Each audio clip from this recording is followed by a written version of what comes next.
down right now, missing a key presence, Spencer Aldridge, and their team needs a boost at the moment. See if they can't get something going here. And here you go. We got a penalty coming up. It's going to be against the Shockwaves, so the Fusion look for a golden opportunity here on the power play. About 8.5 remaining here in period 1. And Grove City Hockey merchandise is now on sale. We offer custom t-shirts, tumblers, beanies, and more. Reasonably priced and vary in all sizes. They're the perfect gift for your loved ones. Check them out at our sales table or message us on the Grove City Hockey Facebook page. And going back for it now, the Fusion maintain control. And it's taken by the guy in the Highlanders jersey. He feeds it across. And it passes defended away there by the Shockwave. They'll now pressure. It's worked down low. And a pass attempt in front. Good save there. And diving on the rebound is, I believe that's Trevor Craddy in goal for the Shockwave. Correct me if I'm wrong. Not sure, Britt. It seems like the Shockwave are one of those teams that bring a new goalie every week. Great for them to be able to have those resources, but it does make it tough for us here in the box understanding who's who and giving them the due full credit. Yes, sir. It's taken again. We'll work it up the near side. And down low. Attacking from the corner. A good save there. And it'll be sent down where Chris Aldridge can play it.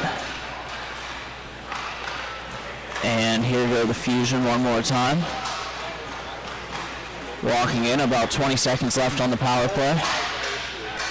And working into the middle, a shot attempt is taken away by the Shockwave. And they'll work it on down. Chris Aldrich will play it. And once again, it's taken by the guy in the Highlanders jersey. And they'll wind it up the near side, carry it down low. They'll switch places. And now we'll work it on back to the point. We're starting to see some more momentum for the Fusion the box, here. a shot off the post. Yeah, great chance there. Good call there, Britt. Just getting back to that, they're moving the puck a lot better in the zone. I get it, they're on the power play, and they are going to go full strength on the drop. But we definitely need some looks out of the Fusion here. They've, again, been a little bit sluggish, a little bit slow this morning. Good puck movement there. Was a great chance to set that up, just missed by a matter of inches off the bar and out. RJ Cicero taking the face off now. He's going to win it on back. And across, even strength here now. Shot on goal is turned aside, and it rebounds loose and taken away by the Shockwave. And number 67 with it. He's going to work it up the far side board, or the near side boards. And here go the Shockwave again, now far side. Stopping on a dime with it and working it on back off a stick, but nevertheless the Shockwave will pick it back up, chipping it off the boards to himself. Here goes the Shockwave at their end, and a curl and drag attempt is taken away by the Fusion. They'll bring it up the near side now, protecting the puck nicely on the backhand, but a pass is intercepted, and here go the Shockwave. It's going to be Jeremy Suter trying to make a move, and he'll send it on back. Pilati with it. Back on for Suter, and then to Pilati again. Protecting the puck on the backhand. He'll feed it off of Adam Smith. Smith unable to pick up the puck as the Shockwave will come back in a pass in front. It's taken away by the Fusion, and here they go. Adam Smith now down the wing. Power move to the outside, defended well by the Shockwave. Smith falls down behind the net, and the Shockwave take the puck. They have a 3-on-2 if they hurry. It's Gearing. He feeds it over. A shot attempt turned aside by Aldridge. And now it's taken again by the Shockwave. They'll look to make the most of this possession as Gearing rounds the corner with it. And now works it along back. It's Pilati. Pilati feeds it up the near side. And it's off the stick of the intended receiver. And now here go the Fusion back the other way. Making a move with it is RJ Cicero. Skate to stick, and it's taken away by Pilati. 2-on-1 for the Shockwave here if they hurry. Pilati in. Pilati shoots. It's wide. Man, he didn't miss by very much there, Britt. It was just a matter of inches, a little bit wide, and he had a great opportunity on the back door. Backhand pass intercepted by the Fusion. And here they go, walking in. The guy with the Highlanders shirt feeds to the outside. And it's going to be taken by the Shockwave again. Pass for Pilati. He'll catch up to it. He's in. Pilati comes in, shoots, and it's gobbled up by Aldrich. Just a stretch of bad luck there for Pilati, Britt. Rolling puck, a little bit hard to get a quality shot. He was broke loose. He just didn't get the puck settled in time to get a quality shot off. And a good save there from Aldridge. We got 3 minutes here remaining in period 1. And it'll be sent on back. And the Buffalo Fusion have it behind their net. And backhand pass up the near side. Newman sends it over. And now it's taken by Brandon Kinderski. He'll feed it for Smith. It incomplete off the boards on the outside. Smith trying to make a move. And now it's going to be worked around by the Shockwave. Taken by Nick Pilati. And he'll feed it up the boards off a stick of the intended receiver. And taken away by the Fusion. They're in. Walking in and shooting. It goes high and wide and out of play. About 2 minutes left in the period here, Britt. It is still 2-0. We have seen a lot more offense out of the Fusion as of late. But again, when we're looking at these teams, it's about getting an early start on Sunday morning. You know it, I know it. Everybody in the arena is tired. Getting that early start's huge. Let's see how the second period pans out. Taken by Smith again, poked away from the Shockwave. Newman shoots it, turned aside by the Shockwave goaltender. And it's going to be taken now by the Shockwave. The pass intercepted, trying to make a move, but unable to do so was Suter. It's now taken by Greg Zechner and passes across Cody Ayub. And it'll be worked along by the Shockwave. It's Suter again. His pass is intercepted by Newman. And a pass is knocked down by a high stick from the Shockwave. Newman picks it back up. And taken now. Intercepted. Here's the Shockwave trying to work it out in front. And it'll be sent back off the skate of Suter. Here's Newman and a 2-on-1 for the Fusion. It's sent across. Backhand pass. And it's intercepted by the Shockwave. They'll go back the other way as we have a rush game here. And nice move to the net and thrown off of Aldridge and out of play by the Shockwave. Good save there from Aldridge. Yeah, Aldridge coming off of a break season. He took some games off last year and earlier this year. So he's starting to get back into form. He was a big part of this team a couple of years ago, and he's doing a good job getting back into it right now. And get the face off. They must have ruled that he didn't touch that. I thought he did. And nevertheless, the Shockwave have the puck. And here we go. Maybe one more opportunity here. Under 10 to go. Walking through. It's taken away from Greg Zechner. Here's the Fusion. Wind and fires, and it's saved by the Shockwave. And that'll do it for the first period. We'll be right back with the second period here in Grove City after these messages. And thank you for watching Grove City Hockey.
And we're back for the second period of this one.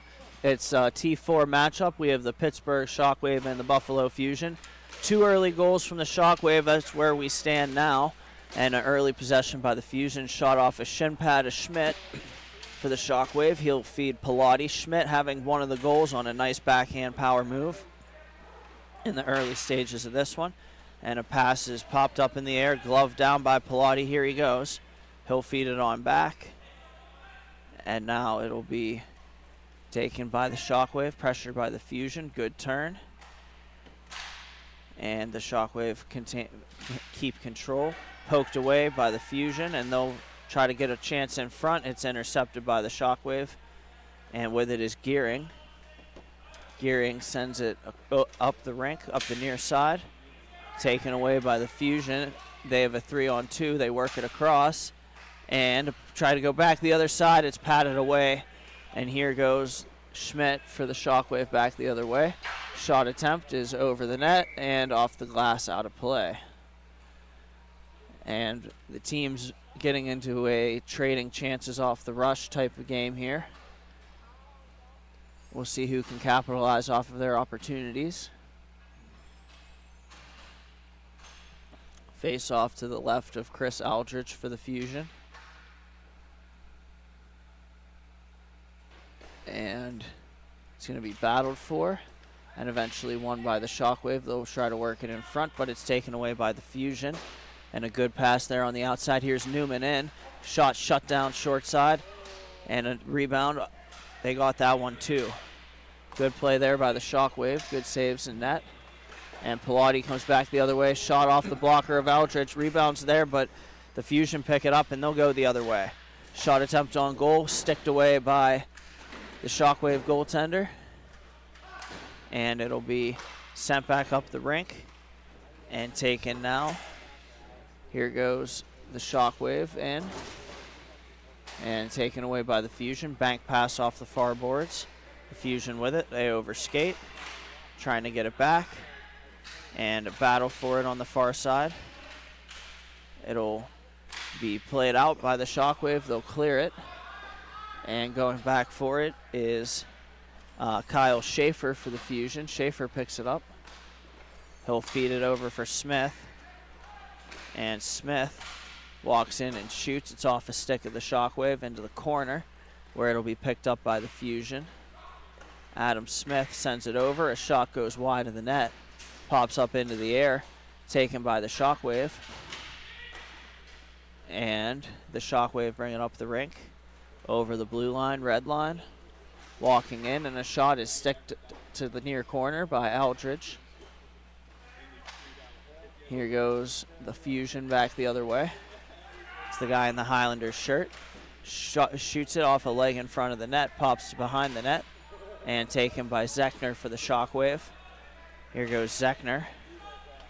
Walking in, a blast and a save by Aldrich, and he'll smother the rebound. Starting to get a little bit more life in the Fusion here.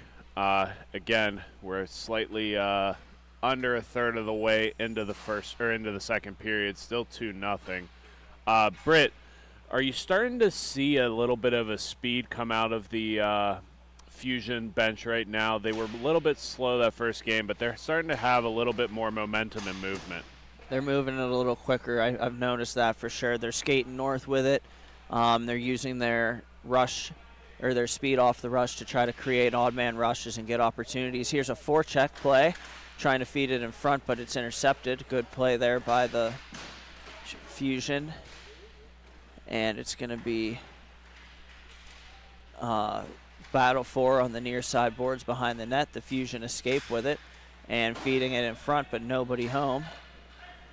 It's going to be taken now by the Shockwave. And they'll collect it on the pass off the boards. Another pass is off a stick for the Fusion. And it's taken now. A shot attempt on goal is blocked. And the rebound save made by Trevor Craddy. Craddy had an excellent job on rebound control there. There was Fusion all over the doorstep, but he got that glove down just in time to cover up the puck. And we'll have a face-off to the left of Craddy. He'll win it on back. Newman with a chance, blockered away by Craddy. And sent back to Newman again. Newman shoots it off a leg. It's Jeremy Suter picking it up, trying to walk in with it. He'll spin to the outside. Good play there, protecting the puck nicely, and a pass well defended by R.J. Cicero for the Fusion, and Newman comes up with it now. He shoots it, waffle boarded aside by Craddy. Newman had that whole play from start to finish there. Lost it along the near boards, battled back, got the possession right back for the Fusion, had a quality shot opportunity. Yeah, a little bit of a down play on losing the puck in the first place, but way to battle back and continue to fight for this. Another battle here on the far side. It's taken by Kinzierski and worked on back to the point. Pass back for Kinzierski. It's off a body and then a chance in front of the net. And the Fusion will, or the Shockwave will escape with it. Pilati protects nicely. He's going to cut to the outside, backhand, and can't get a shot away. They'll work it back out in front, and a save made by Aldrich. He wasn't even looking at the play. An unconscious save there by Aldrich, and here goes the Fusion back the other way. Coming in, shooting, it's high and wide.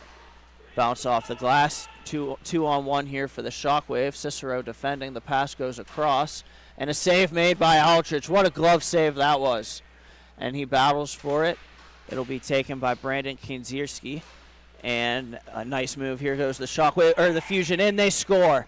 And the Buffalo Fusion on the board on a nice move by the guy in the Highlander jersey, and he buries his opportunity, 5-hole pass Craddy, and it is 2-1.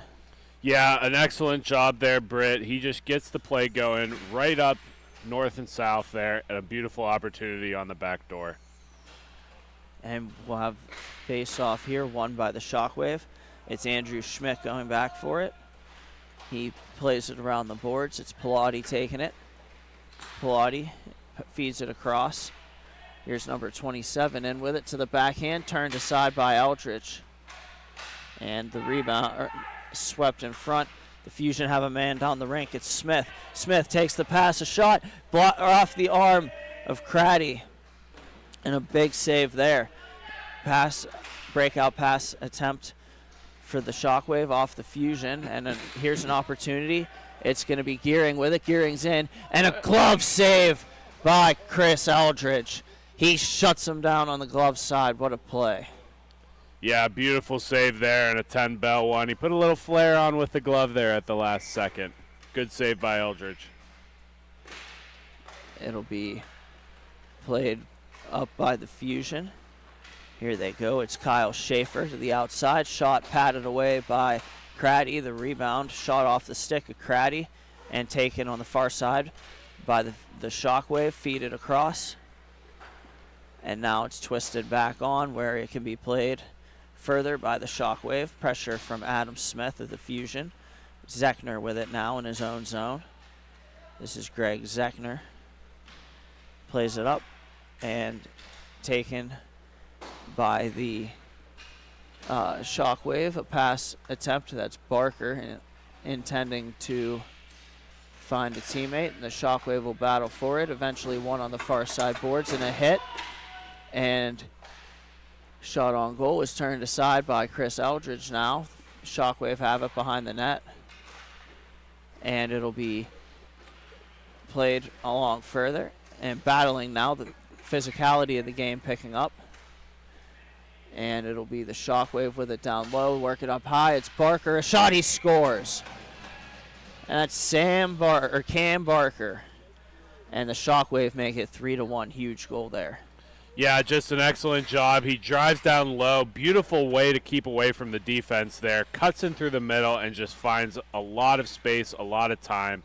You're not going to miss with that much space and opportunity. And here we go on the far side. It'll be one back. It's Schaefer. His pass intended for Newman, but it will be taken by Adam Smith instead. Twisting a backhand pass for Newman. Battling for it in the slot. He kicks it back to the point. It's Schaefer. Schaefer for Smith. Adam Smith feeds it on back. It's Schaefer stepping into one. He shoots, and it's gobbled up by Craddy.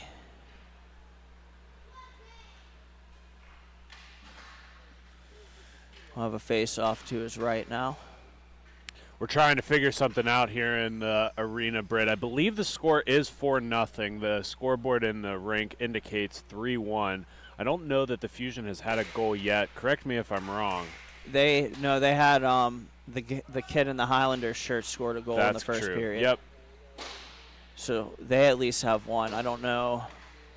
The Fusion, I'm pretty sure, only have 3. Eldridge has made some good saves. They could have more like 5 or 6.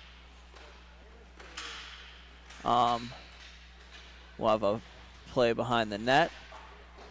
Cross check there, nothing called. And battled for. The Fusion will pick it up. Newman shoots it. It's off the mask of the goaltender, Trevor Craddy.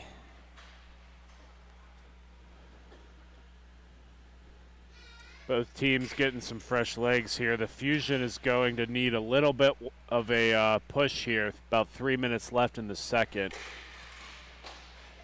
Face-off is won here. And taken now by Adam Smith. He'll try to pass in front. It comes to the crease, and it'll be taken away by the Shockwave. Andrew Schmidt feeds it on back, and it'll be played up. They have a 2-on-0 if they hurry. Pass across. What a play by Adam Smith. And the rebound, goal line stand, and it's under somebody in the crease and getting a shove. Oh, we got some action going down low here. Oh, it's starting to fire up now. Here we go, Britt. And some punches coming in. Battling the Fusion. And wow. There a couple more rights. Oh, we got some sucker punches here late. That's going to end up the referees trying to break it up. Oh, we got some more going on here, Britt. Oh, we got a late man in. One. Pilati in to help defend his man. And that's Brandon Kindierski.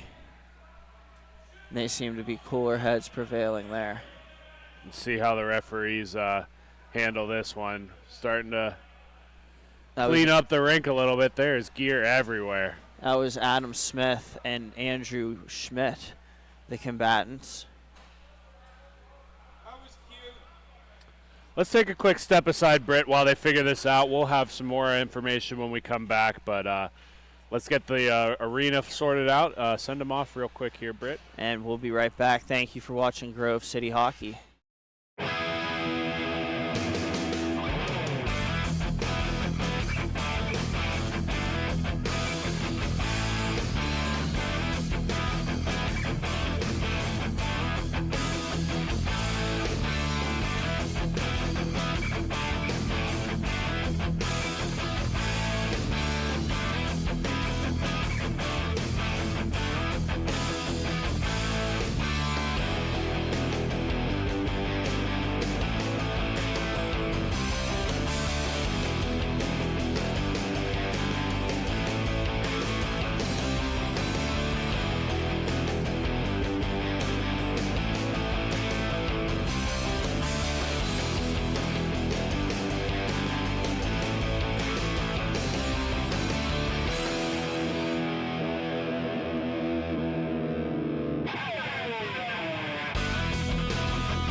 And we're back. Thank you for watching Grove City Hockey. We'll pick this one up in the third period after a goal by Cam Barker. And then we had a fight. It was Andrew Schmidt and Adam Smith. Smith received penalties for fighting and then 5 minutes for abusive official. And as for Schmidt, he just received 5 for fighting. Yeah, Smith also got an ejection on that as well. Fight had occurred, it was done and over with, and he continued to throw punches there. Little bit of a unsportsmanship play, but he will be taking the rest of the day off here. And it's worked back to Gearing. Shockwave have it, it's Pilati. And expect for the third period the chippiness to pick up in this one as we have a pass to the backside and they score. Gearing with his second of the game, the Shockwave take a 4-1 lead. Yeah, and that's a telling goal there, right? Just had a little bit of a scuffle down there. Finished it off with a big goal. That's a way to come back in this. Good job.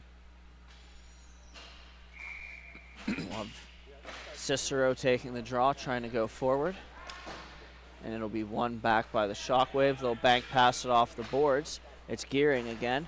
He tries to pass to the far side. It's off the boards and intercepted by Cicero.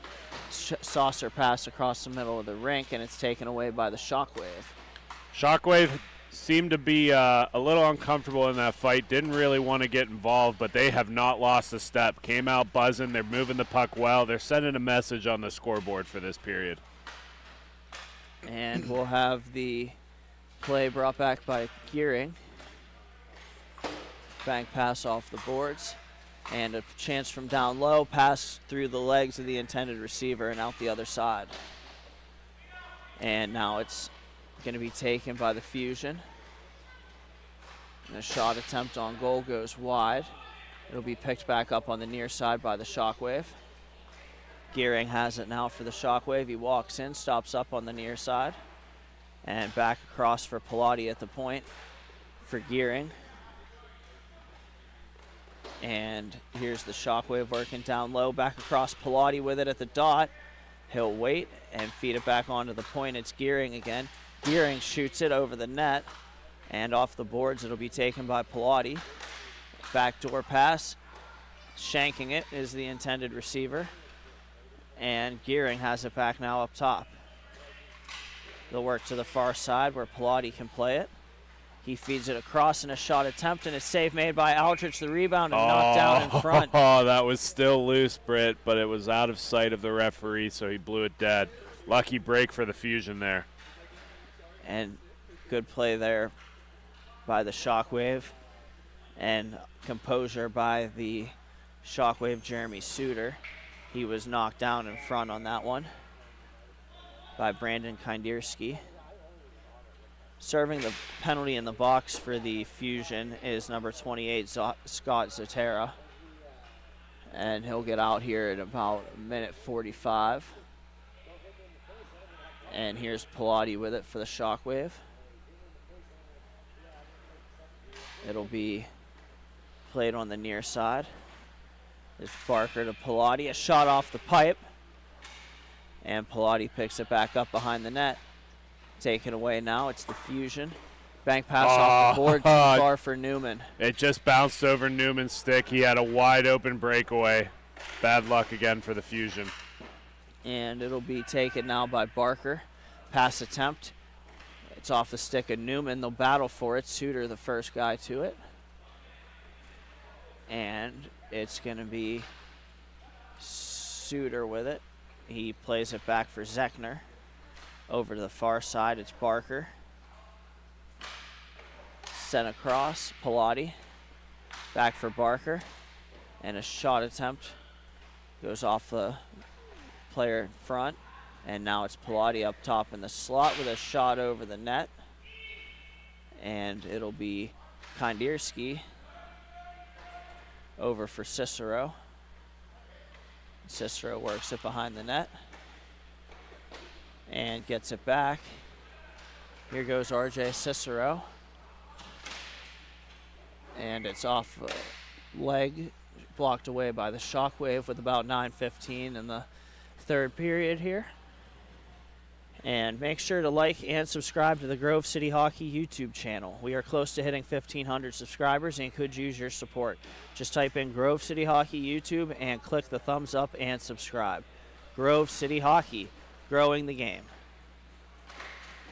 And it's battled for on the far side. The Shockwave come away with it. Barker spins a backhand pass to Zechner in his own zone.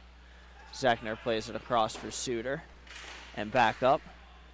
It'll be swept around the boards by Eldridge and then taken away. Here's the Fusion with it. RJ Cicero now on the far side, walking in. And a shot attempt is blocked by the Shockwave. The Fusion get it back. They'll work it to the point. And they'll rewind into their own zone now. Fusion looking for an opportunity to get back in this game at 4-1. A blast, and it goes wide. It'll be battled for on the near side boards and eventually worked up top for the Fusion. A shot deflected wide. Good idea there. And it'll be worked on back. The Fusion making a push.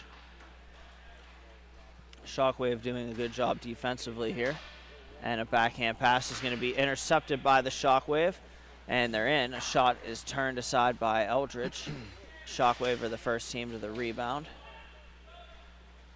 And here goes a pass in front off the leg of Cicero. And back along to the point. Here goes the Shockwave set to hold the puck. It's Barker. And Barker stops. He'll feed it over. Too far for the intended receiver. And here goes the Fusion back the other way. A pass doesn't connect. And now Pilati picks it up. He'll feed a backhand pass across. And it'll be collected behind his own net by their Fusion. They'll set up their breakout. Newman with it now for the Fusion. Skating over the blue line. Looking up, trying a shot, getting it back, playing it to himself, and now battling for it on the far side. A good play here from Newman. Tries a pass, it's wide of the intended receiver, Zatera on the back door. And taken now, a shot attempt is wide. The Fusion can't get anything on net right now. It'll be taken now by Barker. He'll feed it down low, and the Fusion unable to finish the play. Looking for a tic-tac-toe play in front of the net. And it's going to be taken by the Shockwave. They're walking in to the outside. Defended by Kyle Schwartz, or Kyle Schaefer rather. And sent up on the far side. It's going to be Kindzierski with it. Shot attempt. Blocked away by the Shockwave. They'll collect the rebound. And RJ Cicero making a play to cut the play off momentarily. And now another pass across, and it's taken away by the Fusion. It's RJ Cicero with it now. Pass across, and a good save there by Craddy. Yeah, Brett, it looks like the emotion on the rink just feels almost eerie is the best way to describe it. Nobody's really talking. There's not a whole lot of movement.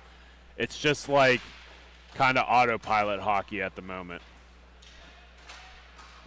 For the Fusion here, it's Schaefer, and he overskates, taken by Pilati. Pilati walks into the middle, and trying a backdoor feed. It's wide of the intended receiver. Taken by the Fusion, it's Kindzierski. He has Cicero in front of the net if he can get it there, and it doesn't connect. Yeah, just missed Cicero wide open by a couple of inches there. And it's Pilati taking it now, a backhand pass. Shockwave race in for it. They'll backhand it deep. 4.5 to go here. And it's played further. Here's a race for the puck. Winning the race is Schaefer. Schaefer protects nicely, and he'll shoot it where it'll be absorbed by Craddy. That actually And- did find the back of the net there, Britt. They are going to have a timeout here. And that'll make it 4-2. 4:15 remaining. We'll have a quick step aside, and thank you for watching Grove City Hockey.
And we're back for the start of the third period. No carryover penalties or power plays. Just a shot on goal by Cicero, sticked away by Craddy. And now a loose puck. It's going to be won by the Fusion. And they'll take, protecting it nicely, leaving a drop pass. Kyle Schaefer plays it around the boards. Taken by Kindzierski, a bad bounce off his skate. Here's a chance for the Shockwave, and a shot is gloved by Eldridge. He'll play it back, and the Fusion will bring it up. Rewinding now, and a pass. It's going to be taken here by Cicero behind the net, and it'll be taken. Here's Pilati with it. Pilati stretch pass, knocked down by Kindzierski. And Kindzierski has it, shoots it, and a good save there by Craddy.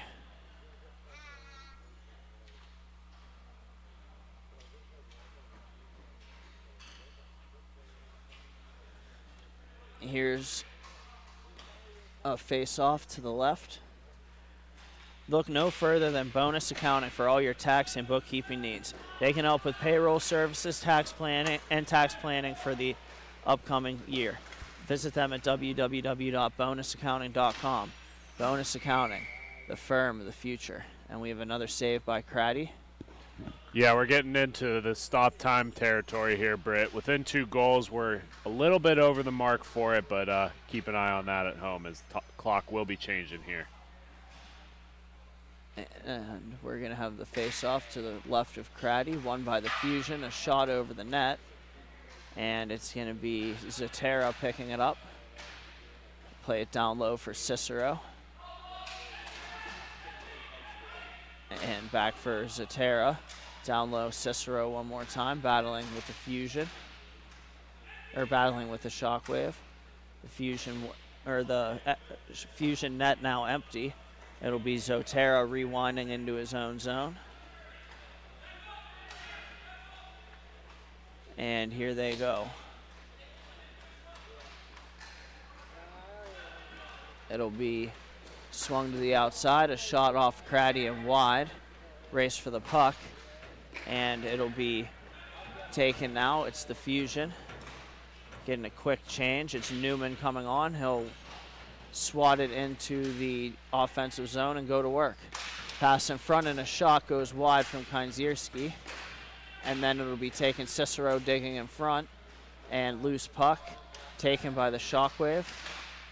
And now the Fusion pick it up. They'll feed the slot, and it's going to be shot wide. Bounces in front, and it'll be battled for, sent around, and it'll be Kyle Schaefer feeding it across Newman with a shot, and it's saved by Craddy. 58.7 to go. And think we have a timeout.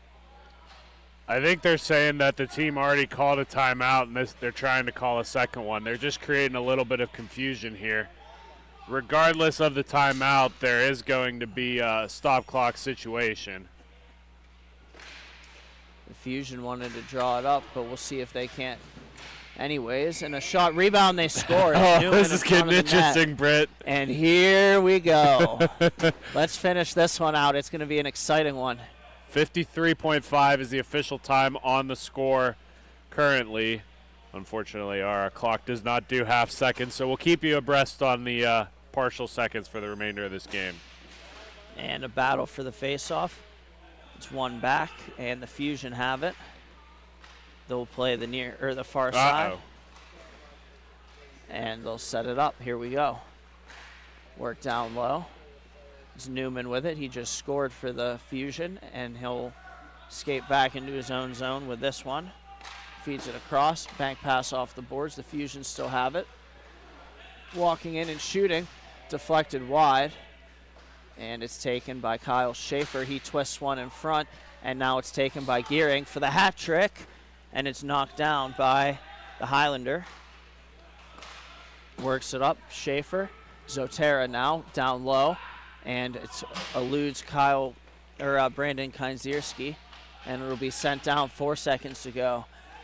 And one more shot attempt. Knocked down by the Shockwave, and the Shockwave will survive. What a way to end that game, Britt. There was a little bit of a slow start for the Fusion. This might have turned out differently if they started a little bit stronger today. I agree with that. Nevertheless, we'll be right back, and the Thunderbirds, the Gold Thunderbirds, pardon me, will take on the Sour Monkeys of T3. Thank you for watching Grove City Hockey. We'll be right back. Fans, it's that time for the GCH Puck Shuffle. Just like in the arena, we bring the fun to you at home. Follow the puck.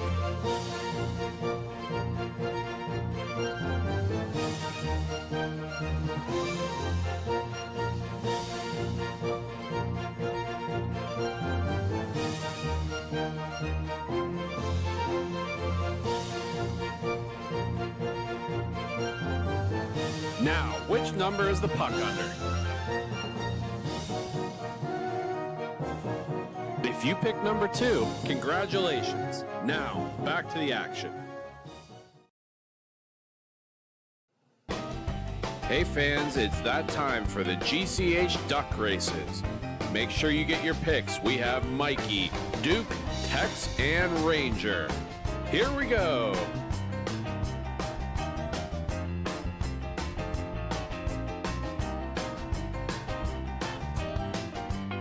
And your winner is Mikey. Thank you again to Bonus Accounting for...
And we're back here for this matchup between the Grove City Thunderbirds and the Buffalo Sour Monkeys. The Sour Monkeys in white attacking from right to left. The the Gold Thunderbirds in black attacking from left to right. And it'll be worked on back. Here's the Sour Monkeys. Pass is intercepted by Landon Hanna and now taken by Adam Holt. He overskates and chips a backhander, and Liam McLean in for it. McLean feeds it back across Holt, and a save by Chapman early in this one. He'll smother it. As for these teams, the Gold Thunderbirds, yesterday they lost their first game 5-4 in a shootout, and then lost their second game 6-5 for a 0-1-1 record, and that'll bring them to 5-5-2 on the year. And for the Sour Monkeys, they lost their first game 8-3, but then won their second game 6-5 for a 1-1 record on the weekend and a 2-6 record on the season. And it'll be taken by Liam McLean in his own zone now. Fed up the near side. Holt turns up the rink, and he'll bring it across down low and in front, and it rolls on to Chapman, who smothers once again. And look no further than Bonus Accounting for all your tax and bookkeeping needs. They can help with audits, payroll services, and tax planning for the upcoming year. Visit them at www.bonusaccounting.com. Bonus Accounting, the firm of the future. Face off to the right of Chapman. Tate Dushek in there for the Thunderbirds. He wins it on back. And it's going to be Brian Bird with it now. Bird holds it in his own zone. Stops behind his net now. They'll start the breakout. And here they go. It's Tony DeBiccaro with it. DeBiccaro trying to make a move to the outside. And he's going to stop up in the corner where he feeds Jerome Oliver with a shot, and it's off the stick of Thomas Chapman and into the body. And attention viewers, make sure to stay tuned after the MIHA event ends, as we will be streaming our first ever Lady Birds event night. The wives and girlfriends of the Grove City hockey players will be hitting the rink for the first time live here, so don't miss the fun and friendly rivalry between our wonderful ladies. And it'll be worked along. Here's the Sour Monkeys with it. Backdoor pass attempt defended away by the Thunderbirds. Here comes Tate Dushek up the rink, and Dushek comes in and shoots it. It's into the body of Chapman, and he holds on. We'll have another face-off to his left. And joining me on the broadcast here is Matthew Flannery. Flannery, the T-Birds team, after losing both games yesterday, what do they have to do here to get the advantage in this one? They just have to play a pretty complete game in their contest yesterday. I'll let you take it from here, B. And they score. Liam McLean threw it to the front of the net. It hits off of the stick or the body of Adam Holt and goes on past Chapman, and the Thunderbirds are off and running. But back to your point, B, they just need to keep their focus, keep their head straight, play their game. Don't let the little adversity moments get to you. I know in one of their games yesterday, they had a lapse where they had about a 4-goal run on them in a span of about a few minutes, and that's something that you definitely don't want to happen. So as long as they can stay their course, if a goal or two gets scored, don't let it be too detrimental like that case, and they can come out with some victories today. And here's another opportunity for the Sour Monkeys. Save made by Kovacic, and now taken. Here's the Sour Monkeys feeding a pass in front. Was Jacob Plew, but it didn't hit the intended receiver, and now taken by the Sour Monkeys. And it'll be Manns stopping up. Matthew Manns with it. And he overskates. It'll be taken by the Sour Monkeys. It's Plew again. And he puts a pass across. Well defended there one more time by Justin Strobel. Landon Hanna in there, taken away. Here's Plew. And he blew that shot off his stick and into the mesh. And we'll have a face-off to the right of Kovacic. And 1-0 here for the Golden Thunderbirds. 9 minutes remaining here in period one. Tate Dushek for the face-off against Russ Christopher. And it's battled for, cleared away by the Thunderbirds. Here goes Tony DeBiccaro in for it. DeBiccaro picks up the puck. He cuts it around the net, looking up, and he's going to still battle for it behind the net. Here's Tony DeBiccaro. Tries to pass in front. The intensity picking up here for the Thunderbirds. Tate Dushek skates onto it. He's defended there by about 2 Sour Monkeys. And it's taken away. The Sour Monkeys bring it back. It's Jacob Plew. He shoots it off the shoulder of Kowachich. And it's taken now again to DeBiccaro. DeBiccaro looks up. He'll play it back for Jerome Oliver. Oliver rewinds into his own zone. Oliver, nice turn there. He maintains control of the puck. Oliver feeds a pass on back. It's Bird. Bird plays it up, and it'll be knocked down by Tony DeBiccaro. He walks over the blue line. Looks up, plays Tate Dushek. Dushek turns and reverses for Bird. Brian Bird with it now. He bank passes it off the boards to the far side. Tony DeBiccaro in there battling for it. DeBiccaro wins a battle, and he'll get bodied on the far side boards. Here, one back to the point where Bird has it. Bird shoots it. It's off a stick, pops up into the air, and it's going to be taken now. Here goes the Sour Monkeys the other way. It's going to be Matthew DePalma. DePalma in. DePalma shoots it wide. Taken off the boards by Liam McLean. McLean is content to turn and skate up the rink. 3-on-3 here. And a shot gloved down by Thomas Chapman. Good save there with about 7 minutes remaining here in period 1. The winner of this game will move on here, and the loser goes home. It's going to be won back by Justin Strobel, a backhand pass to Adam Holt, and bank off the boards to Oliver. That was McLean, actually. It's Strobel. Strobel plays Holt on the far side. Shot attempt off the stick at Chapman. Landon Hanna wins the puck battle. Back to McLean. McLean back skating with it nicely. He feeds Holt on the far side. Adam Holt skates up the rink. Here he goes. He shoots it, and it's wide of the net. Taken off the boards by Strobel. And he'll feed it back around. The Sour Monkeys have it. They'll send it around the boards. It'll be Jacob Schiffman. And it comes on to Kowachich. He's taken now by McLean.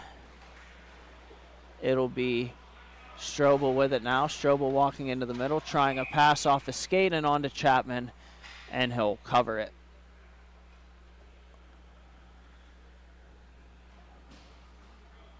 As for these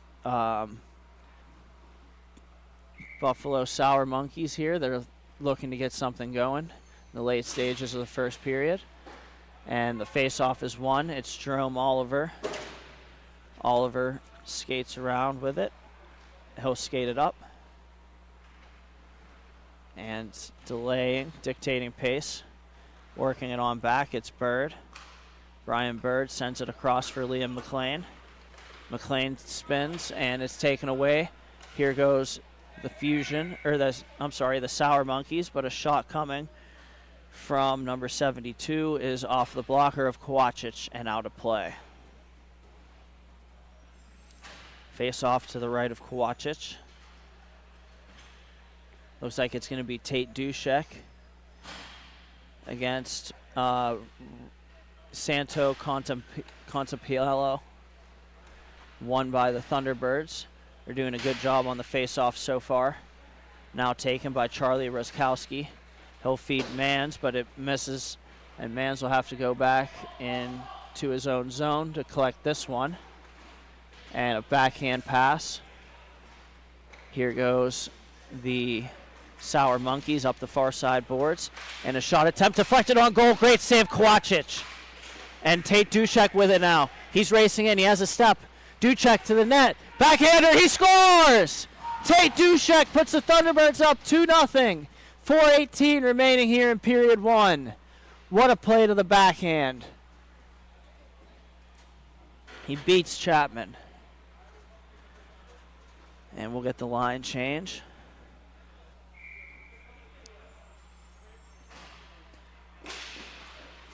And one back to Bird. They'll feed it up the near side. Here it's Oliver. Oliver finds Hannah off the stick. It'll come down low where Liam McLean will play it. He skates it up high.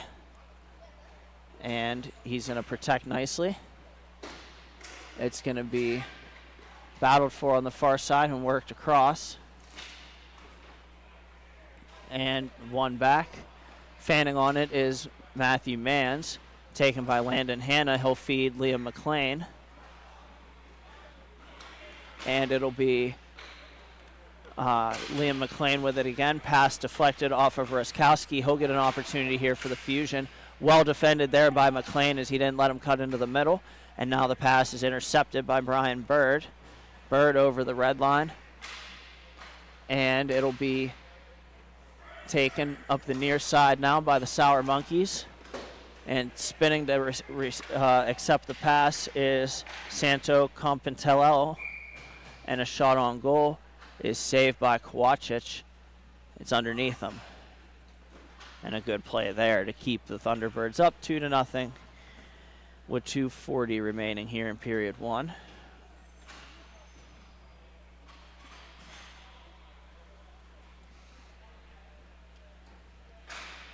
And the face-off won by the Sour Monkeys. Feed it across. And here you go, the Sour Monkeys walking into the middle. Shot attempt on Kowacic. It's blocked. The rebound was sitting there and cleared to the corner. We'll have a battle along the boards. And here's the Thunderbirds taking it away. It's Dushek. Tate Dushek coming in. Up the wing he goes. Pass across Holt, and a blast hits a Sour Monkey in front of the net. The rebound off the glove of Chapman, and the Thunderbirds still have it. It's Strobel now. Strobel skates it back into his own zone. He'll bring it up the near side, poked away by the Sour Monkeys. And now it's going to be brought up here. It's shot blocked, and I think that hit Dushek in front of the net or Kowacic in net. It'll be battled for there. We're going to have a penalty coming up to the Sour Monkeys, and it's going to be Jake Schiffman going to the box. And the Thunderbirds are going to go to the power play as the shoving continues.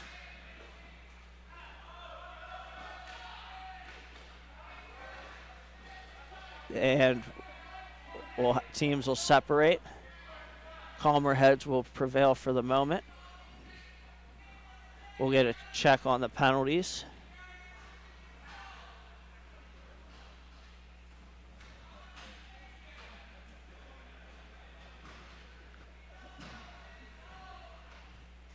And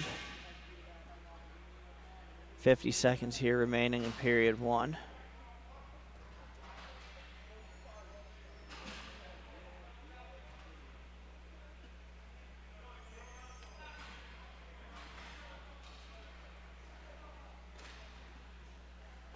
So the penalties are going to be not holding to Anthony or to Tony DeBeccaro, and the pass across shot on goal was saved, and that looks like it's going to be number 13 in net or in the box for the Sour Monkeys, and we'll have 4-on-4.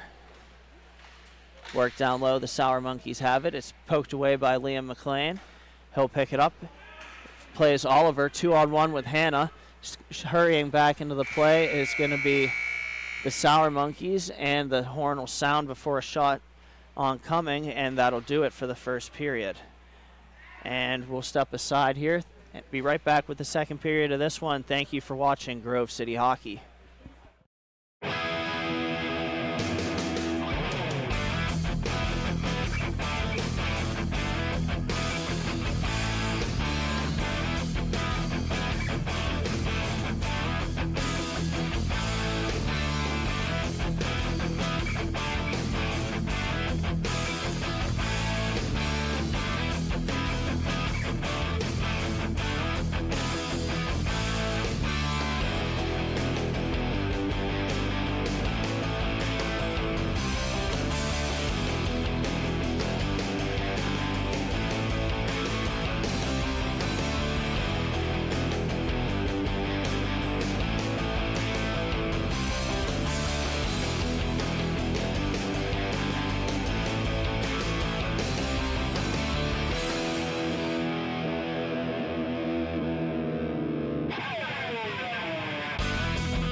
And we're back for the second period of this matchup between the Grove City Gold Thunderbirds and the Buffalo Sour Monkeys.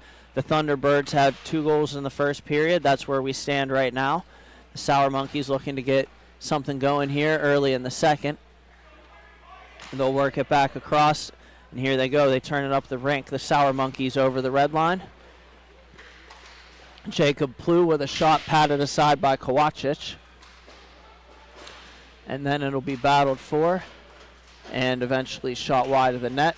Fed back in front. It eludes everybody and goes back into the Sour Monkeys zone.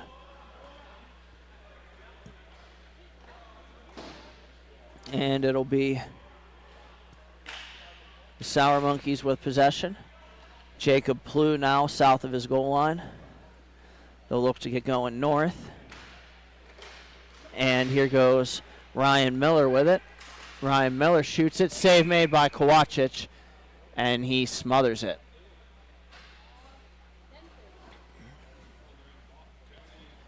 We'll get a couple changes getting made here. And pictures will be on sale after the conclusion of the tournament. Whether you want one picture or a whole team package, we've got your back. Reach out to us via Facebook or email grovecityhockeyllc@gmail.com to place your order. Oh yeah, want to skip the trouble? Season packages make it easier than ever. Order today. And a shot attempt on goal by Dushek goes off the boards and then worked back into the Thunderbird zone where it'll be taken by Jerome Oliver, and he leaves a pass back. Here's Tate Dushek over for Strobel. Justin Strobel in now. He walks down the wing. He shoots, and a good save there by Chapman. Attention viewers, make sure to stay tuned after the MIHA event ends, as we will be streaming our first ever Lady Birds event tonight. The wives and girlfriends of the Grove City hockey players will be hitting the rink for the first time live here, so don't miss the fun. Friendly rivalry between our wonderful ladies. And again, that's coming up after the broadcast today. And sent on, it's to Bickero off the stick. It'll go behind the goal line. He picks it up, plays hold out in front off his blade, and then spun back along, banked off the boards. Here goes the Sour Monkeys. The Sour Monkeys stretch pass. It's Jacob Plew, and it'll be sent towards the front of the net off a body and wide, and now taken. It's an opportunity for the Sour Monkeys and unable to get a shot away, as it was well defended by Justin Strobel, who has the puck now. Strobel leaves it for Holt. Adam Holt winds it around. Strobel collects it. Stops behind his own net. Strobel, the Thunderbirds will set up the breakout. Here's Tate Dushek. Dushek brings it up. Chips it off the boards. It's knocked down by the Sour Monkeys. They'll have a 3-on-1 if they hurry. And overskating momentarily. A shot attempt on goal. They score. And the Sour Monkeys answer back with a goal on the doorstep, and it's 2-1. They overskated momentarily, but the follow-up pass across kind of shocked the Thunderbirds, and nonetheless the Sour Monkeys are on the board. Face-off won by the Sour Monkeys. It's Matthew DePalma, and now it'll be sent ahead. Knocked down by Brian Bird. Bird sends it across, and they'll send it up the rink now. The Thunderbirds trying to pass to the middle, too far for the intended receiver. And now it's going to be shot on goal and save made by Kowacic.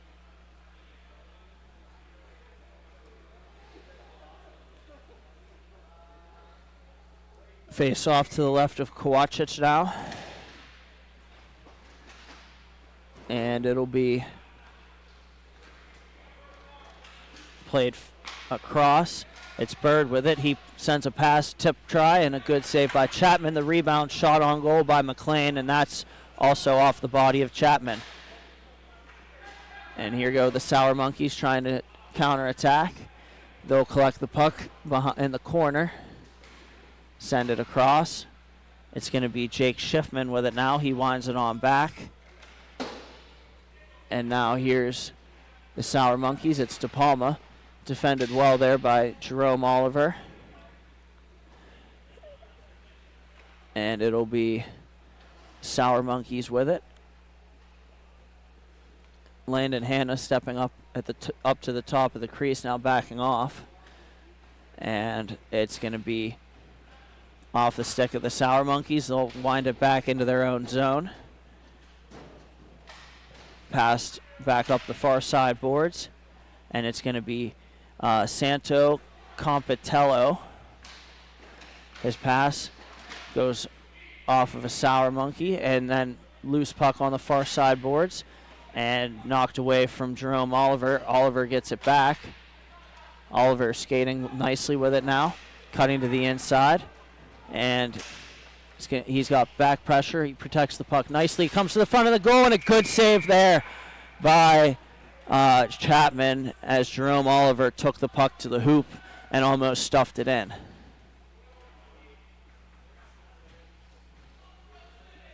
We'll get the players making changes. And look no further than Bonus Accounting for all your tax and bookkeeping needs. They help with audits, payroll services, and tax planning for the upcoming year. Visit them at www.bonusaccounting.com. Bonus Accounting, the firm for the future. And now the Sour Monkeys off the face-off. They'll bring it forward into the Thunderbird zone, and a shot off of the stick of Kovacic and out of play.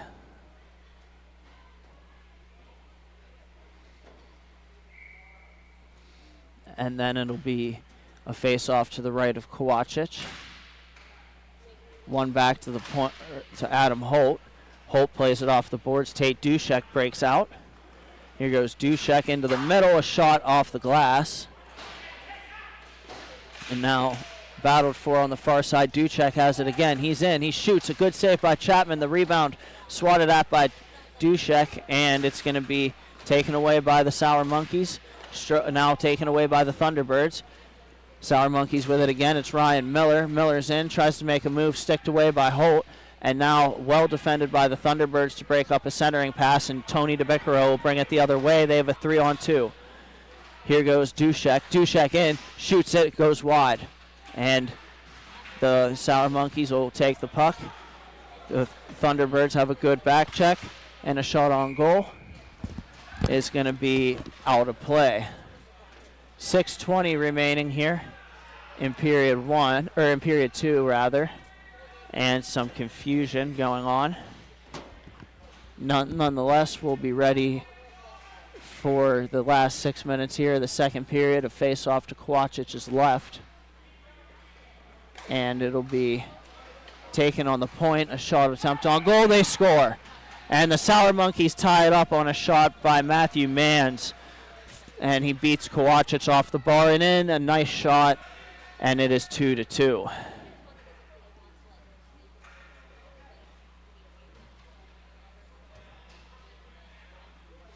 And we'll have a face-off taken by Liam McLean for the Thunderbirds. They're still making changes. And that'll also be Blaine Brock.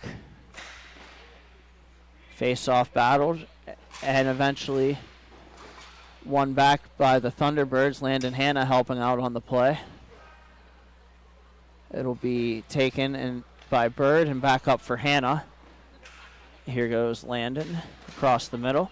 And a drop pass there. Nice take by Oliver. Shot goes wide. And it'll be collected on the far side by McLean. McLean spins out of a check.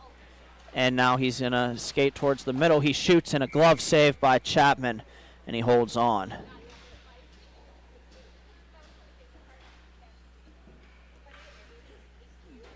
We'll have a face-off now to the right of Chapman. And McLean wins it back. It's taken by Jerome Oliver. Oliver looks up. Skates nicely there. Feeds Hanna in the middle. Hanna shoots it. It's waffle boarded away by Chapman. And then it's Jerome Oliver again. He scores. And Jerome Oliver buries it blocker side on Chapman, and that'll put the Thunderbirds back up 3-2. 4.5 remaining here in the second. And Oliver collected this puck nicely on the dot. Patient short side shot there, the old 14-inch one, low blocker. And battled for, it's taken by Matthew Mans for the Sour Monkeys.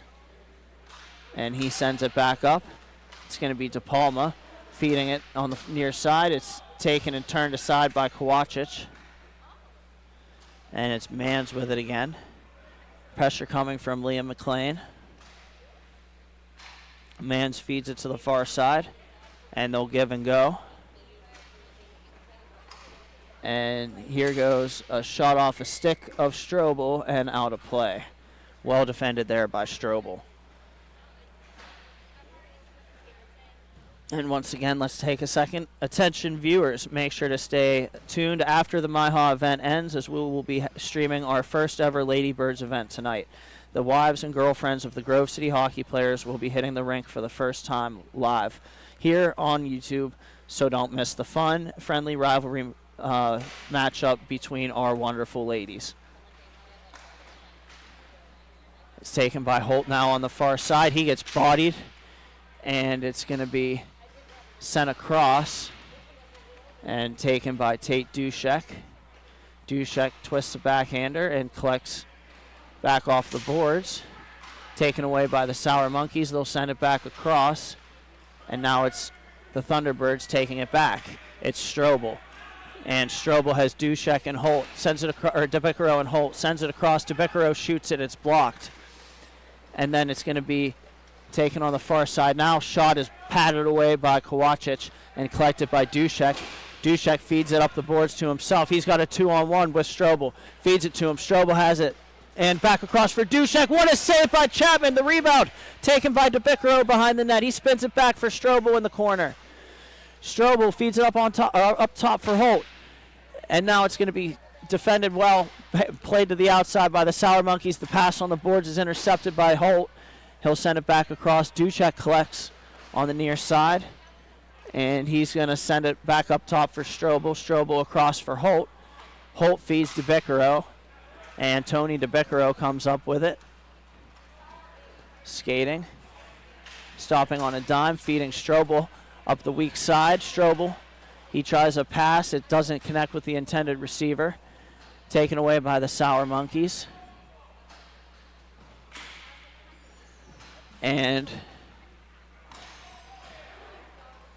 here goes the Sour Monkeys rewinding. Thunderbirds changing behind the play. It's going to be sent across. Here's the Sour Monkeys with it. A shot attempt on goal, and it's saved by Kowachich. No rebound. You know what they say, the best rebound is no rebound, as we're under a minute here in period 2, and the Thunderbirds up 3-2. And we'll have face off to the left of Kowachich. Won by the Thunderbirds and cleared up the rink. It's going to be Landon Hanna in there. Chapman will play it around the boards. It'll be taken there by Schiffman. Hanna steals. Hanna plays McLean. McLean spins out of a check. And he's going to work it on back for Bird with 20 seconds remaining. Pressure coming now from Ryan Miller. And Bird throws it up the near side boards. And McLean tries to play it further. McLean wins the puck battle. He shoots a good save there by Chapman. And that'll pretty much end the period. So after 2 periods of play, the Thunderbirds lead 3-2. We'll be right back with the 3rd period after these messages. And thank you for watching Grove City Hockey.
And we're back for the third period of this matchup between the Grove City Gold Thunderbirds and the Buffalo Sour Monkeys.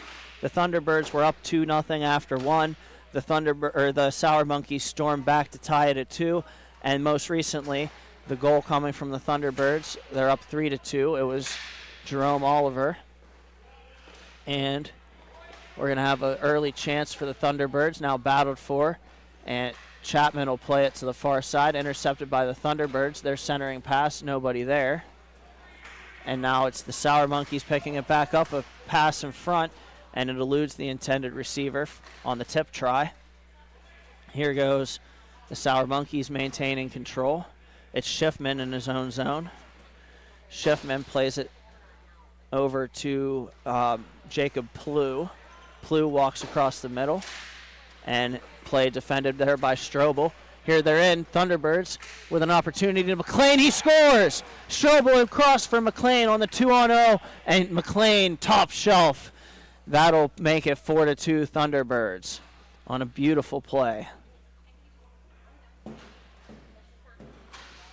Early here in the third period, 13:05 remaining now. Thunderbirds making some changes. DeBiccaro, Dushek, Oliver, and Bird now for the T-Birds. And that'll be TePalma, Mans, Plew, and Charlie Ruskowski here for the Sour Monkeys. And Bird with it behind his net. It'll be played by the Sour Monkeys. They'll take it away. A shot attempt. TePalma shanks it, and then Oliver clears it. Matthew Mans will be the first person to it. Pressure coming from Tony DeBiccaro. And the Sour Monkeys have the puck. The Sour Monkeys are bringing it forward. And across, the pass doesn't connect. And now it does, and a save made by Kowachich on the deflection try. And scramble in front, taken away. Here's the Sour Monkeys. And the Sour Monkeys trying to work it in front. It's gloved down by Oliver and then taken away by the Sour Monkeys again. It's Mans walking in. He shoots it. Save made by Kowachich. The rebound cleared up to Tony DeBiccaro. And here's DeBiccaro. He's got Oliver trying to join him. And DeBiccaro walks in. DeBiccaro shoots off the butt end of the stick of Chapman and out of play.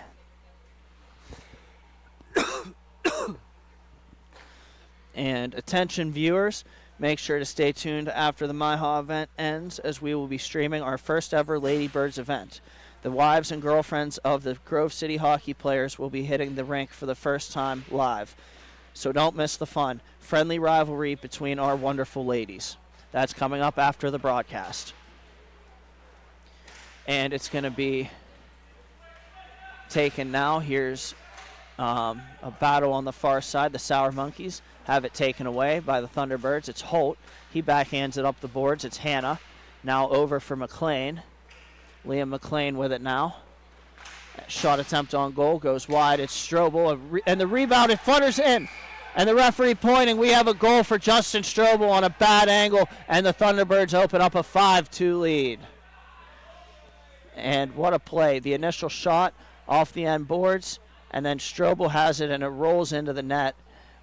And it's 5-2.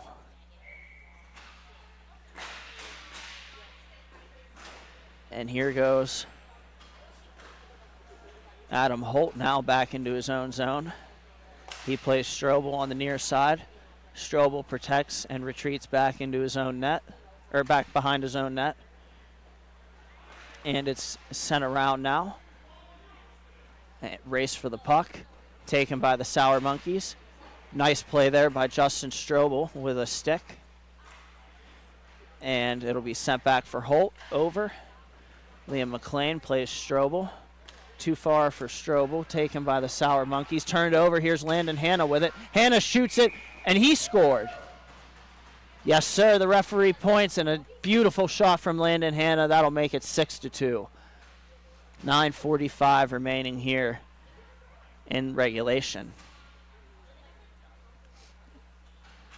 Beautiful goal again on the turnover by the Sour Monkeys. Hanna makes them pay. It's going to be Liam McLean taking it off the draw.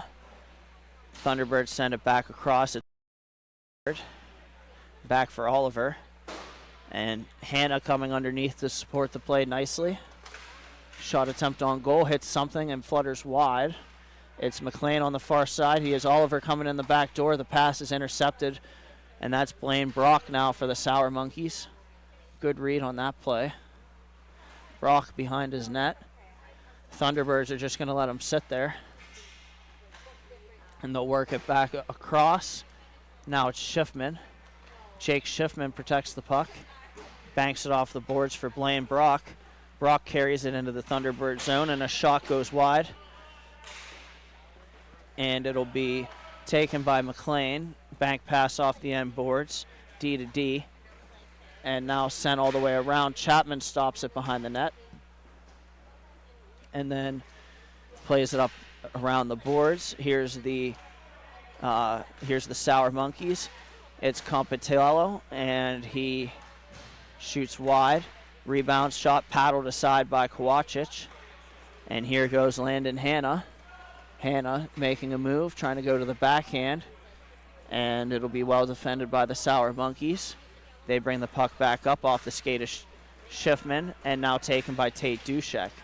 Dushek has it along the boards. It's stripped away from him, and here goes the Sour Monkeys. A shot attempt, good pad save there from Jesse Kowachich, and now here go the Thunderbirds. It's Dushek, a shot on goal off the mask of Chapman, taken now by Holt. He works it further into the Sour Monkey zone, and now the Sour Monkeys will counterattack. And here they go, a wind and a blast. It's off a leg and out of play. Should be the face-off to the left of Kowachich.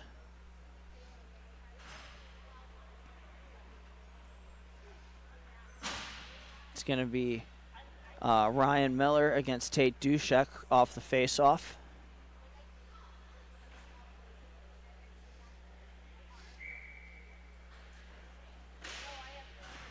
Now it's going to be taken by Justin Strobel. Strobel cuts to the inside, plays to Bickero.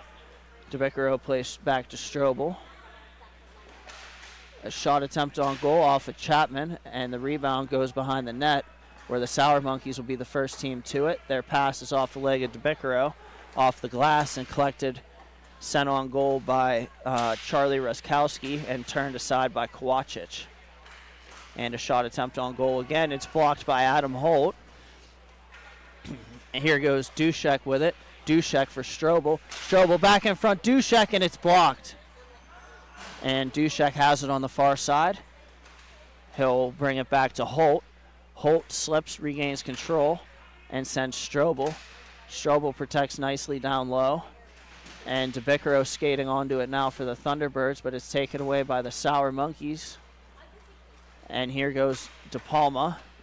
DePalma pressured by Strobel. And DePalma gets the puck, and a shot on goal is swallowed up by Kowachich like a vacuum. And we'll have a face-off to his right. A good job there by Kowachich to close the 6-hole. We'll have McLean and DePalma off the face-off. It'll be taken now by the Sour Monkeys across. Here's Matthew Manns. Shot on goal, saved by Kowachich, collected by Oliver. Oliver has it knocked away from him, and then sent on back where the Sour Monkeys will regroup. It's going to be Jacob Plew. Plew rewinds into his own zone. Just over 5 minutes to play here in regulation. And now it's Compitello. They'll work it across. And the Sour Monkeys trying to make a play with a quick stick by Oliver, denies him there. And here goes Oliver the other way. A shot attempt on goal, and it's off the end boards, taken by Chapman. He'll poke it up. And here go the Sour Monkeys. Backdoor pass attempt too far for the intended receiver. And here goes the Sour Monkeys working it on back. It'll be collected and sent on back. Here's Plew. Plew plays Compitello. Compitello works it on back. And it's going to be Jacob Plew with it now. Plew looks up. He'll make the pass to De Palma. De Palma defended by Bird. Good active stick by Bird there. And they'll work it around the net. Centering pass goes wide of everyone and comes to an area where McLean can take it. Liam McLean comes into the backhand, a shot off the glove of Chapman. And it's going to be played along by the Sour Monkeys and then taken away by Strobel, who feeds Bird. And Bird sends it around the boards. It's going to be an errant pass by McLean. Race for the puck. Picked up now by Strobel.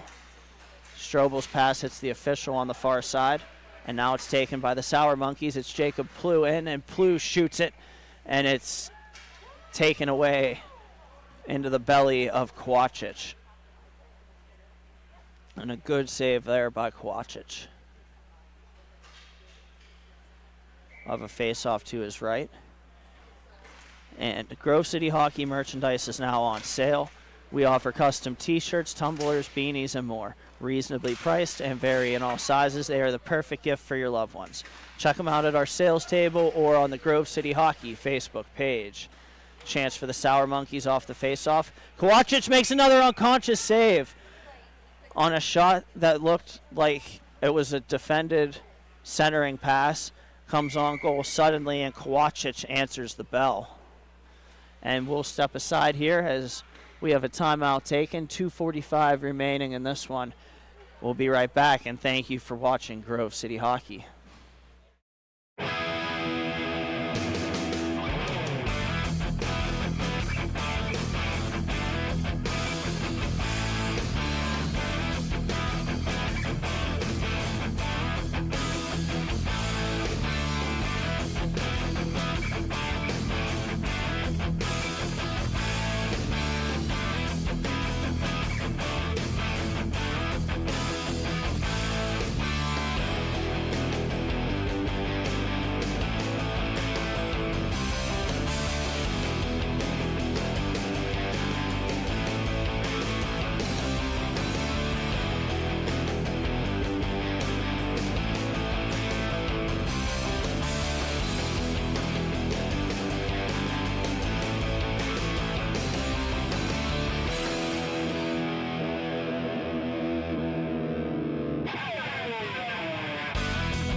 And we're back for the conclusion of this one. It's 6-2 Thunderbirds over the Sour Monkeys. 2:45 remaining here. And we'll have a shot on goal off the pad of Kowachich and out of play. It's going to be a face-off now to the right of Kowachich as the shot from Plew was deflected out of play. It's Dushek and Ruskowski, and it's won by Ruskowski. And a shot on goal is knocked away by Kowachich. And then in the corner, Adam Holt's the first person to it. He banks it off the boards for Dushek. Dushek back for Holt, over to Strobel. And Strobel works it across for Dushek.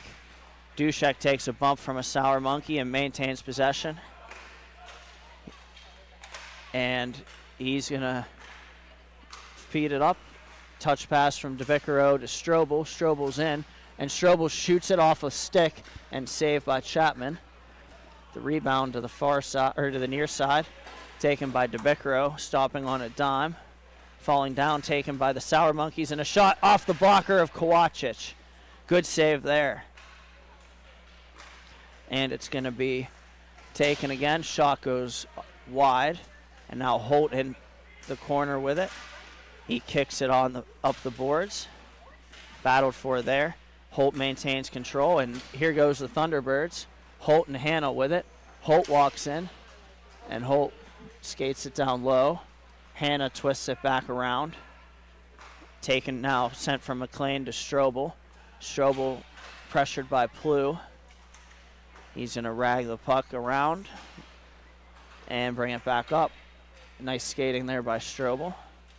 Sending it on back. We're under a minute to play now. And it's McLean. McLean turns out of a check. And he'll send it up the boards. Hannah's going to collect it behind the net. Hannah shoots it off the bar from behind the net.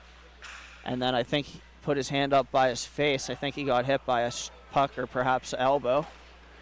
And here goes a shot attempt on goal. Deflected save, Kowacic. Sent over for McLean, who gets ridden into the boards hard. And that's going to be that. We're going to have this one stopping prematurely on a kind of crappy play there by number 16 for the Sour Monkeys. That's Brendan Rogers. They'll call it, some teams will chirp, and hopefully we'll get ready to shake hands.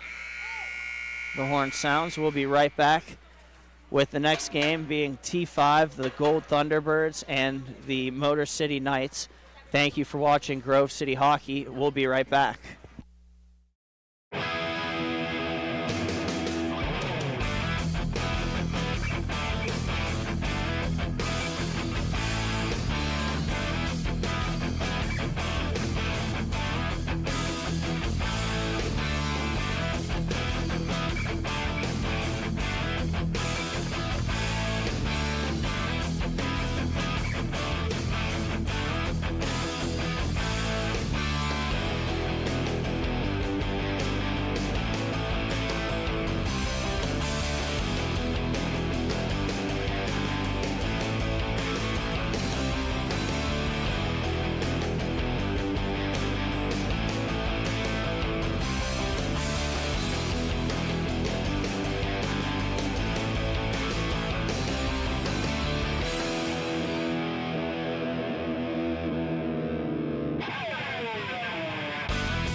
And we're back for this matchup between the T5 Detroit Fuel and the Grove City Thunderbirds. Thunderbirds in gold, and they'll be attacking right to left on your screen. The early chance in this one, defended well by the Fuel. And the Fuel in white attacking from left to right. And we'll have Goob here, Derek Goob, off the faceoff. He'll feed Pruitt. Pruitt collects the puck. Plays Fred Ferroni, 3-on-3. Cross and drop from Ferroni and Pruitt. Shot off a stick to the corner, where it'll be battled for there. And Pruitt wins the battle. Sends it across to Ferroni. Ferroni looks up. Saucer pass to Mark Modlewski. Modlewski in. Modlewski shoots off the glove of Yorsh. And then it's going to be taken Marky Moe on the far side. Joining me on the broadcast, Matthew Flannery. Flan, what can these Grove City Thunderbirds do to be successful in this matchup? I think it could be said for either team. I think calmer heads are going to prevail in this one. I think both these teams can get a little feisty at times, so I think whoever can keep their focus straight, keep their energy and mindset on the game, I think they're going to be the ones that are going to come out the victor in this contest. And we'll see what the game will bring us.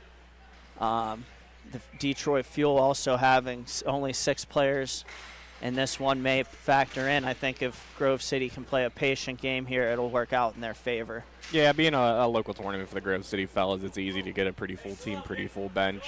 Detroit coming in from out of town about 4 or 5 hours away, not quite as fruitful on the manpower on their end, but we'll see if they can make things work. Sometimes those shorter benches, you could develop chemistry and gel a little bit quicker, so that might be in their favor. And we have Pajak behind his net now. Feeds Wissinger. He was scoring goals like wildfire yesterday. And he's going to shoot it on the outside. Save made by Yorsh. The rebound, Ian Ney scores. And the Thunderbirds are off and running. Flying high early in this one. And a beautiful play. Pajak fed Wissinger. Wissinger came in and shot it for rebound. And Ian Ney makes him pay 1-0. And here's Pajak taking it up off the faceoff. Pajak's in. Backhander goes over the net. Wissinger on the far side now. Wissinger takes to the net, and a shot, he scores. Shane Wissinger buries it, and now it's 2-0. Collecting the puck on the far side and taking it to the net. Good hands in and around the cage there from Wissinger. And it is 2-0. As for these Grove City Thunderbirds, they won both of their games yesterday, improving to 4-4 on the year. And it'll be their first one was 9-2, and the second one was 3-2. And for these Detroit Fuel, they lost both of their games by a score of 8-2 yesterday, dropping to 4-5 on the year. And here goes the T-Birds. Wissinger with it now. Has Ney around the net. Wissinger shoots, it's blocked. And that was Daniel Koek on the block for the Fuel. And Ian Ney stepping up to pressure the puck. Here's the Fuel with it now. It's taken by Nikolai Kuzmak. And it's going to be worked on back. The Fuel will collect it. Sent around the boards on the backhand now. The Fuel send it up. A shot attempt wide of the net. And is picked up by Derek Goob. Goob spins out of a check and feeds Mark Modlewski up the boards. Modlewski comes in. Saucer pass in front, and it's unable to bury it was Buzzard. Tyler Buzzard now collecting. He skates into the middle. Shoots it. It's blocked by the Fuel. Joe Wilson skating up to it. And Wilson takes a bump. It's collected by Buzzard off a stick. Buzzard the first guy to it. Here's Wilson now. Wilson trying to one-hand it on net. And it's taken away by the Fuel. The Fuel bring it up the other side. And here's Wilson with it now. Joe Wilson's in. He looks up. Feeds Buzzard coming across, and Buzzard unable to take the pass. And falling down as a member of the Fuel. Buzzard still pressuring. Wilson skating onto it, feeds it across looking for Modlewski, but it's taken away by the Fuel. Modlewski battling for it. And it's going to be sent behind the net. It's the Fuel. Passes eluding everybody, and Derek Goob will collect it in his own zone for the Thunderbirds. 8:45 remaining in this one. Goob falling down on the far side. Gets back up, still maintains control of the puck. Now he'll back skate with it. And it's going to be sent up. Here he goes. It's Derek Goob.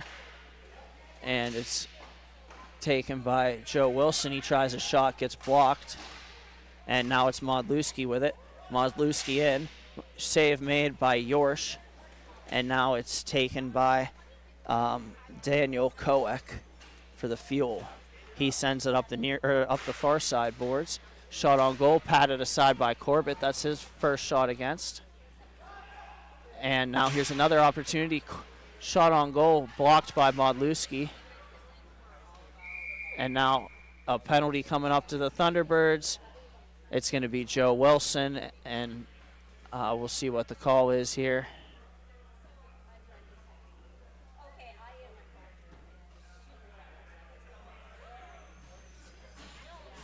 Still waiting the official call. And it's a high stick. I think it's only 2 minutes. 7.5 remaining in period one. And this power play is brought to you by the Grove City Hockey YouTube. Make sure to like and subscribe to the Grove City Hockey YouTube channel. We have a goal here by the Fuel as I was giving that ad read. And they bury it on their opportunity early in the power play. And it's 2-1.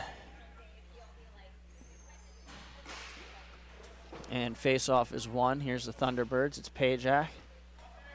We'll redo that ad read here in a minute. And it's sent across, or sent around by Pajak. It's Pruitt on the far side.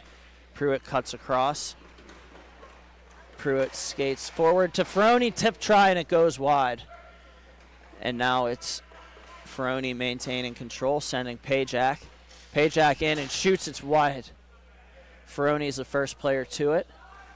And he turns it on goal. It's off a leg and knocked down by the Fuel in front of the net.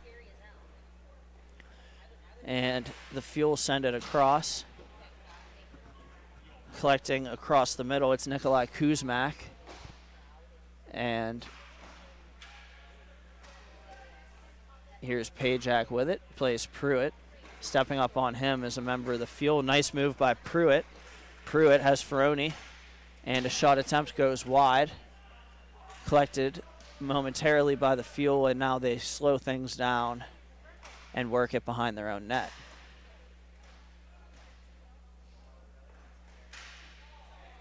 And an errant pass ahead taken by Pajak. Shot on goal, and with Pruitt in front, it's saved by Yorsh. Pruitt collects the puck on the near side now. Goes in and shoots it. It's off a glove. Ferroni looking for the rebound, but it's found by the Fuel. And now it's going to be the Fuel bringing it ahead. Takachi defending for the Thunderbirds. And they'll get some puck support from number 23, and it's thrown on goal and knocked down off the body of Colin Corbett. And a great save there. Now we'll make sure to like and subscribe to the Grove City Hockey YouTube channel. We are close to hitting 1,500 subscribers and could use your support.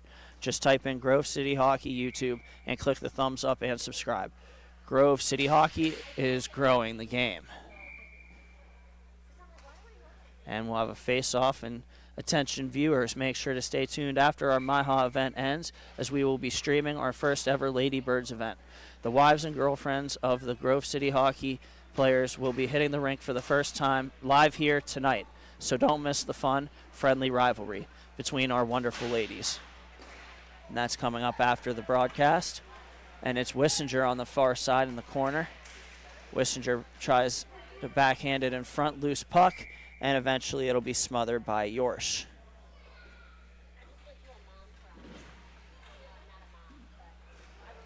And it'll be just over 4 minutes here in the first period. Thunderbirds leading 2-1. Mark Modlewski takes the puck to the outside and backhands it across. It's Ian Ney. And Ney feeds it back for Goob. Goob sends it down low. It's knocked down by the Fuel. And now it'll be taken by the Fuel, sent ahead and taken by Goob. Goob stops behind his net and brings it up the rink.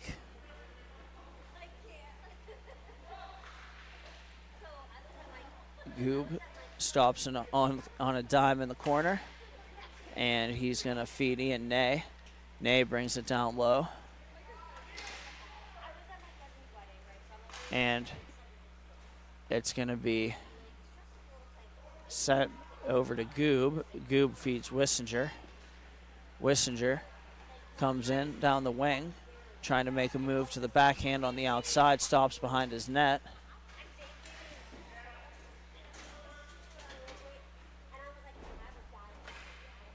And it's taken by Goob. Goob brings it up.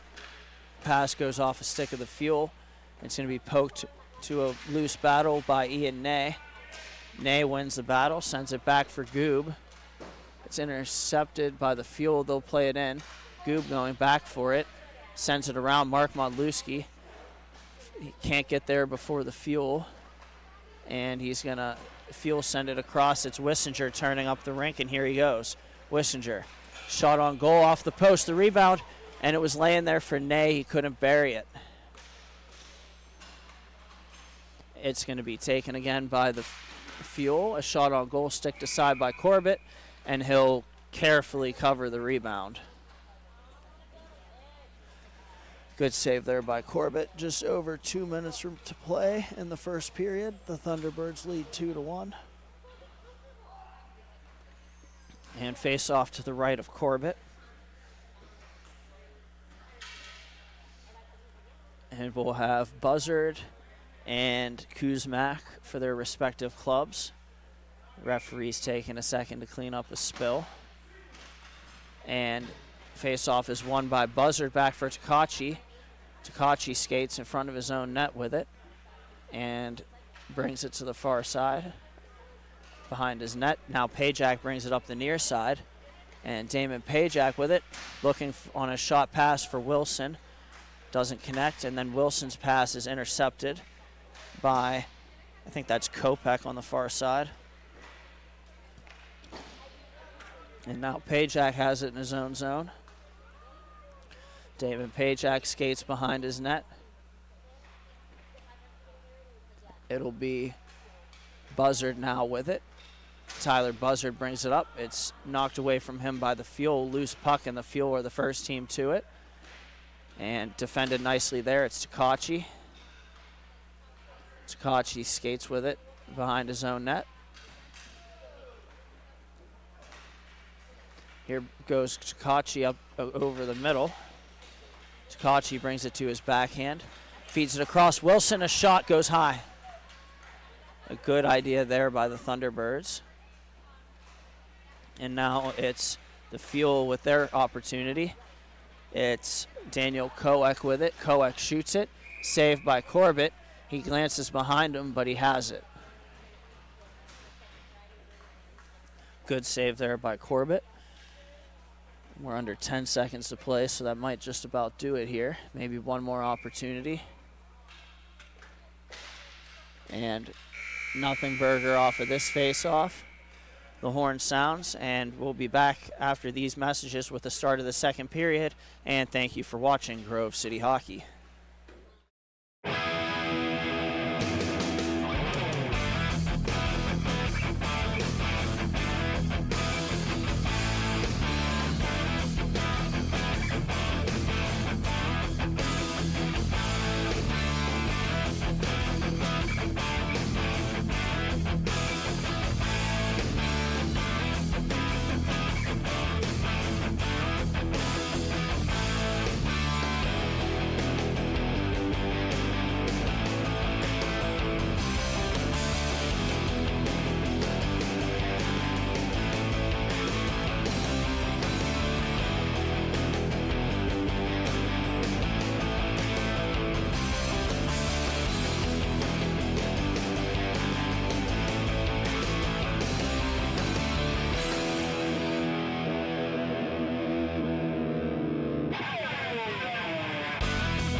And we're back for the start of the second period with the Thunderbirds leading 2-1. No carryover power plays nor penalties for either side. And off the opening face-off, it's taken by Derek Goob. The Thunderbirds bring it up. And here goes Mark Modlewski, 3-on-2 if they hurry. Modlewski leaves it for Pruitt. Pruitt walking in, shot on goal, and it goes wide. Modlewski had it behind the net, and then it's going to be on the side of the net, and the back side of the net, rather, and we'll have a stoppage. And look no further than Bonus Accounting for all your tax and bookkeeping needs. They can help with audits, payroll services, and tax planning for the upcoming year. Visit them at www.bonusaccounting.com. Bonus Accounting, the firm for the future. And another good save there from Brandon Yorsch, the goaltender for the Fuel. Joining me on the broadcast now is Jake Drzinski. Jake, what do the Fuel have to do given the disadvantage that they're down to 6 players in this one in order to get back in this game? You know, the Fuel have a good enough pedigree playing together in a lot of adult league tournaments that I don't think the fatigue is going to be the issue. Right now, they're having an issue with Colin Corbett in net for the Thunderbirds. He's been very sticky. No rebounds, no second opportunities on shots. For him to continue to play like that is going to be important for the Thunderbirds' success, and for them to be able to create rebounds is going to be important for the Fuel. And speaking of the Fuel, they have the puck now. They'll send it. It's intercepted by Modlewski. 3-on-1 if they hurry. Modlewski feeds Pruitt. Pruitt. Oh, tried to go back to Modlewski. The rebound in front, and it flutters in. A healthy break there for the Thunderbirds has them see a 3-1 lead on the 3-on-1 opportunity. Yeah, you know what they say about time and place. Just being in the right spot there, was able to find the loose rebound and just slide it right below the leg pad to extend the lead for the Thunderbirds. And we'll have the face-off Ian Ney here for the Thunderbirds, taking it against the Fuel and won by Ian Ney. Takachi sends it back off the boards. Ney and Wissinger have a 2-on-1 over to Wissinger. He scores! A well-executed play off the face-off. Bang, bang. 2 quick goals by the Thunderbirds on this one. Again, Britt, just an excellent play to get into the zone there. Move the puck right in front of the net there, and unfortunately does go out of our camera screen. But right place, right time. Beautiful goal over the blocker there for the Thunderbirds. And now Ney wins it back to Pajak and up for Wissinger again. Wissinger walks in. He shoots. He scores again. And the onslaught continues. Shane Wissinger has showed up on the Little Ball of Hate tour. You know what they say about momentum, too. I mean, you just got to get the first one back if you're the Fuel here. Stop the bleeding, get it closer, and move forward. That's already a hat trick for Wissinger. He's capped early in this one. And the Thunderbirds have a commanding 5-1 lead. It's going to be won back by Pajak. He plays an area pass for Wissinger. Wissinger's backhand pass is knocked down in front. And Ian Ney on the back check making a difference on this play. Forces the Fuel back behind their own goal line again. And Wissinger trying to get to the puck. Taken by the Fuel.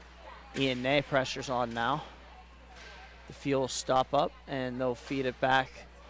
Take it one more time. And Pajak standing up in the neutral zone to deny the pass momentarily. A shot is turned aside by Corbett. The rebound swatted out by Takachi. And the next shot attempt getting blocked here by Pajak. Battle for it on the near side in front of the broadcast booth and taken away by Wissinger. Wissinger feeds it. It's up for Ney. Ney over to Pajak. He can't take the pass. And now it's Wissinger standing up on the play. He has Pajak in front. Shot attempt. He scores. Damon Pajak gets on the board on a beautiful feed from Wissinger, and that'll make it 6-1. Yeah, Britt, they're just doing an excellent job moving the puck. Again, a turnover near the neutral zone, puts it onto the far side of the wall, and at that point it is just a space available for Pajak. He uses that long reach to get even further away from the goalie. Just an excellent move by the Thunderbirds to get this back in to extend the lead to 5. They have 4 goals here off the start of the second period in 4.5 minutes. An unbelievable push by the Thunderbirds. Now we have Buzzard. Hold on, Buzzard's in, and Buzzard scores. That's 5 goals in 5 minutes. Beautiful steal, and he buries it. This one might get away from us here, Britt. Again, you just got to get the bleeding to stop, get it close, get the first one, and then worry about the rest of the hill to climb. It's going to be the face-off one forward by the Fuel. We'll see if they don't get something going. A shot goes wide. And it's Joe Wilson taking it with Buzzard. Wilson feeds Buzzard. Buzzard to the outside to the backhander, and a good save by Yorsh. And it's sent up the far side, or up the near side.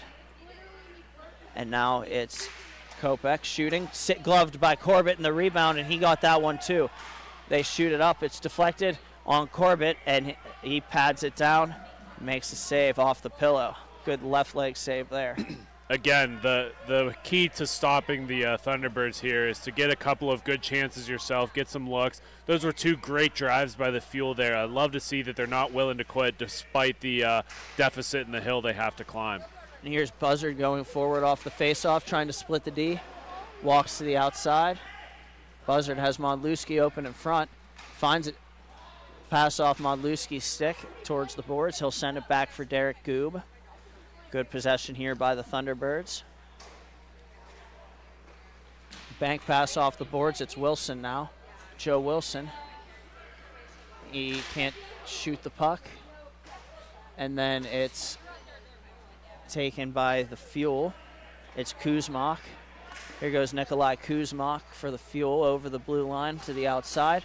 Feeds it in front off the paddle of Corbett, and he smothers it. Attention viewers, stay tuned after the MIHA event ends tonight, as we will be streaming our first ever Ladybirds event. The wives and girlfriends of the Grove City hockey players will be hitting the rink for the first time live here on YouTube. So don't miss the fun, friendly rivalry between our wonderful ladies. Yeah, Britt, that's going to be an exciting event here. It's the first one we've ever tried here. We obviously understand how big the hockey community means to us in the broadcasting booth.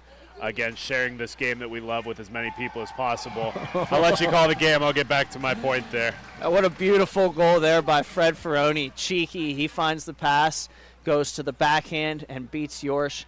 That'll make it 8-1 Thunderbirds. Getting back to the Ladybirds event at the end of the evening tonight. It's about sharing this game with as many people as possible. So we expect the Ladybirds event to be a game designed around the love of hockey and the love for the community that we have here. We'll see. Hopefully we get a little bit of some exciting action here today. But again, this is a fun event for the wives and the girlfriends of the Thunderbirds you're watching here today. It'll be fun to watch, that's for sure. And we'll have the puck come back here. It's Wissinger. Wissinger has it knocked away from him. Here's a chance for the Fuel. A shot, glove save by Corbett. The rebound wide. Good save there by Colin Corbett. Yeah, he got lucky on the second one because he had such a far stretch forward on the first save. Put him out of position for that second opportunity. Unfortunately, it just goes completely over the net and out of harm's way for the Thunderbirds. Here's Pruitt with it. Shoots it on Yorsh. The rebound, Ferroni shoots it. It's off the Fuel and wide. I believe Claypeck got a piece of that shot coming in and blocked it out of harm's way. Great stick by the Fuel. And it'll be Pruitt now. Goes over for Wissinger. Wissinger feeds Takachi on the far side. Sean Takachi looking up. Plays it off the Fuel, and the Fuel will overtake the Thunderbirds on that one. They'll move it up the far side boards. And now it's pressure from Fred Ferroni. Ferroni has the puck. He has Ian Ney with him. And it's going to be a shot attempt, save made. And a rebound is covered by Yorsh. And the Thunderbirds will get fresh troops out there.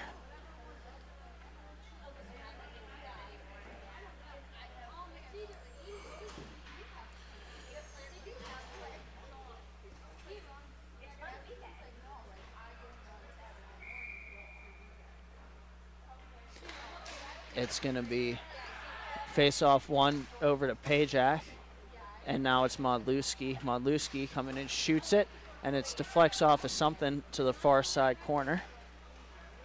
And then it's going to be worked back where Derek Goob can play it. Goob looks up, skating forward, and plays it off the fuel. Goob gets it back. Thunderbirds have really slowed and stretched their game out there. A pretty huge lead here for them, so they're not too concerned about pressure or taking any risks. And here's the fuel taking it. They'll spin a pass. Pajak goes in to get it for the Thunderbirds, sends it in front, and it's sticked away by Yorsh. Here goes the fuel coming back the other way. 2v2, and a shot on goal off the leg of Goob, and it's going to be played by Ney. Here goes Ian Ney the other way, into the middle, to the backhand, and he overskates. The fuel bring it back in transition, and now it's going to be a shot attempt on goal off the blocker of Corbett. The rebound goes to the far side and wide. Collected now Ian Ney with it, and Ney can't bring it through the fuel. It's going to be taken now by the fuel. They'll send it around. It'll be sent across, and now taken. It's the fuel with it. Number 23, Daniel Koek with it. Feeds it across. Now it's Hall. A shot attempt, he scores. It's about getting that first one back, Britt. And that's Doug Hall burying it for the fuel, and that'll make it 8-2. Beats Again, Corbett, glove side. Unfortunately, we did not get the replay captured on that, but it was just an excellent zone entry. He had Corbett stretched out nice and wide and was able to put it right under his glove and into the back of the net. And it'll be the Thunderbirds winning the ensuing faceoff. Knocked down by the fuel on the pass from Takachi. A shot goes off the bar and out of play. That's going to be a little bit of a rattling iron shot for Corbett. Just let in a goal. The very next play shot off the iron that would have went in. He's got to calm his nerves a little bit, get back in focus. He's had a great game so far. Don't let those last two shots affect the rest of the game for him. Now it's Takachi feeding Buzzard in the middle. Buzzard turns up the rink.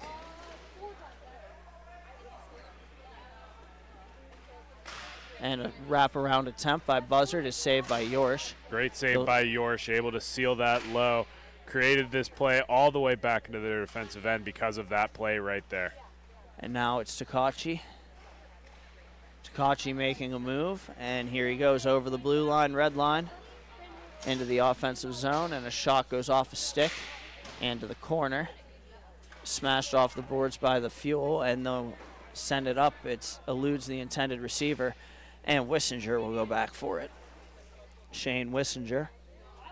That's how I would play him right now. He's goal capped. I'd put him on defense, let him create some offense and quarterback the play. Send everybody else and get some goals. He can't score anyhow. There's no point to have him up on forward. That's a good strategy there for the Thunderbirds. And here's Buzzard taking it down low. And here's Takachi up at the point, over for Wissinger.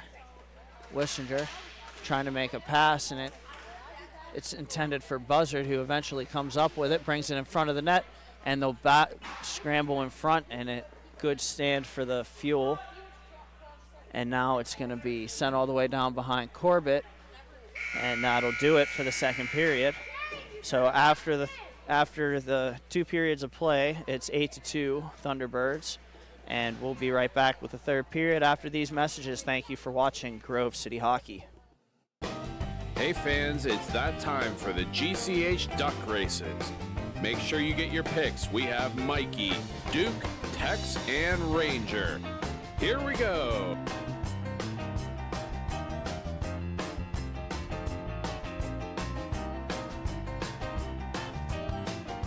And your winner is Ranger. Thank you again to Bonus Accounting for sponsoring the GCH Duck Races.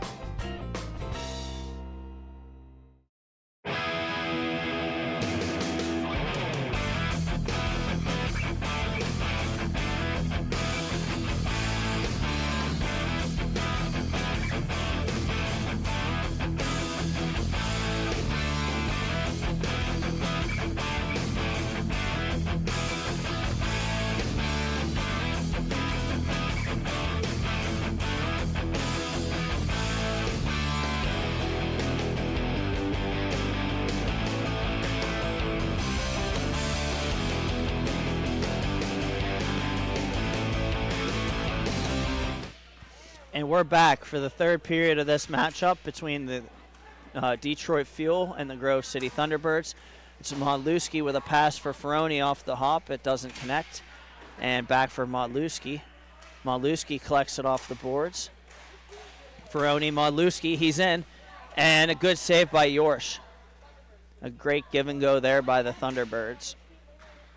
And here goes Nikolai Kuzmak the other way. He shoots, and it's gloved down by Corbett, who has that swagger right now. Yeah, we mentioned last period he had a couple of close calls. Clearly not bothering him as he bounces right back in this period. Face off to his right, and it's Pruitt. Pruitt brings it up. It's Pruitt, Ferroni, and now Modlewski coming late. And a shot on goal goes wide, and now Ferroni picks it up. And Ferroni, the Fuel, get it back. Pass goes off the skate of Goob. Derek Goob going back. He'll collect the puck in his own zone. It'll be banked off the boards. And here goes Pruitt. Pruitt tries to go towards the middle for Ferroni, and it's broken up by the Fuel. The next pass is intercepted, and it's going to be Doug Hall bringing it back the other way. And pass is knocked down by the Thunderbirds in front. And it's going to be the Thunderbirds with an opportunity, but it doesn't connect. Here's the Fuel defending well, and they get the puck back. And it'll be the Fuel in their own zone with it. Diagonal pass to Nikolai Kuzmak. Kuzmak pressured by Ney, and Ney eventually overtakes him on the back check. It'll be taken now, worked around the boards for Buzzard. Buzzard and Ney coming in, and it's broken up by the Fuel. They'll head man the puck. Here goes the Fuel turning up the rink. It's going to be Cody Tipton shooting into the belly of Colin Corbett, and he holds on. Pictures will be available at the conclusion of the tournament. Whether you want one picture or a whole team package, we've got your back. Reach out to us via Facebook or email grovecityhockeyllc@gmail.com to place your order. Oh yeah, want to skip the trouble? Season packages make it easier than ever. Order today. And here's Buzzard. Buzzard for Pajak, a wrister, and it's turned aside by Yorsh. Rebound off the skate of Pajak to the corner, and Pajak's pass is intercepted by the Fuel. They'll come back the other way. The Fuel slowly bringing it up. It's Kuzmak, and he throws it off the outside of the cage. It'll be played along. Here's Tyler Buzzard on the far side. Buzzard works it back down low for Takachi. And Takachi back across for Buzzard. He's got Ney going to the net and can't get it there to him. Ney bumps into the goaltender accidentally. And then the puck comes back the other way. It's Buzzard and a shot off the blocker of Yorsh and out of play. Attention viewers, stay tuned after the MIHA event ends, as we will be streaming our first ever Ladybirds event tonight. The wives and girlfriends of the Grove City hockey players will be hitting the rink for the first time live. So don't miss the fun, friendly rivalry between our wonderful ladies.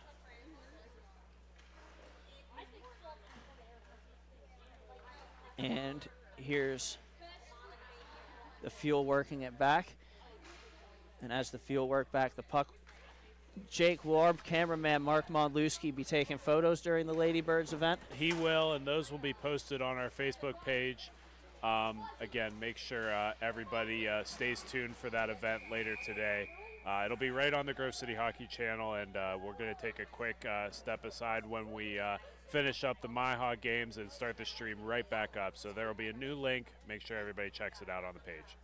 Sounds like a plan. I'm looking forward to seeing it. And we'll have a face-off. And it's won by the Fuel. They'll wind it around the boards.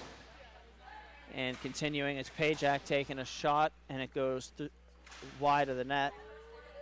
It's going to be picked up by Buzzard now. Buzzard plays it back. Damon Pajak goes back into his own zone for it. Pajak gonna deliberately rag the puck. No pressure forcing anything when you're up, as they are 8-2. And here goes Ian Ney now. Ney has Pajak joining the rush. Nice drop pass, 3-on-3.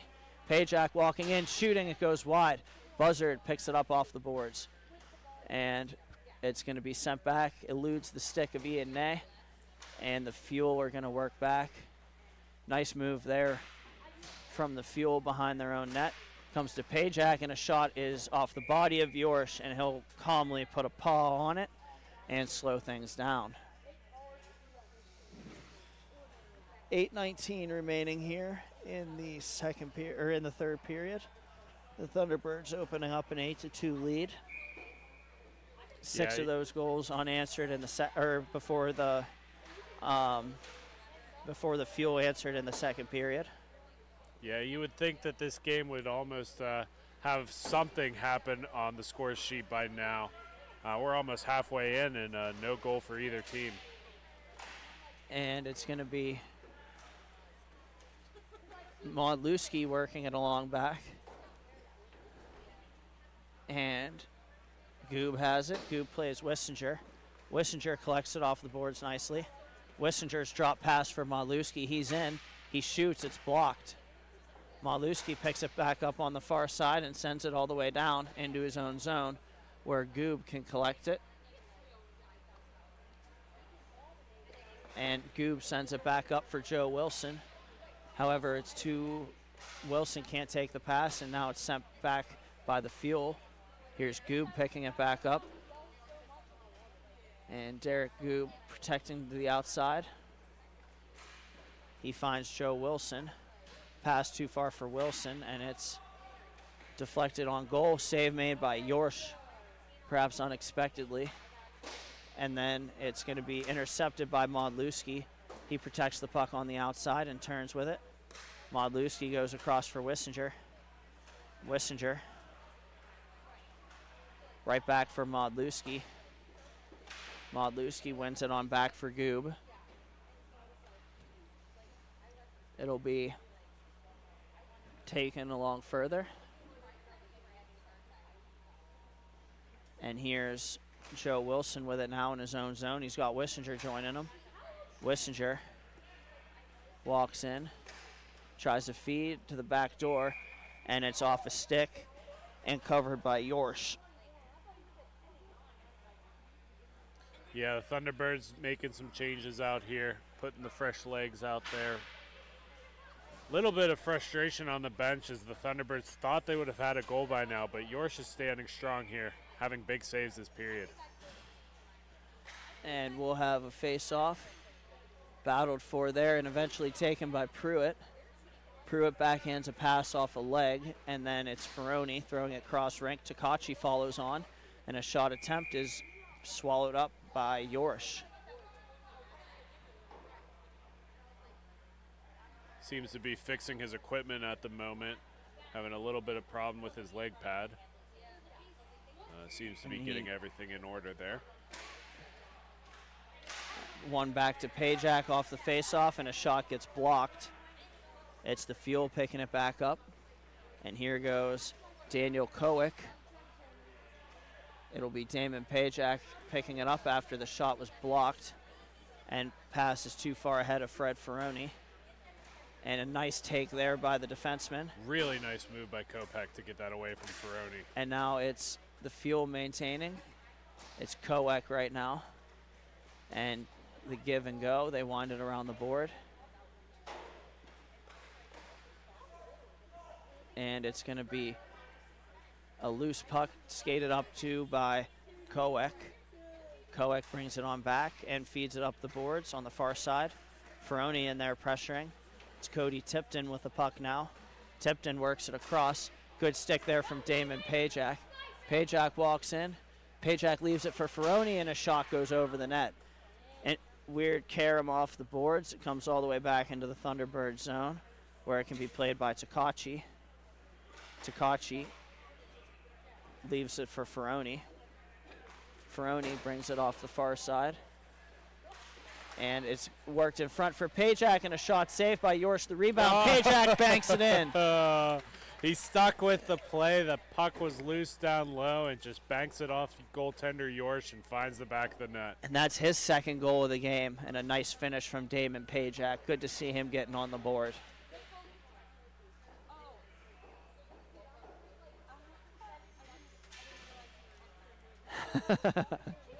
And now some shenanigans off the face-off. Looks like they're still having problems with that leak at the rink. My gosh, that's what's causing that? Yeah, so there's an HVAC unit directly over that spot, and it looks like it's just dripping with condensation and hitting the same spot on the rink. Ref's doing a good job keeping it clear throughout the day, though. And we'll have a pass off a leg in front of the net. And worked in front for Ian Ney, but he'll collect it behind the net. He throws it to the goal, and they score. And that'll do it for this one. The Thunderbirds have came in and taken care of business against the Fuel. It's 10-2, and with that, we'll step aside. Up next is the Windy City Pigeons and the Thunderbirds of T4. Thank you for watching Grove City Hockey.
Welcome back to some more MIHA action. Today we have the T5 Motor City Knights in black on the left side of your screen.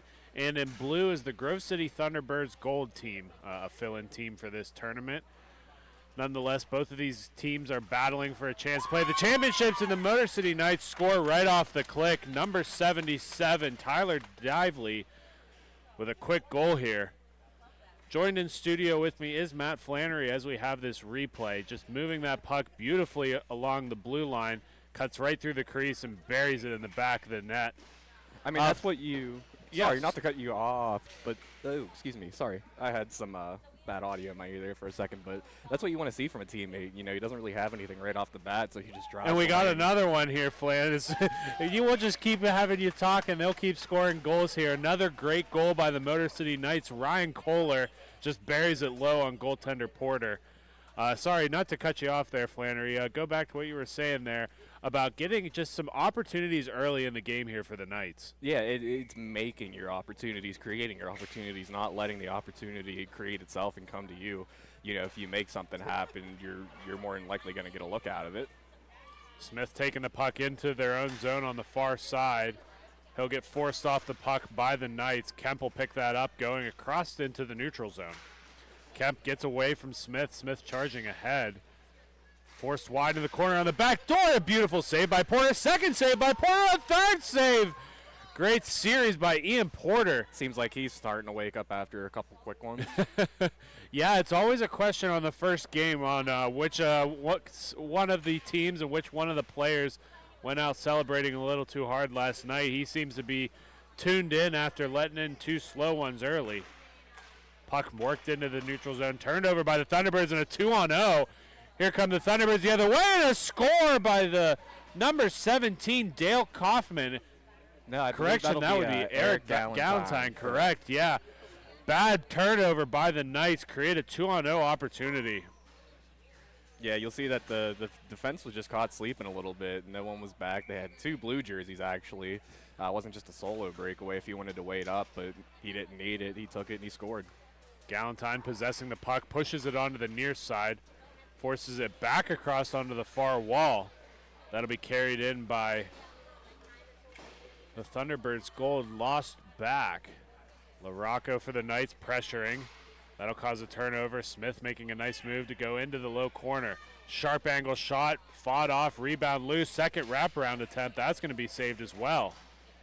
Cellular in net for the Knights, doing a good job on two big saves there. 2-1 with 11:15 left to go in the first period. Overskating it eventually onto the skates and pushed as far as the red line, where it'll be turned over and taken back the other way by the Thunderbirds. That'll be the aforementioned Kaufman that you had mistaken earlier. Number 69, nice. Again, just some of the context around this Thunderbirds Gold team. This is a emergency fill-in team, so this is a group of local players just putting on the jerseys for the first time for MIHA, trying it out, seeing if this is something they want to play in, and again, wearing a mix and match of jerseys does make it a little bit hard to call this game, but nonetheless, seems like both teams are well within this game. LaRocco for the Knights is going to pull it back into his own zone. He'll take it as far as below his goal. Pushes it onto the far end, looking for a long stretch pass. That'll be sent high into the far corner. Off the glass, will sit behind the net of the Thunderbirds. Eventually, the Thunderbirds will be the first team to it. Turnover at center. That'll be taken away by Dively. He'll move that puck forward to LaRocco. LaRocco stops it behind the red, and that'll bounce out in front. Porter able to find it with his glove, and he'll cover up for the draw. Nice, quick cat-like reflexes, noticing the situation, puck squeaking out into the slot. Motor City Knights player, one of your defensemen there, but just not letting that be a chance and opportunity. Slow change for the Knights brings the fourth man in just as the puck is dropped. Pushed back by Tedeschi. He'll force that in onto the near side. Kemp, nice move, but he'll be taken away by the Thunderbirds, and here they come roaring up the other way. Puck forced back into the wall. Kohler of the Knights is going to bring it into the neutral zone. Pauses along the blue line, drops it back. That shot will be knocked away up into the glass. Kemp will wrap that around onto the near side. Kohler to pick it up. Kohler continuing to battle into the corner.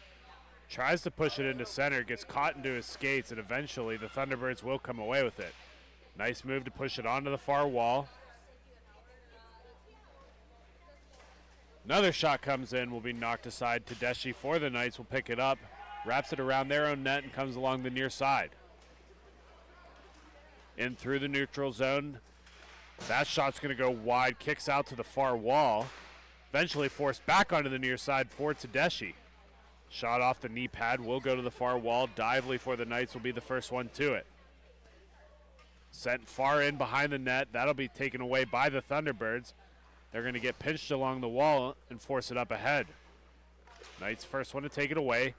Dively almost loses possession but is able to kick it back to the far corner. That puck's pushed onto the far side. No shot able to come, but here's a 2-on-1 for the Thunderbirds. Thunderbirds coming in. Smith overskates it slightly, able to kick that in once again. Walks it along the blue line. Forces it all the way back to his own zone. Thunderbirds possessing, pushes it back along the near side. Smith tries to get to it, but that'll be overskated. Pushed ahead for Kohler. He'll overskate. Tedeschi of the Knights. In front for Kemp, and he'll score over the glove of Ian Porter. Another goal for the Knights there, making it 3-1 in the first. Yeah, it's almost, I don't know if that drop was intentional or not, but nonetheless, it works out pretty perfectly with the timely rush of the third guy in there. They're just able to make some cross-ring pass, and, guy open right in front. What else do you expect? Back in center for the faceoff. LaRocco will push this ahead. Knights doing another good job. That goes off of the side of the net and ends up making its way to the far wall. Thunderbirds pick off that pass, and they're going to charge in ahead on a 1-on-3. He's taken down on the play, and that will be called. I didn't quite see what happened. There's a little bit of a trip on the play. It looks like the Michael Pazik is going to be headed to the box. 2 minutes for tripping. I saw that they got tangled. I just didn't see in what manner, but I don't think he got any contact to the puck, and that's probably going to be the biggest indicator for the penalty being called, if I had to guess. Face-off won by the Thunderbirds, worked up along the top of the blue line, forced him down low. Nice save by Cellular. Pushes that puck to the near side. Onto the far end. That shot's going to go through the defense and comes out towards the top of the circles. Smith controls once again. Looking in front, that's going to squeak through the crease. Sits there for a second. Thunderbirds still possess. Shot coming in. Cellular makes a nice save on that one as well.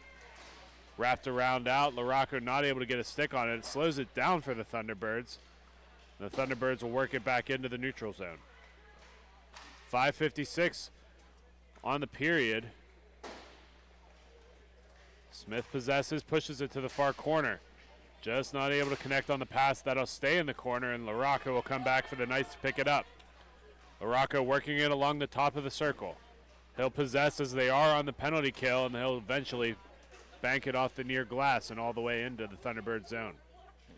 Just under a minute left here on the penalty to number 18 for the Knights.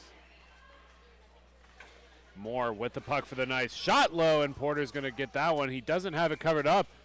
Tried to play with his foot a little bit. Eventually just puts his glove on top of it. Yeah, LaRocco was right there. If he decides to play that, that's nothing but a poke checking in. He looked like he was trying to scoop it up into his glove, but was struggling with the puck staying flat on the rink.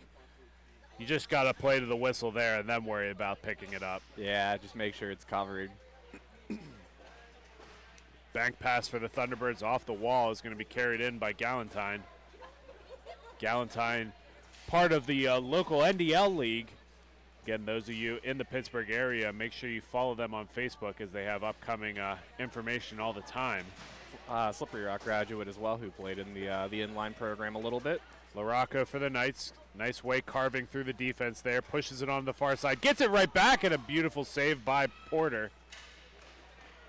Dively of the Knights is going to carry it in as far as center, where he'll dump it back further for Tedeschi. Tedeschi carries it in behind his own net. Bank pass off the wall to Moore, who will pick it up at the red line.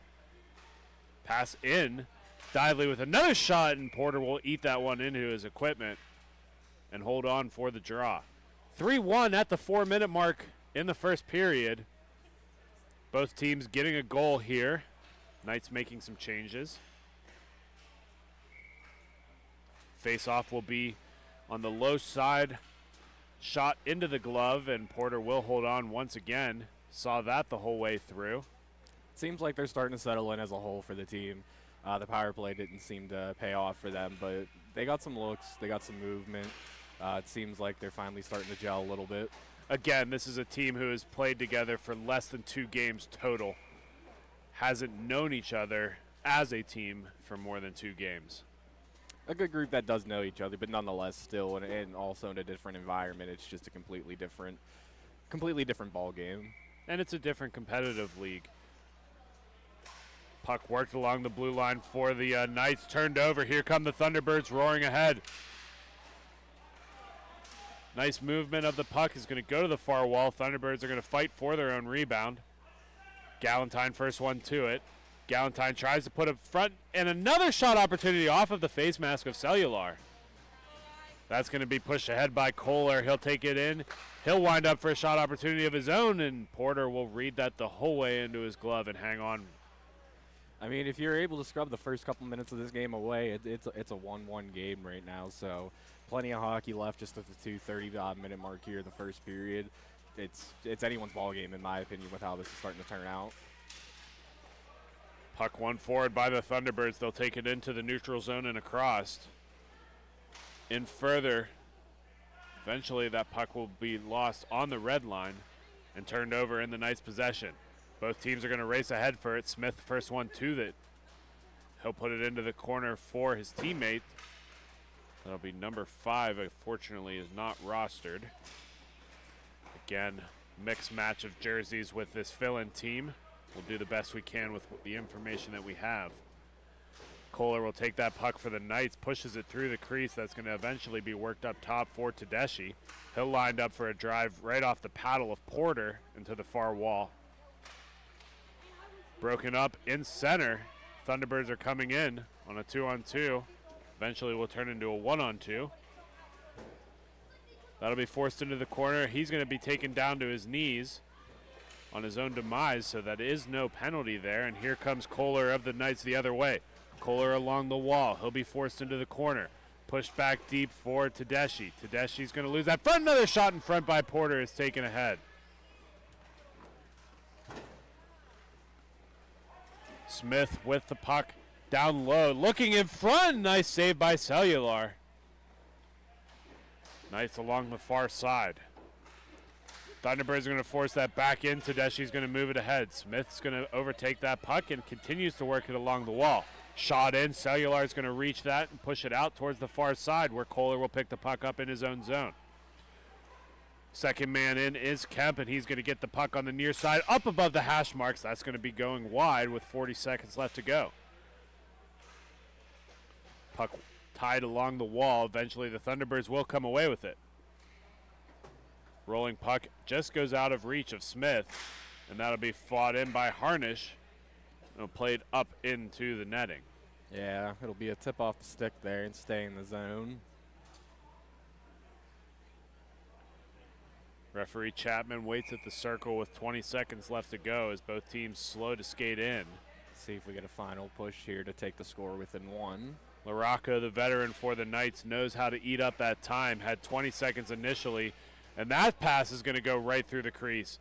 Another shot is going to go off the glass onto the far side. He had nothing but net on that. I don't know how he missed it. It probably was a little bit of a fluttering pass. I didn't quite see that part of it. But the goalie was down and out. He had that whole cage. Well, time does expire for the period, and we're going to take a quick step aside. Final score for the first period is 3-1. You're listening to Grove City Hockey.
Welcome back to the second period of this matchup between the Grove City Thunderbirds Gold and the Motor City Knights. We want to have a quick announcement before the period starts. Attention viewers, make sure to stay tuned after the MIHA event ends. We will be ending the MIHA stream and starting a second stream for the Ladybirds event tonight. The wives and girlfriends of the Grove City hockey players will be hitting the rink for the first time live here, so don't miss the fun, friendly rivalry between our wonderful Ladybirds. And that'll be foot hockey. I don't know if that's been stated in any of the reads, but just to make sure there's no discrepancy, since this is a roller hockey league, for the ladies that were so kind and gracious to be able to do this event, it'll be a little foot hockey game just to give you an idea of what'll come. Again, it's a fundraiser for Project Remission, a wonderful organization who has supported us almost every event that we've had here with Grove City Hockey. So we appreciate Amanda and the wonderful people over at Project Remission. Unfortunately, not able to be in attendance today, but nonetheless, this event is great opportunity to help raise some money for that nonprofit. Thunderbirds with a good opportunity. Cellular is going to fight that one off as it's pushed to the far wall. LaRocco walks in at the blue line, but a great stick check creates a turnover for the Thunderbirds. 3-on-2 opportunity for the Thunderbirds. Pass all the way to the far corner. That's going to be forced back along the top wall. And that's broken up by LaRocco, and he's going to go on the rush. Knights on a 2-on-2. Moore and LaRocco pushed into center, but that's going to be broken up. And Galentine will collect for the Thunderbirds. Knights get some changes here. A little bit of a defeated look on that bench as it is 3-1 in favor of the Knights, but they do look tired. Taken down on the play, that will be a penalty on the Thunderbirds, and they're going to take a trip to the box. Yeah, that is unfortunate. He was attempting to make the play on the puck, but didn't get any contact with it and got all the skate, unfortunately, taking the Knights player out of the equation. Yeah, and that, again, is the nature of hard hockey. Seems like they're playing all right today. They are going to go onto the power play.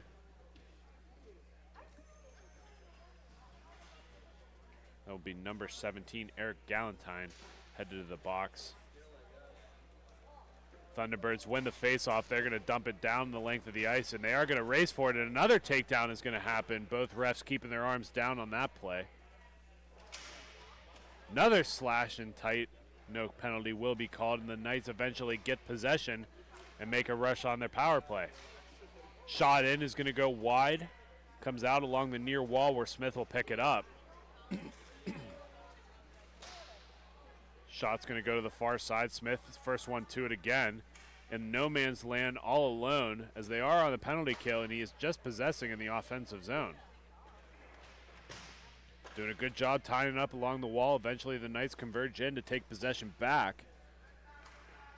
As soon as I say that, it's taken right back away by Smith.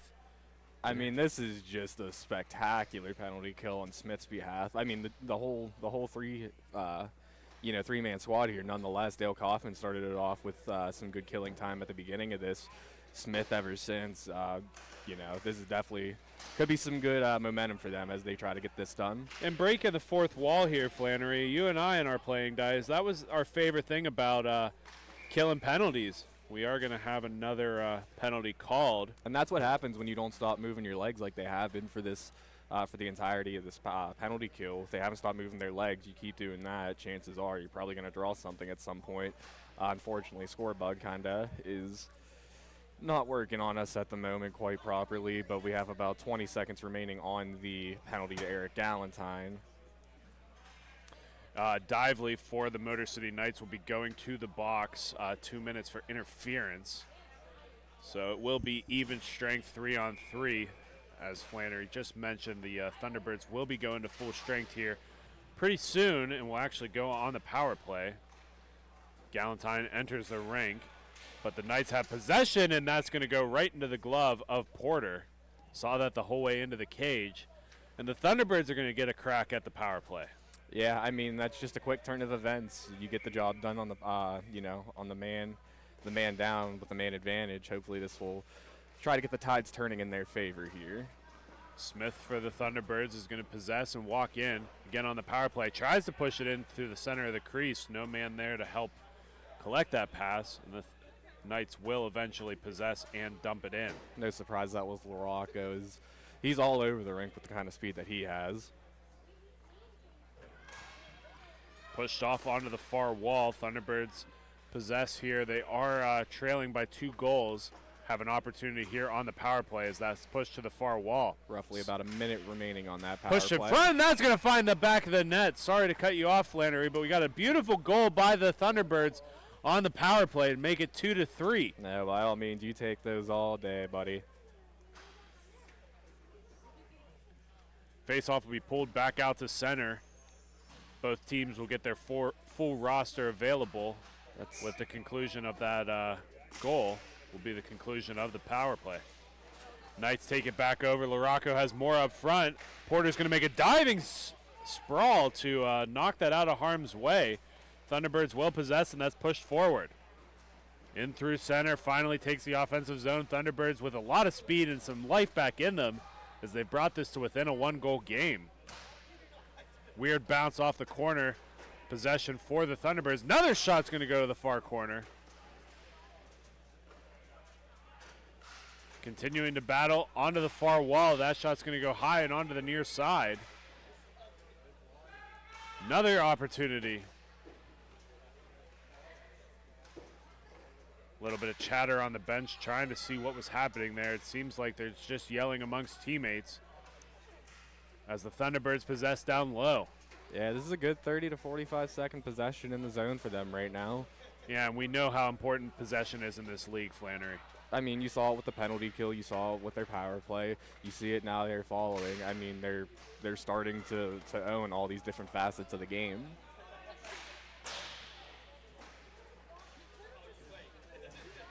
Puck down low. Again, the Thunderbirds will possess on the far side. Carry it in as through the neutral zone. That'll be turned over, and more for the Knights will take it away. He tries to clear it up to Dively, but taken back over by Smith and knocked in deeper.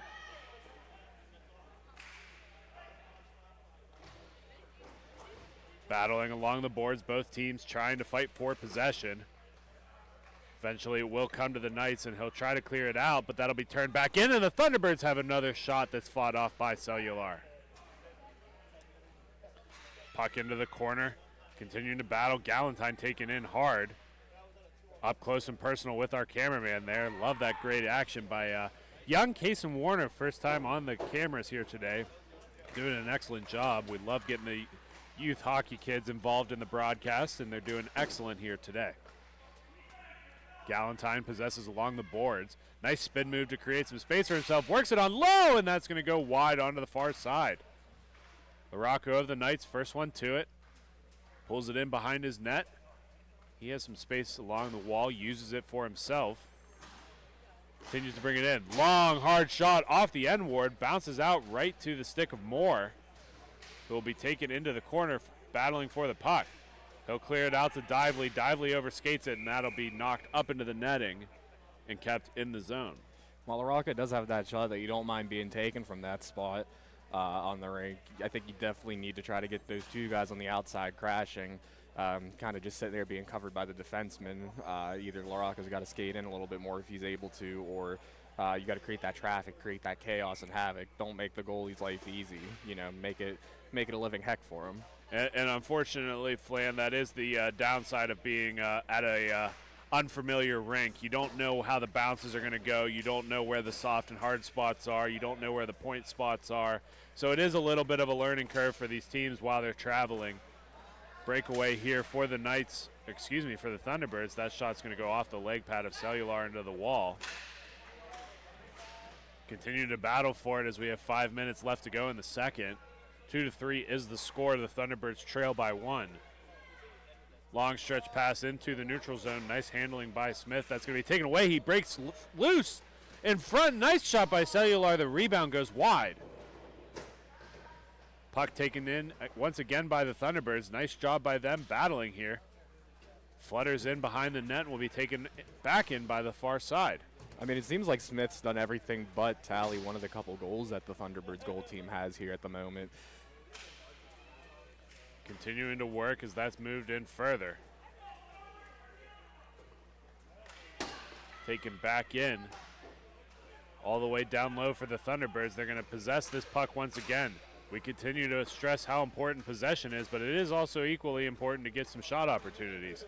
Speaking of, there's a nice one in, but Cellular will make a beautiful glove save and hold on for the draw. Yeah, he's been steady. The momentum has been in favor of the Thunderbirds here ever since that penalty kill, really that they, dominated on. But he's just been kind of steadfast ever since, not really letting much by him, keeping the Knights in that winning spot right now, 3-2.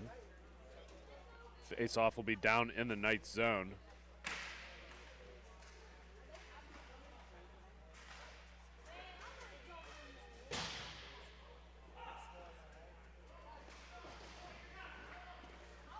Face-off will be moved down. Eventually, Moore will push it ahead for Larocco. Larocco tries to push it back out top, but that'll be broken up by the Thunderbirds. They'll battle for it in the corner. Dumps it along to the far side and continues to be worked up along the far wall. Rolling puck is settled by the Thunderbirds and brought in.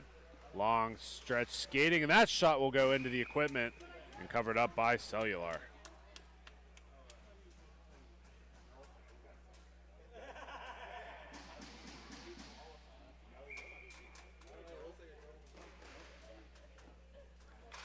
Face-off one up top by the Thunderbirds, pushed onto the far wall. Looking in front, eventually that's going to be pushed aside, and Larocco will take it up for the Knights. Larocco back across to Moore. Moore will skate into the corner with it.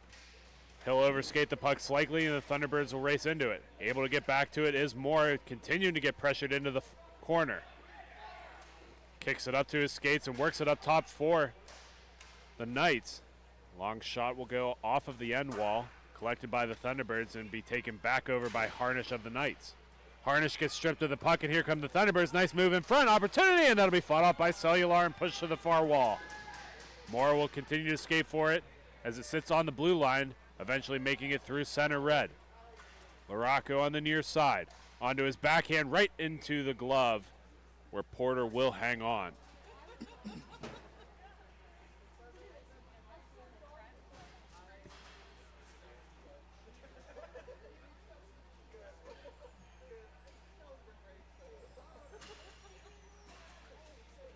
Face-off will be down in the Thunderbird zone after some changes.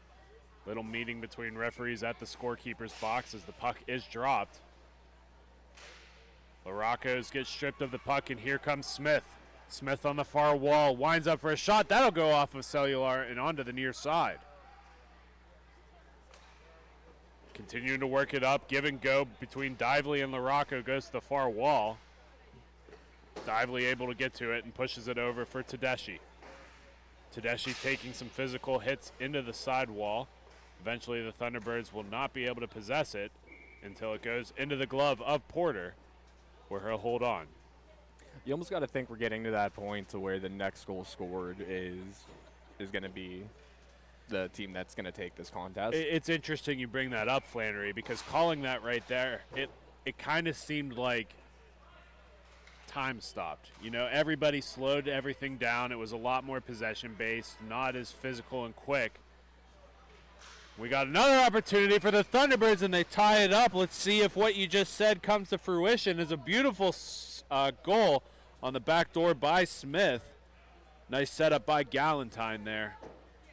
See if we can take a look at that on the replay here. Nice tap in just on the low side of Cellular. And the Thunderbirds make it an even score game. High floating shot is going to come into the Knights zone. Knights will race for it, and Tedeschi works it onto the far wall. A little bit of a physical play as time does expire.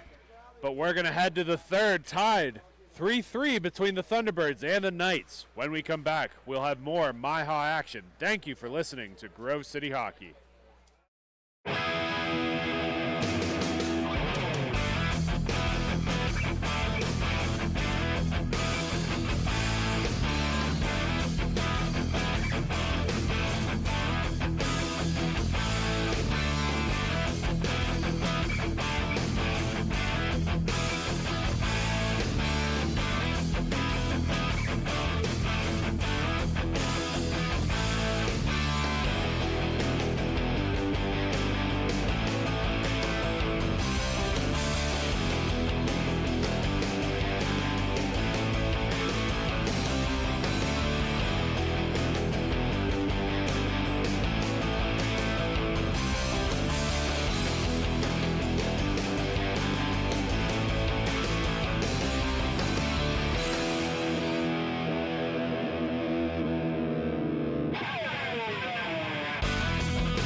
Welcome back to the third period.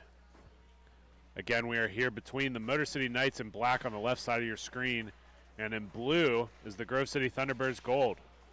A little bit of an oxymoron on the team names and team colored jerseys. Long shot by LaRocco. High and wide on the net. He wrapped around on the near side. He's fired up for this third period. Puck's forced to the far side. Tedeschi will throw that back in for the Knights. Goes onto the stick of Galentine, and he'll push it up the far wall. Over to Smith, back to Galentine through center. Galentine winds up for a shot off of the leg of Harnish. He's limping a little bit. Looks like that one stung him. LaRocco will push that up to Moore. Moore takes it in through center red.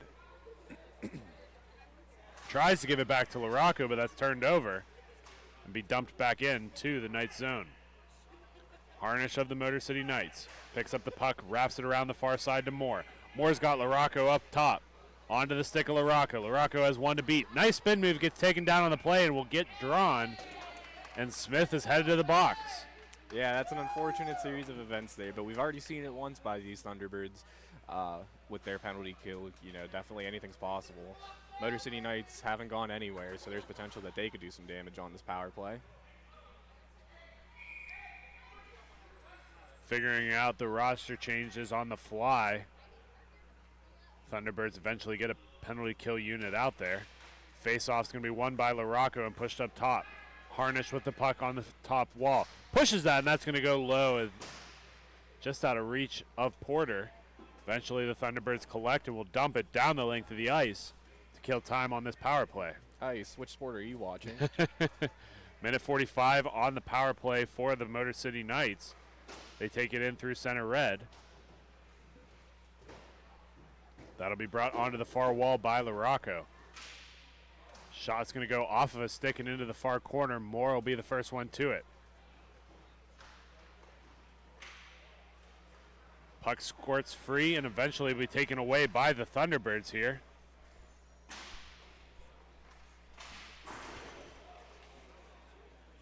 That'll be taken away and brought up by Dively. Dively walks in, continue to be patient with it, pushes it in through center, and that'll be kicked forward by the Thunderbirds.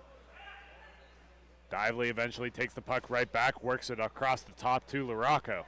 Long drive by LaRocco. Shot misses wide. Be won in by the Thunderbirds, and they'll clear it as far as center red, where LaRocco will pick it up and shoot it back in again. Porter, nice save. Still battling for it is the Knights.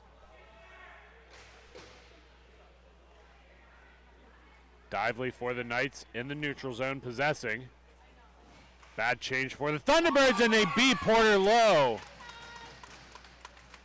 Bad change by the Thunderbirds leaves it a 4-on-2 opportunity, and Dively beats the goaltender right under the glove side and takes the lead right back.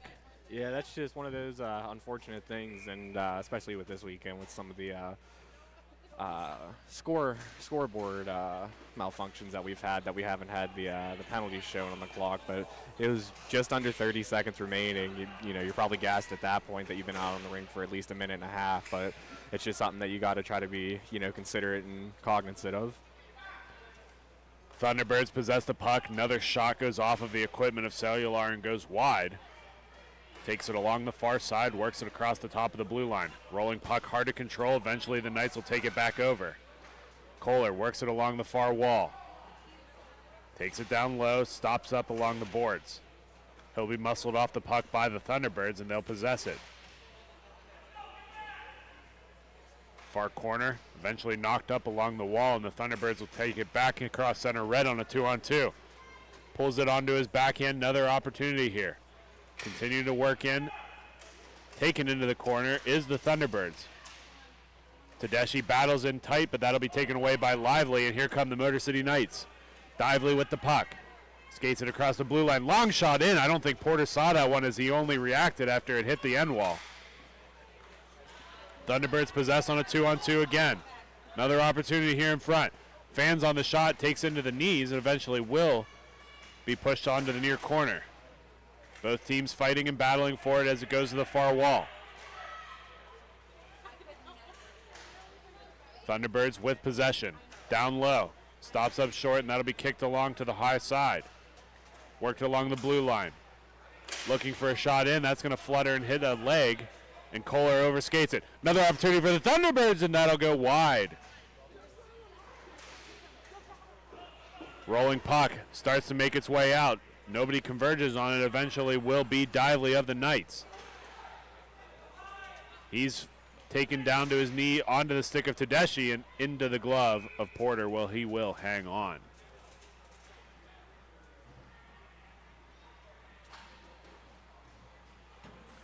Face-off will be brought down to the near side.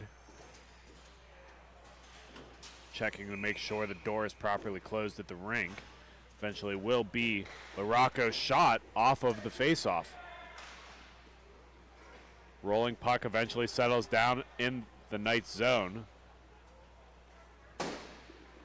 Pazik will push that ahead for LaRocco, but he can't quite get to it. Galentine of the Thunderbirds will drop that back. Bear will pick it up and moved on to the near side. Baby Bear. Baby Bear. Outstretched eventually will be taken over by the Knights, and a huge hit along the wall. I don't think that's as much of a hit as much as it was just Smith, the aforementioned Baby Bear. Ben Smith just really stood his ground, and LaRocco skated into him. And Smith with that big body, I mean, it's going to take a little bit to try to get that kid off his skates. High shot eventually will go up into the netting, and we will have another face-off in the Knights zone. And with that frame of Ben Smith, I mean, you see those heavy shots like that, you're pretty much guaranteed a rebound every time. That time it went up into the netting, but if you can get some guys going around the crease there with his shot, you never know what's going to happen. Puck sits along the blue line. Nice stick move by Smith. Another opportunity fought off by Cellular down low. Great sprawling efforts by him. Rolling puck comes out towards center red. Worked back up top to Galentine. Galentine still trying to get the puck settled. Eventually moves it over to Smith. Long, far drive goes into the glove, and Cellular will hold on. 3-4 is the score. The Knights ahead on the Thunderbirds. We have just about 6:30 left to go in the third period. Face-off will be down in the Knights zone, one to the far wall. Smith tries to have a shot, but that'll go into the leg pad of Dively, where LaRocco will get to the puck first. LaRocco tries to push it out front. Another shot in front. That will go in for the Knights. Dively out front beats Porter low and extends the lead 3-5. Great skating on there. Just able to work it high to low, and a beautiful goal down low. No questions there for the Knights. Gotta say, it doesn't seem like my prediction's quite playing out. Face-off won by the Thunderbirds. They're going to pull it along the near side. Takes it down below his net, works it onto the high wall. Miscommunication as that pass is going to go all the way into their zone. They will be the first ones to it. Wrapped it around the far wall. Eventually the first one to it will be Dively, who will send it right back in the same path it came from. Thunderbirds pick it up, and they'll stop behind their own net to create some space and eventually set up their own breakout. Wraps it along the far side, pushed up in front. Eventually will be overskated, and here comes more of the Knights. He'll be snapped off the pass and sends it back to Dively. Dively's pass will be picked off by the Thunderbirds, but that'll be put right into the leg pad of the Knights, and here comes Kemp of the Knights. Over to LaRocco. LaRocco's shot's going to go wide and onto the far side. Kemp overskating it. Here come the Thunderbirds gold. Right back to them, and that'll be onto the far side. Eventually worked up past the blue line. Long shot right into the glove, and Cellular will hold on. Attention viewers, make sure you stay tuned after the MIHA event ends, as we will be streaming our first ever Lady Bird event tonight.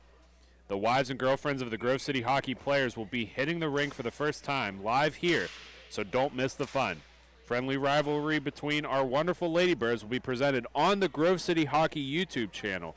Again, those of you watching the MIHA action today, we will end the stream and start another stream directly after the event today. Thunderbirds possess on the far side. The Knights are going to chip that in. and there will be a puck race for it.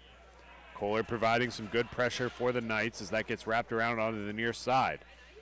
Back across to the far end for the Thunderbirds as we have just about 3:50 left to go in the game. Thunderbirds take it across the blue line and create some space in the middle. That shot, and Cellular will snatch it out of midair and hang on for the draw.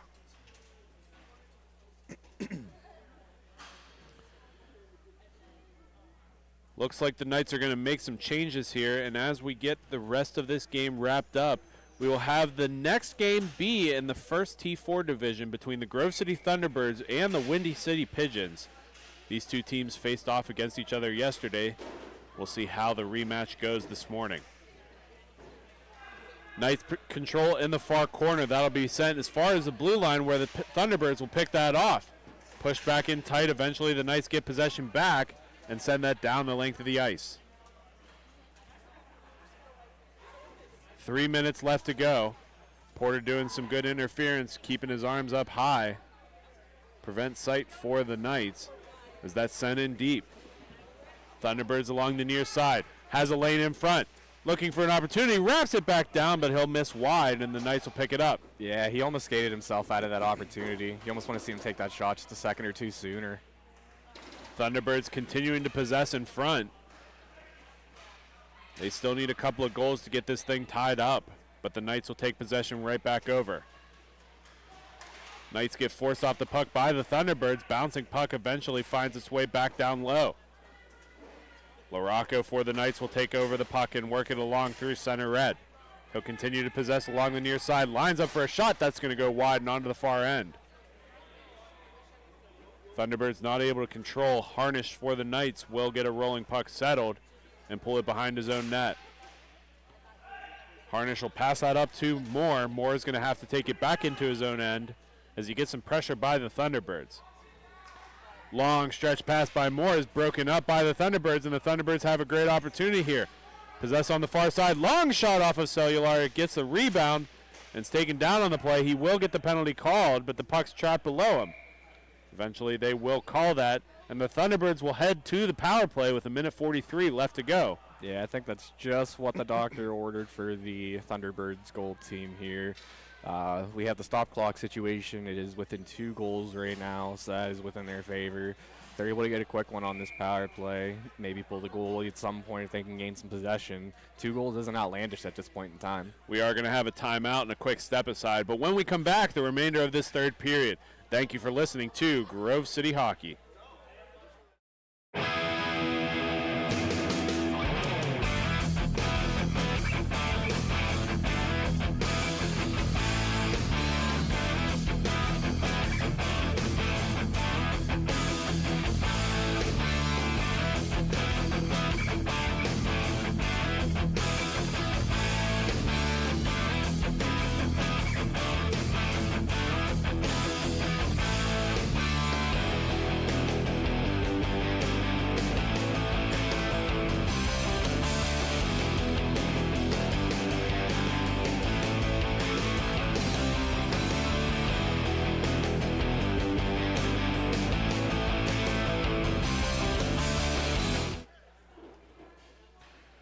Welcome back, and while we're waiting for the puck drop, I do want to bring up what we were talking about off air there, Flannery.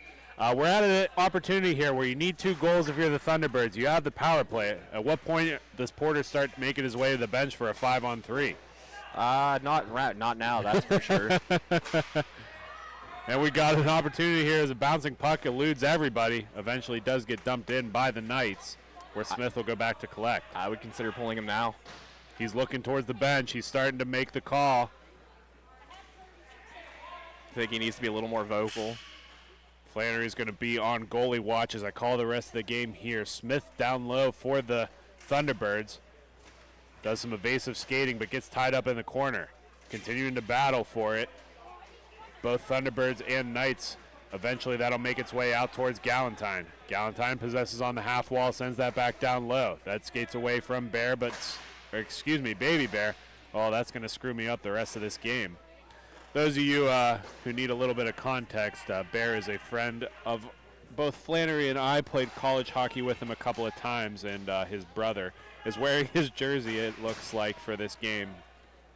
Yeah, we'll have that pull goalie finally for the Gold Thunderbirds. Thunderbirds still possessed. Long pass broken up by the defense in front, and that's going to start to make its way towards the goal as there's 26 seconds remain. Thunderbirds get the loose puck, start skating back into the zone with 20 seconds remaining. Yeah, you need to be a little more aware of the situation and try to get some more haste on this at the moment. Another shot in. Rebound, and hits off the side of Cellular. They get a little bit of a nice chance there. Looking in front, another long pass is going to go to the far wall as time was just about to expire. Loose puck, and they get it right as the penalty is about to expire. 2.1 seconds. I don't believe that's going to be enough to get it done, but certainly makes it exciting for the Thunderbirds. Valiant effort nonetheless, fighting till the final whistle. Not every team's going to do that, so kudos to them, especially for coming out on the emergency basis, all these fine fellas and gents.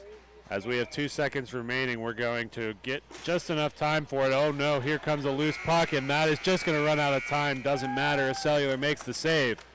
We're going to step aside. We have the Grove City Thunderbirds taking on the Windy City Pigeons next. You're listening to Grove City Hockey.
And welcome back here live from Grove City. Brandon Britton hopping back with you on the call. And we'll have this matchup between the T4 Grove City Thunderbirds and the Windy City Pigeons. Thunderbirds in white attacking from left to right on your screen. The Pigeons in black attacking from right to left. And it's an opening shot attempt for the Pigeons is blocked. Stretch pass too far for the intended receiver. Tyler Cozen in to go get it. And he wins a board battle, trying to work it out in front for Asako. And it flutters back on where Rierick will play it. Rierick with a give and go with Asako. Here's Rierick in. He shoots. It's off the glove of Such. And it's going to be wound around where Cozen will be the first player to it. Cozen looking up. He shoots, and it's blocked away by the Pigeons. Joe Spencer follows on. Spencer skating around, trying to cut to the inside. Well defended there by the Pigeons. And then it's going to be worked back up where it can be played by Salvador Mangialamoni. I believe that's Mangalamini if I've Mangalamini if I've heard correctly. Noted. Thank you very much, Flan. But don't pin that on me if I'm wrong. Flan, what can the Grove City Thunderbirds do to beat these Windy City Pigeons for a second time in the weekend? Just play their game. Play how they did the first time. If it's not broke, don't fix it. Obviously, you want to tweak a few things on the defensive end because it was a fairly high-scoring game, I believe. What was it, 9-6 or yes, 10, sir. something like that. So you don't really want to let up quite that many goals, of course, in roller hockey. It's hard to pitch a shootout. But I just think you want to, like I said, just play your game, do what you did right, just tighten up a little bit defensively, and with your transitions, I think you're golden. And a shot on goal by Copley scores! What a shot, what a feed, and the Thunderbirds are off and running. See if you can take a look at that on the replay here, B. A great steal by Copley. Wins it up. Then the pass comes across, and Copley buries it. And we'll have a face-off one. Going back for it is Jared Amick. Amick looks up and finds Copley. Copley settles it along the boards. Here goes Copley, stopping on a dime, feeding back over for Amick. And it's going to be one along further. Here's the Thunderbirds with it along the outside. Blast by Copley, and a blocker save there by Such. And the rebound, he dives to keep it from coming out in front of the net, but it's battled for behind the net. And John Dash trying to win the battle. He's muscled off the puck. And coming back the other way is Nathan Schmidt for the Windy City Pigeons. Taken away, here's the Thunderbirds. And this is Troy Gillian, number 8. And they try to feed it across. And here goes the Pigeons counterattacking. And Dash feeds it over where Gillian can play it. Gillian looks up and has button hooks back. Bryce Rierick calling for a pass and a pass attempt towards Dash, unable to take it. And now it's going to be Dash backhanding further and Tyler Cozen being in to go get it. Cozen gets knocked down, and that's going to be a penalty coming up to the Pigeons and give the Thunderbirds the first power play. But you also there was already a delayed penalty. I don't know if you saw Alex New for the Thunderbirds coming off, but there was already a penalty called, I believe, if I saw correctly, on Dash. We had a hooking up here in the neutral zone as he was trying to get it out. He was hooked up for a while, and I believe we'll have the second one that you had mentioned going to with that hit on Cozen going to the Pigeons. And it appears to be a 4-on-2. And here we go. Correct.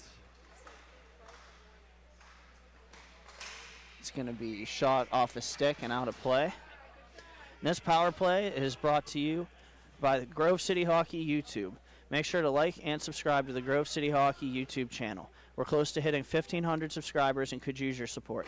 Just type in Grove City Hockey YouTube and click the thumbs up and subscribe. Grove City Hockey, growing the game. And Copley works it down low for Hetrick. Hetrick tries to go back across for Bryce Rearick. Rearick collects it off the boards, and they'll send Copley back for Hetrick again. Hetrick trying to feed Copley. It goes off the stick of the penalty killer, which was Matthew Ponsky. And a shot on goal deflected in by Hetrick. My God. Rearick to Hetrick, and it is 1-0 Thunderbirds, and they still have a minute on the man advantage. That is, let's just take a look at it. Rearick delayed, and then threw it to the front, and a beautiful backhand deflection. Apologies to Hetrick there for the tip just being slightly out of frame as the camera had panned over, but nonetheless a beautiful goal to put him up by 2. And here's Copley with it again. He'll send it over to Rearick. Rearick looks up, pressured there by Ponsky again. And it's going to be won by Ponsky in front of the broadcast booth and worked on back by the penalty killers. They'll get it all the way down. And we have another stoppage of play, and I think there's an injury. So we'll it's Kozin. We'll step aside very quickly. Be right back with the rest of the first period. Thank you for watching Grove City Hockey.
And we're back with 7:52 remaining here in period 1.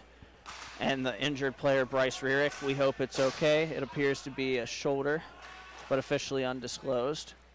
And it's worked around for Greg Copley. We'll have even strength here. The Pigeons are off the penalty kill. Unable to kill the first one with the 4-on-2, but they are able to kill off the second one. And it's battled for on the near side. Jared Amick picks it up. Amick plays Johnson across. Johnson trying to play it along further, work it in front. And it's going to be taken by the Pigeons. Here they go. And it's Dion with it. Dion comes in and shoots. Save made by New. And it's going to be won back by the Pigeons. They'll recoil in the neutral zone. And it's Bilecki with it now. Jeremy Bilecki. The Pigeons have some weapons at the moment between Dion and Bilecki for sure. I think they're trying to make a statement here towards the halfway point of the first period. And here's Kozin with it. He'll work it on back for Copley and back for Kozin. And Kozin trying to make a move. Picks it back up along the outside. and then winds it around where it can be played by Copley. Copley picks it up. He has a man open in front, and Troy Gillian scores. His first as a Thunderbird, and it's 2-0.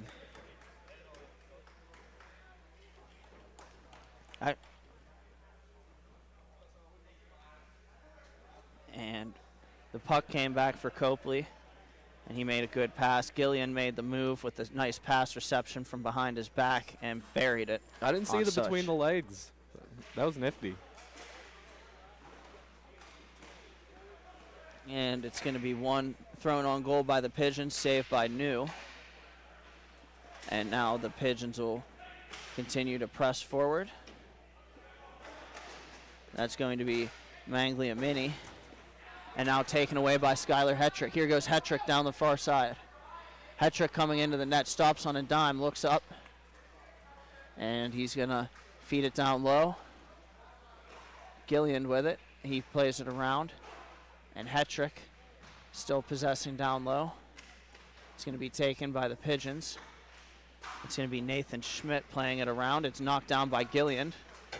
Gillian plays it looking up and taken now by the Pigeons. They'll come back the other way.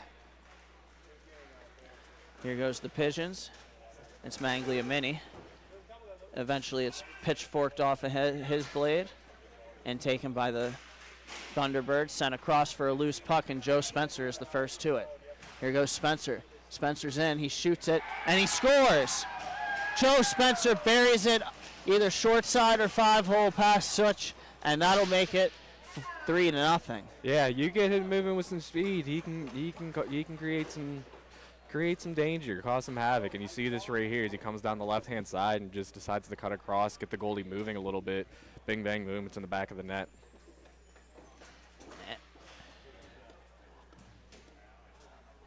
Is it 3 or is it 4-0? I thought I believe it was it 3. should be 4-0. Okay.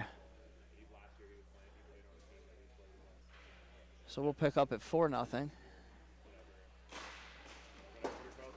And Amick with it now. Over to Cozen. Cozen goes across to Asako. A shot goes off a stick and wide. And it'll be shot on goal, patted aside by Alex New. And then it's going to be taken by Copley. Played over for Bilecki. Bilecki plays it across. And here goes Tyler Cozen. Cozen plays it to Asako. Asako tries to go back for Cozen, and it doesn't. It gets broken up. Asako gets it back. Stops up. Looking across, and it's going to be knocked down in front and saved by Such. And it's Asako now collecting a pass from Copley, cutting to the outside, trying to feed it in front, and it doesn't go through. Now it's over to Copley.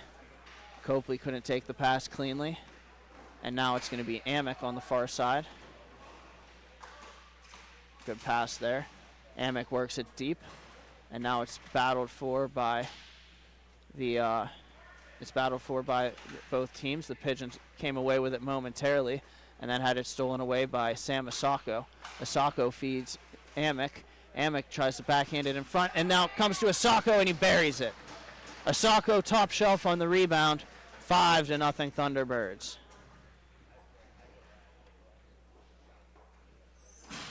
And buy Sam a drink and get his dog one too. That was like super delayed. R.I.P. Mike Lang.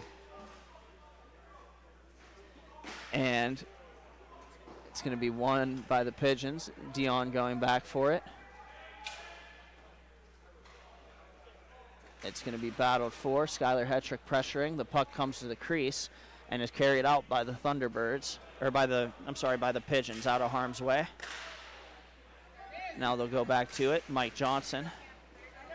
And taken by the Pigeons. Now Spencer picks it up for the Thunderbirds. And Spencer overskates the puck. Here's an opportunity for the Pigeons. A shot attempt saved by New. And the rebound comes to the Pigeons, but promptly taking the puck is Hetrick. And he'll play it to Spencer, who leaves it for Dash. And now Dash goes forward. Dash was looking up and sent over by the Pigeons. Across they go. And down low, the Pigeons control. They'll look to make a stuff attempt, and a good save there by Alex New, and he'll cover. Unfortunately, I don't think the Thunderbirds are going to draw a call on that one with two teammates colliding between Hedrick and Dash. But, I mean, on both ends of the rink here, both teams, a little bit of sloppy hockey here for the last couple of minutes. So we'll see if things will tighten up here in the dying minutes of the first period. And we'll take a second. Attention viewers, stay tuned after the MIHA event ends, as we will be streaming our first ever Ladybirds event tonight. The wives and girlfriends of the Grove City hockey players will be hitting the rink for the first time, live here on the YouTube channel. So don't miss the fun, friendly rivalry between our wonderful ladies. Again, that's coming up after the broadcast. And including our cameraman, Mark Mondlewski, will be taking pictures for the event. Flan, it's very exciting upcoming. Oh, absolutely. First time we really ever done anything like this, but I think it'll be more for the camaraderie and just kind of getting everyone together. It'll be very nice to see. I'm looking forward to seeing it on YouTube. There will be a separate link for the broadcast. And here's the Pigeons coming up with it. It's Mangliamini, and he feeds it back, intercepted by Gillian, played up for Asako, and here goes Sam Asako.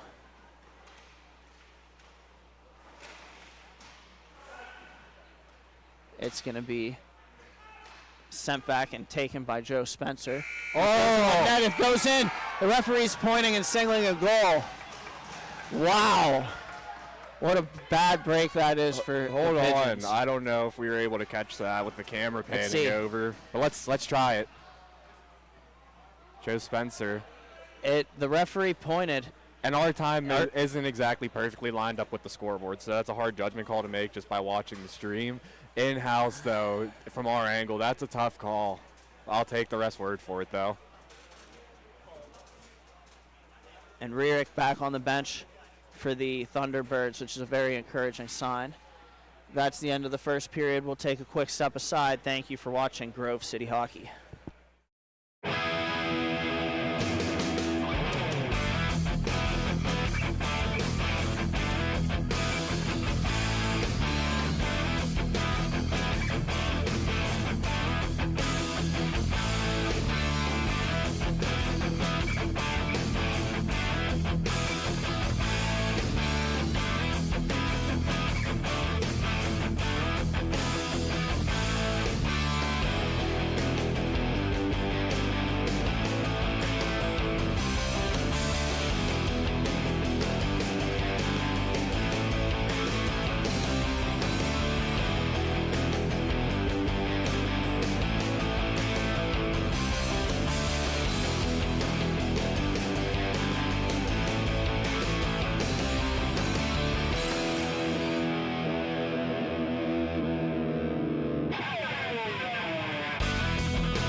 And we're back for the second period of this matchup live from Grove City between the Grove City Thunderbirds and the Windy City Pigeons. The Thunderbirds have a 6-0 lead, no power plays nor penalties, and a shot on goal. What a save to start off the hop by Alex New. We also have a goaltending change as Drew is taking over for the injured Josh Such. Don't know if that's a first or a last name. That's all I was given for the fine. Fine fellow willing to go ahead and hop in net on the emergency basis here, so hopefully that'll give us enough to do him some justice here as he tries to help the team out. Another fine save there by Alex New on that shot. A couple of glove saves to start the period. Now taken by Spencer. He feeds Cozen, but it's intercepted and then thrown on goal by Nathan Schmidt and into the catching glove again of Alex New. Little rinse and repeat here. Couple of changes for the Thunderbirds. And 13-11 still to go in the second period. He's going to be sent across. And Schmidt has it. Throws it wide of the net. Stepping up is the other Schmidt. And now taking it is Sam Asako. And it's going to be Mike Johnson throwing it back around underneath for Asako. Asako picks it up in the corner and turns out of a check. Turns again. Feeds Copley. Copley to Amick. He's got Johnson in front of the net. Amick shoots it, and a good save by Drew. And then it's going to be played back where Copley will settle things down, send it across. Mike Johnson with it again. Johnson banks it off the boards. Asako will go to get it. And it'll be the Pigeons and Nathan Schmidt to take over. The Pigeons feed it up the boards. It's intercepted, and a tip try by Johnson is saved by Drew. Drew's Impressive not doing save too bad there. coming into this pretty quickly. And this action is brought to you by the Midwest Inline Hockey Association. Established in 2010, MIHA has been the growing travel league for top competition in inline hockey, ranging from Michigan, Indiana, Ohio, PA, Illinois, Wisconsin, and New York. MIHA action brings you hockey from all different walks of life. MIHA is a proud sponsor of Grove City Hockey. And it's Bilecki coming in, trying to go on goal, poked to the corner by New. And now the Thunderbirds recollect it. Pass is intercepted off of the Pigeons, and a shot on goal is turned aside by New. They'll wind it around, and it'll be Buckley going back, and Buckley sends it D to D. And there goes Dion. He's in. He shoots on goal, and it's off the shoulder of New and over the net. Thrown back on net off the outside of the cage, and now battled for there. And it's going to be eventually settled down by John Dash. And Dash winds it around the boards. Tyler Cozen picks it up. He skates around behind his own net, plays Dash. Errant pass intercepted by the Pigeons. And a backdoor feed. And a shot on goal is off the shoulder of New. He did a good job standing tall on that one. And here goes Joe Spencer. Spencer feeds it across. They score! Troy Gilliand, his second of the game. And the Thunderbirds make it 7-0 here. What a goal. Yeah, being the first weekend for Troy, I think he's making a name for himself. We take a look here. Heck of a feed from Joe Spencer. And a nice backdoor feed around Dion and around the other defender, Brad Buckley. And face-off coming forward, glove down by Copley. Copley plays it up for Johnson. Johnson tries to bank it to himself. And now Hetrick follows on, backhander towards the front, and they'll work it back out to Amick. Down low for Hetrick. Hetrick carries it down low. And then it's battled for and eventually won by the Pigeons. And here they go. Coming in and shot. Goes over the net off the glass. And it's going to be Copley with it again. Copley plays it over. And it's Johnson taking it now.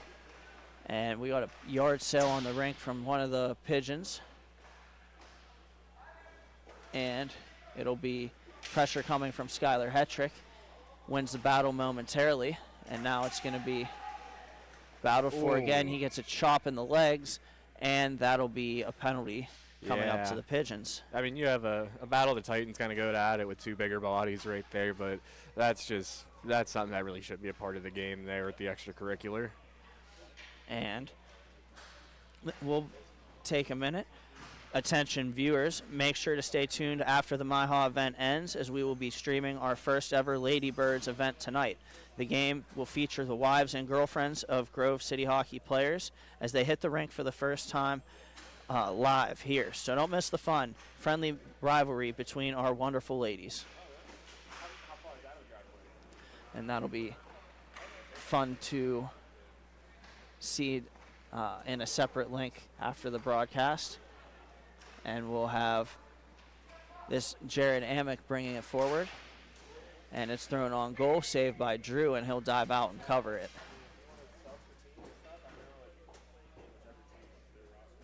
Face off to the left of Drew, or to the right of Drew. Plenty of time on the power play here for the. Actually, it's coincidentals. Never mind. Yep, 4-on-4. You're correct, B. And it's going to be sent back by Asako off a pigeon, and here goes the counterattack. It's going to be brought up by number 69 and then taken by Asako. And here goes Copley into the zone. Copley to the goal, tries to shoot it, and it goes wide. And then it's going to be taken by the Pigeons again. They'll play it up the boards. And then it's going to be taken by Schmidt. Schmidt plays it along further. Asako steps up and takes the puck back. Asako plays Gilliand. And Gilliand back for Asako. Asako gets the puck behind the net, and it's taken away from him by the Pigeons. They'll bring it back across. It'll be Jeremy Bilecki picking it up. Here's Bilecki taking the 1-on-2, waiting for help, and trying a centering pass. It's deflected wide by the Pigeons. Smart little play there. And it'll be worked on winning the board battle with the Pigeons. They're going to walk it in front, and a shot goes wide behind the net. Banked off the boards, too far for Sam Asako. And the goalie's going to cover up, and that'll be getting a stoppage. Yeah, smart play. You got Sam Asako streaking behind the defense. No need to put the puck out in harm's way at this point. And we'll have Cozen, Johnson, Spencer, and Dash as the Thunderbirds look to cap this one here sooner than later. And it's taken away by Spencer. Spencer plays Johnson, and Johnson shoots it wide of the net. It's going to be played up.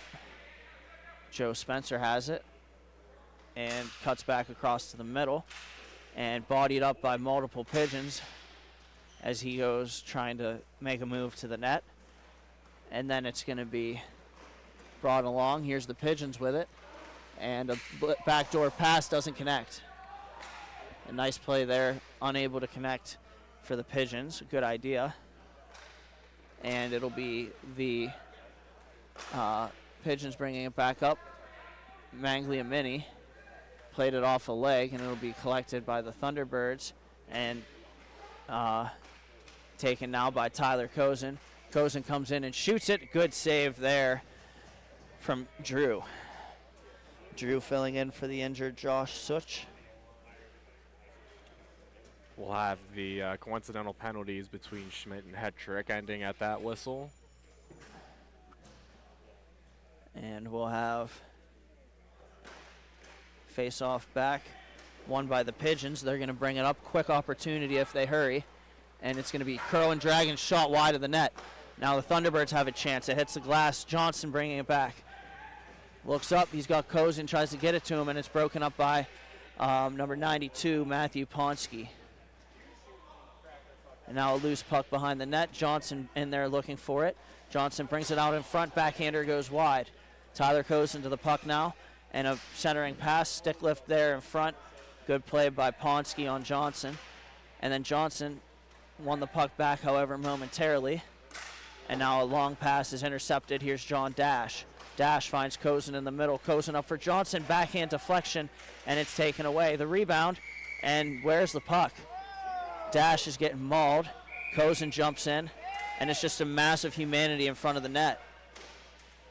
My gosh. And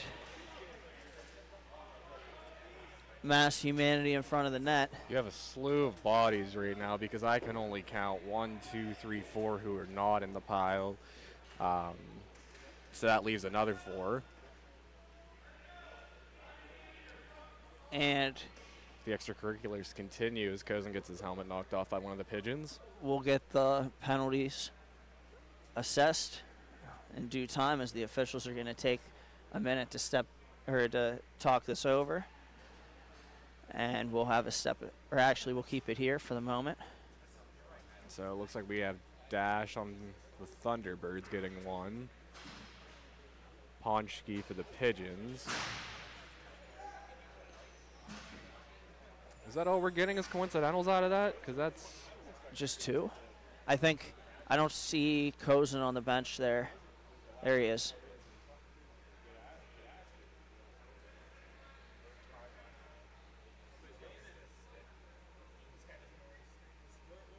Schmidt's Wow. without a stick just out of nowhere, apparently. I don't know if one of his teammates had grabbed it or if it was one of the, looks like maybe one of the Thunderbirds. Oh, Dash. Okay, so that's what we have going on. Dash grabbed the wrong stick after the scrum. Took it into the penalty box. One of the teammates for Dash had grabbed his stick, and his stick was on the bench. So we have a whole slew of little things happening right now. We'll have the face-off. It's going to be won by the Pigeons. They're going to send it up, and they have an opportunity here. And stopping on a dime is MagiClean. He backhands it off the boards. It'll be taken by Buckley. Brad Buckley now brings it around the net and tries to throw it all the way back, and it's off the glove of Johnson. And then it'll be one on back. Jared Amick goes back for it and taken away by the Pigeons. Here they go. They work it on back to the point. Schmidt with it now. He lays it off, and coming back, picking up the puck. Number 69 shoots off the outside of the cage. And now it's going to be the Pigeons to it. They're going to send it on back to the point. Johnson pressures. They work it back across. And a shot towards the net is off the stick of Copley and goes to the corner. And then it's going to be collected by Amick as the centering pass hits a couple skates and deflects away. And now here's an opportunity from Copley. Copley's in, and Copley scores! Greg Copley buries it on the breakaway, off the bar and in on the block, or on the glove side. And that'll just about do it for this one. Yeah, we'll take a final look here, be it the last goal to cap things off. Greg sneaking behind the defense, goes 5-hole just like you said. Caps this one off, so if you want to go ahead and send us home here. And up next, we'll have the we should have the Bananas and the winner of the 8 o'clock game, which was the Shockwave. Thank you for watching Grove City Hockey. We'll be right back.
All right, we are back at the Grove City YMCA with MIHA action. We got some T4.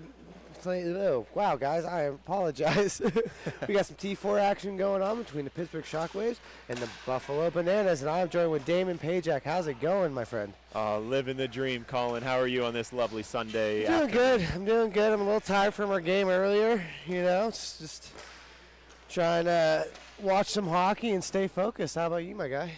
Trying to stay loose. We got another one coming up, and these Buffalo boys are trying to get it done themselves as well. Yes, the winner of this will go on to the championship game later this evening or early afternoon.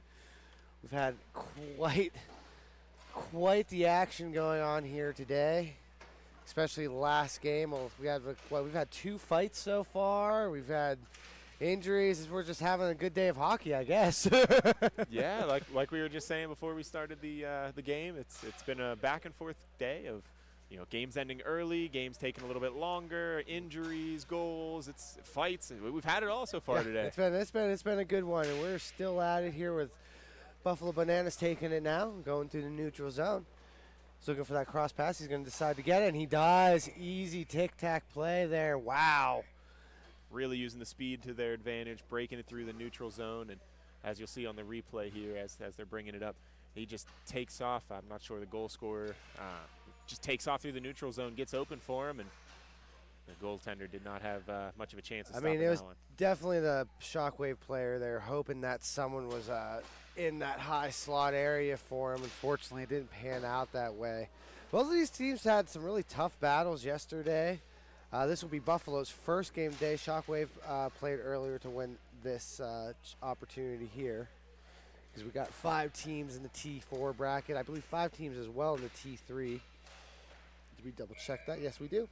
And a great save by the Buffalo netminder. So what do you think? You've been watching these teams for a while now. What do you think about this matchup here? You know, as much as I'm going to say I want to root for the Pittsburgh team, with us, you know, being a Pittsburgh area organization. Yeah. I can't help but feel like the Bananas just they have that dog in them. They are going to, they got that dog. Yeah, they're gonna give them their money's worth and make it tough every step of the way. They have offense, they have defense, they have grit. They can do it all, but I think Shockwave has a lot of that as well. So I guess we'll see. I mean Buffalo Bananas have just definitely been the team to beat in this T4 division. They went 2-0 yesterday, +5. They're 8-1 on this season, and you got this Pittsburgh Shockwave team. Not horrible. I mean, they went 1-1 with a -1, which isn't too bad for a 1-1 team. They are 5-4 on the season, so it'd be a pretty big upset for the Shockwave to pull this one through.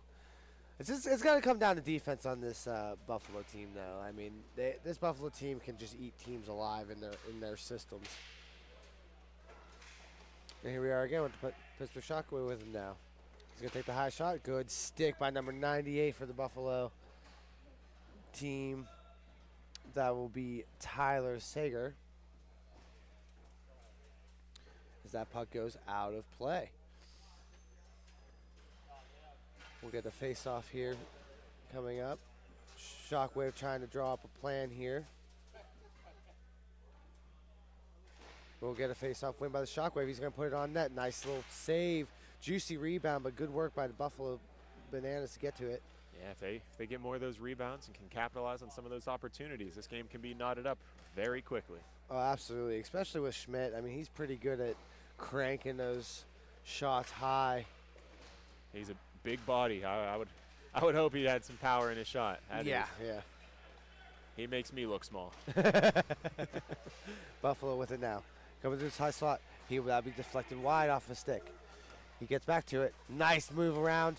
Another good stick by a defenseman on the Shockwave side of things. They're going to work around Shockwave for the race. Buffalo with it.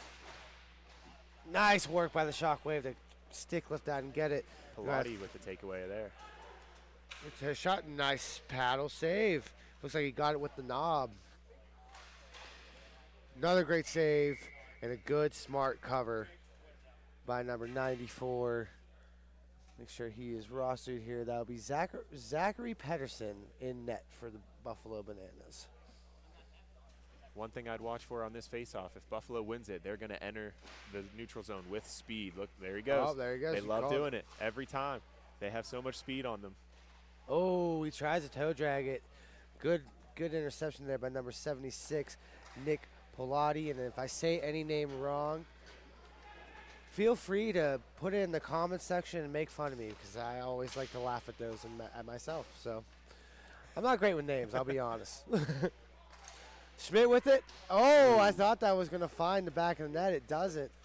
I didn't hear it hit a pad. I didn't hear it No, hit a wall. I don't even know I how thought it that might have hit the back of happened. the net, and then it suddenly was at the dot. Yeah, I don't know how that happened. Buffalo now, he's trying to slow up, look for some support. He's just had to take the shot. Great work by the Shockwave to get that stick in that lane. Doing what they can to help their goaltender out. First one wasn't a great look. No. Now the defense is getting sticks in the lane, bodies in the lane there on the block shot. These guys going to work it around to the far side. Nice save. Yeah, that was a tricky one. That was really tricky. That was an off-angle shot, and he got over there for it. Those like to go off my button in a lot. Or off mine. Yeah. Another nice save from the Buffalo goaltender there as the Bananas take it He's back looking into for the it, other end. and he will shoot that high and wide. Another one that went off the stick. I mean, it's definitely going to be a battle here for Shockwave again. They've already played. I think they started the day, if I do remember. Hard-fought game. I think it was a 1-goal difference. I don't have the stats in front of me right now. I have to get the number for the goalie for the Shockwave here. I believe it's 51. Trevor Craddy. He's been playing outstanding this weekend. Even going 1-1, they've been close games. Shockwave with it another end. Oh, he tries to pass that over. He just misses that cross pass. He's going to try to work it back down low. They're going to bring it around the slot area. Nice head. That's using the head there to make the save. Oh, and the Shockwave put it away in the top shelf right after the goaltender makes that lovely headbutt save, like you had mentioned. Nah, it looked like it kind of rocked him a little bit. He's looking at the sky now. He's not feeling the greatest there. It doesn't feel great, let me tell you. It does not feel great. No, I don't think it matters how well the helmets are made. Nah. It's still going to hurt. I'll tell you from my experience, false drop there by the ref. He's going to reset real quick. Buffalo with it now. He's going to take the shot. Nice save by the Shockwave netminder. And it was a great job by the defense there. I'm not sure the name of the player. Red helmet, of course. To keep the forward to the outside, not give him a great shot, and it really helps the goaltender, be able to stay square on that puck and not let any squeakers go by him. No, absolutely, absolutely. I think he's been playing for the Shockwave for a long time, even back when they were in T3. I believe he's been playing with them. I thought that's who that was, but I Yeah. wasn't sure. I believe his first name is Greg, but I could be mistaken.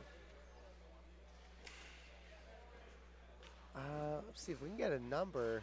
He's kind of just facing us right now. We'll get that info here for you in a little bit. Shockwave with him now. Going to try to make him move around. He does. He's going to take that. Oh, in between the legs. What a goal. Let's see if we can get that replay here. I think that was in between the legs here. He's going to work it around here.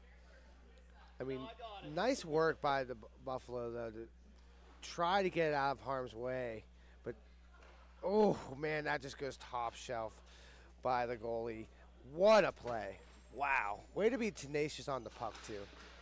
You got to be in this T4 division. Everyone's a strong skater. Everyone can shoot. Everyone's, there's some tough boys out there. They, got to play tenacious, like you said. I definitely feel, too, I mean, every division has definitely raised nice work there by the Shockwave to get that stick in that lane. I think every level has definitely raised the bar for themselves going from T2 to T5. I know we've experienced that firsthand in our first tournament coming back this season. Definitely balancing out really, really nice and a really, really good hockey all across the board here. Shockwave with it now. He's going to try to chip it down low. Buffalo will win the race to it. He's going to slow up, try to keep it out of harm's way. He does, over to 98 for the Buffalo Bananas. He's going to work his way around. Great skating here. He's going to try to slow it over. He passes over to 88. He's got a great shot on him. Oh, that's off the side of the net. Oh, he's going to go for a wraparound, and I believe that's a goal. I thought it was. I was waiting for the official call. Able to just stuff it in there on the wraparound attempt after it looked like the netminder was not sure where the puck was. We're going to look at this replay real quick. He's just going to bring it real quick, ripe it right around. I mean, it looked like the Shockwave. He noticed it was coming, but just a little too slow. Again, what I was talking, it's going to come down to the fatigue factor here. This goaltender for the Shockwave, he is still in it, but, man, he is looking a little tired, but we got a 2-2 game. Oh, he's coming in with speed. Nice work by the Shockwave there to make him hold up on that shot so he didn't get a good shot, and now be banked off the ref. In the high slot area, he's going to try a toe drag. It doesn't happen for him. Shockwave with it now. He's going to work it through the neutral zone. He's trying to get around. He's going to try to chip it back to get another play going. That bounces off Schmidt's skates, and Buffalo with it. Oh, no, but just out of reach of that pass. Ooh. Nice work by Shockwave, keeping that puck trying to move it. Oh, no. He's in the high slot area all by himself. And that would be number 44. Taking a couple extra whacks, that would be Jared Henry. Schmidt's going to have some words with him. Not surprised. Schmidt will stand up for his team as we saw earlier today. I know you weren't quite here for it yet, but I caught it on the broadcast. You caught it on the broadcast? Yeah, we got a pretty good angle of that fight. Schmidt will have no problem fighting for his goaltender, as Henry does take a little extra swack at it. But, you know, it was definitely loose there for a second. It happens. Hopefully nothing happened to the netminder's hand. That was the quickest relays real quick I've ever seen. But trying to stay strong on the puck for Buffalo, just again using that tenacity. That's wide open. He's going to take the shot. Easy goal. Easy goal, easy play. Yeah, both defensemen on that one made a great play on the puck, but no one made a play on the pass. And as you'll see in this replay, after Schmidt is unable to enter the zone here, taking it through the neutral zone, gets it pickpocketed right off of him, enters the zone. You see the Shockwave defensemen both go towards the puck, leaving the back door completely open. Yeah, and you kind of notice that with this Buffalo team. I mean, they have such a good way, and it's like you were saying, they use that speed, and that speed just makes defensemen kind of panic, and they attack that person with the speed, but they're so good at getting that other guy to help and get that passing lane there. Nice work by Smith to get that stick in there. Buffalo's going to try to get to it. We got Shockwave have a two on one of their own. Oh, great work by Henry. The big man getting back quick.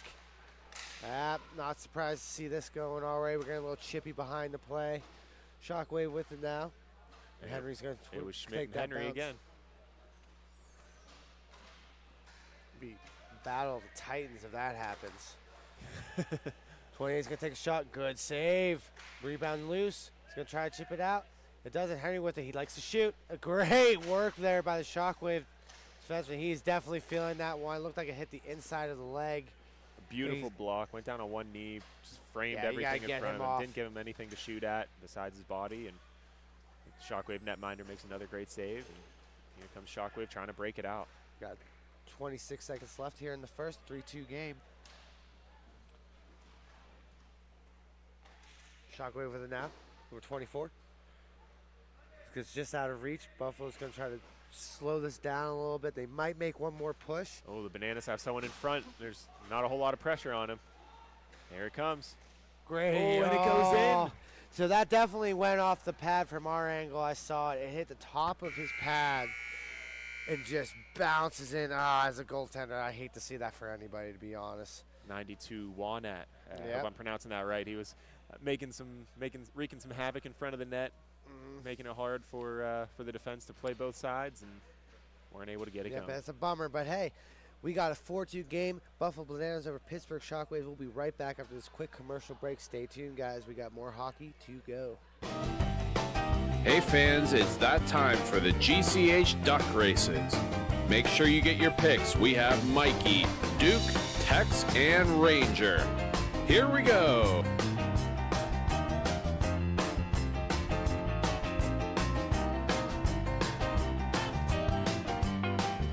And your winner is Tex. Thank you again to Bonus Accounting for sponsoring the GCH Duck Races. Fans, it's that time for the GCH Puck Shuffle. Just like in the arena, we bring the fun to you at home. Follow the puck.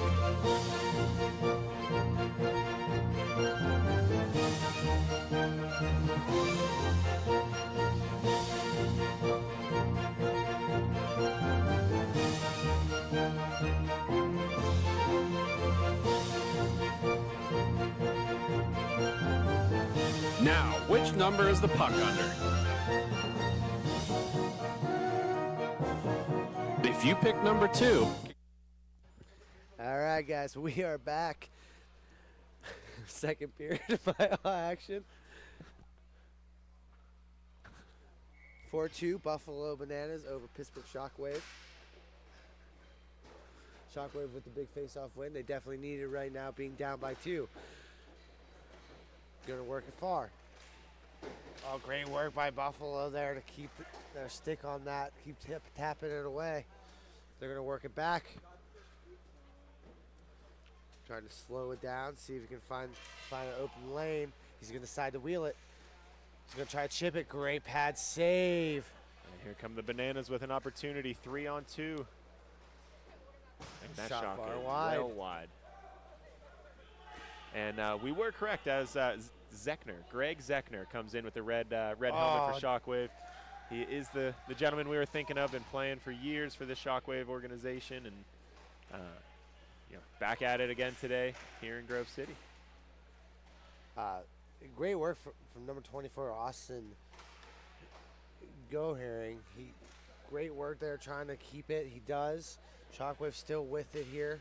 He's going to work his way to the neutral zone, break off that tying up there. Great work by Buffalo Bananas to not get called for the penalty there. He never impeded his movement, but just enough. So Buffalo will come down with it through the neutral zone. He's going to work it over to number 88. Oh, he tries to make a move, but Shockwaves make not happen. Buffalo with it now. He's going to work it back, try they can get a line change. He's looking for the options here. He gets it. Finds his man in neutral zone. He's going to try to work it wide. He's going to slow it up. Going to work it back. He's going to try to carry. He's going to work it back now. Over to Henry. He's got that cannon. See if he uses it. Great work by number 24. Oh, Henry back with it. Trying to work it in the slots. He's going to try to chip it. And good, smart play by the netminder to cover that up. So we can get a face-off, slow it down.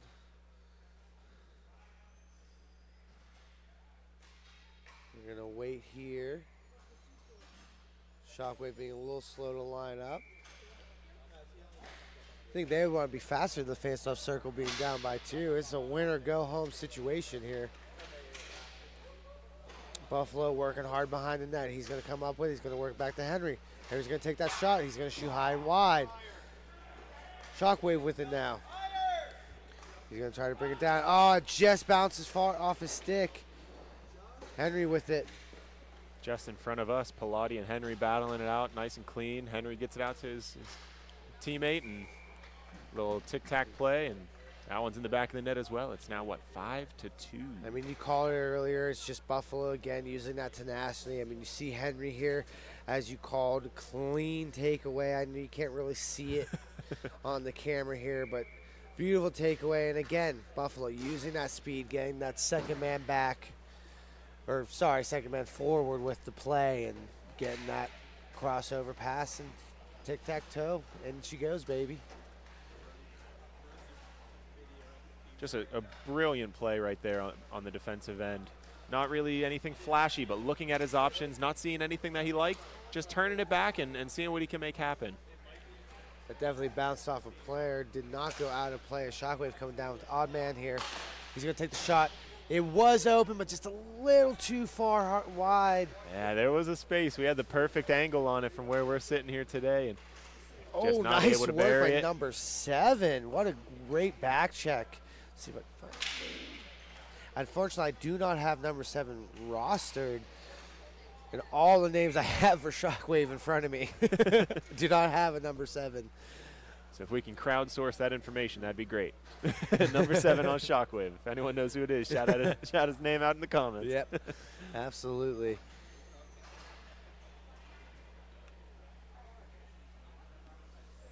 About 9:42 left here in the second. Strong battle at the face-off dot for this puck. Still bouncing around. Great work by Buffalo here. Again, just really winning those battles in the neutral zone. That's what's really helping them out here. They're not letting anything go through the neutral that they don't want. This Buffalo team, they keep their feet moving. They skate to every loose puck, and when there's a battle, they always have help there. Yep. It's the little things like that that take you to the next level and lead to being, like you said, 8-1 on the season. Yep. I mean, even right there, I mean, that takeaway, he just got over the blue line, but boom, gone. We're going the other way here as Buffalo has another opportunity of trying to slows it up. Great work by Shockwave. Can they break it through the neutral line? They got the men. And great shot, better save. Swallowed up. Looked like it went into his pad a little bit.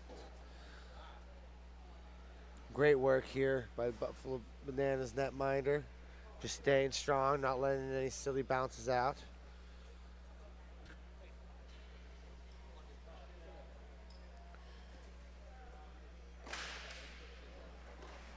Nice face-off win by the Buffalo Bananas. He's going to work it around. Nice little move there in the neutral zone. He's going to come down. He's got some pressure.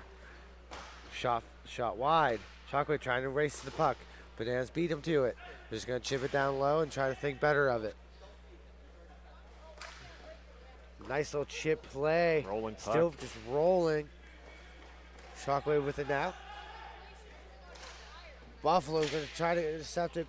Nice work there by the Shockwave. Get stick on there, try to keep it in the offensive pressure up. That's going to just go just wide. Shockwave going to work in their own zone. They're going to slow it down here and try to set up the breakout pass. Well, Buffalo player lost his stick, so now we got an opportunity here for Shockwave. He's going to work it. Nice poke check by number 98. That will be Tyler Sagar. Yeah, and that can always be a dangerous play when you see a player deep behind your net loses his stick. You obviously want to break it out quick and see what you can do to get the odd man rush. But if that defenseman isn't paying attention, leave a guy wide open back. A nice poke check like that can turn into a breakaway. It's just the name of the game here for Buffalo. Just playing very strong defensively. They know they have the lead. They're not forcing anything unless it's a good opportunity. Shockwave with it. Now he's going to take a shot. Nice pad save. Buffalo with it.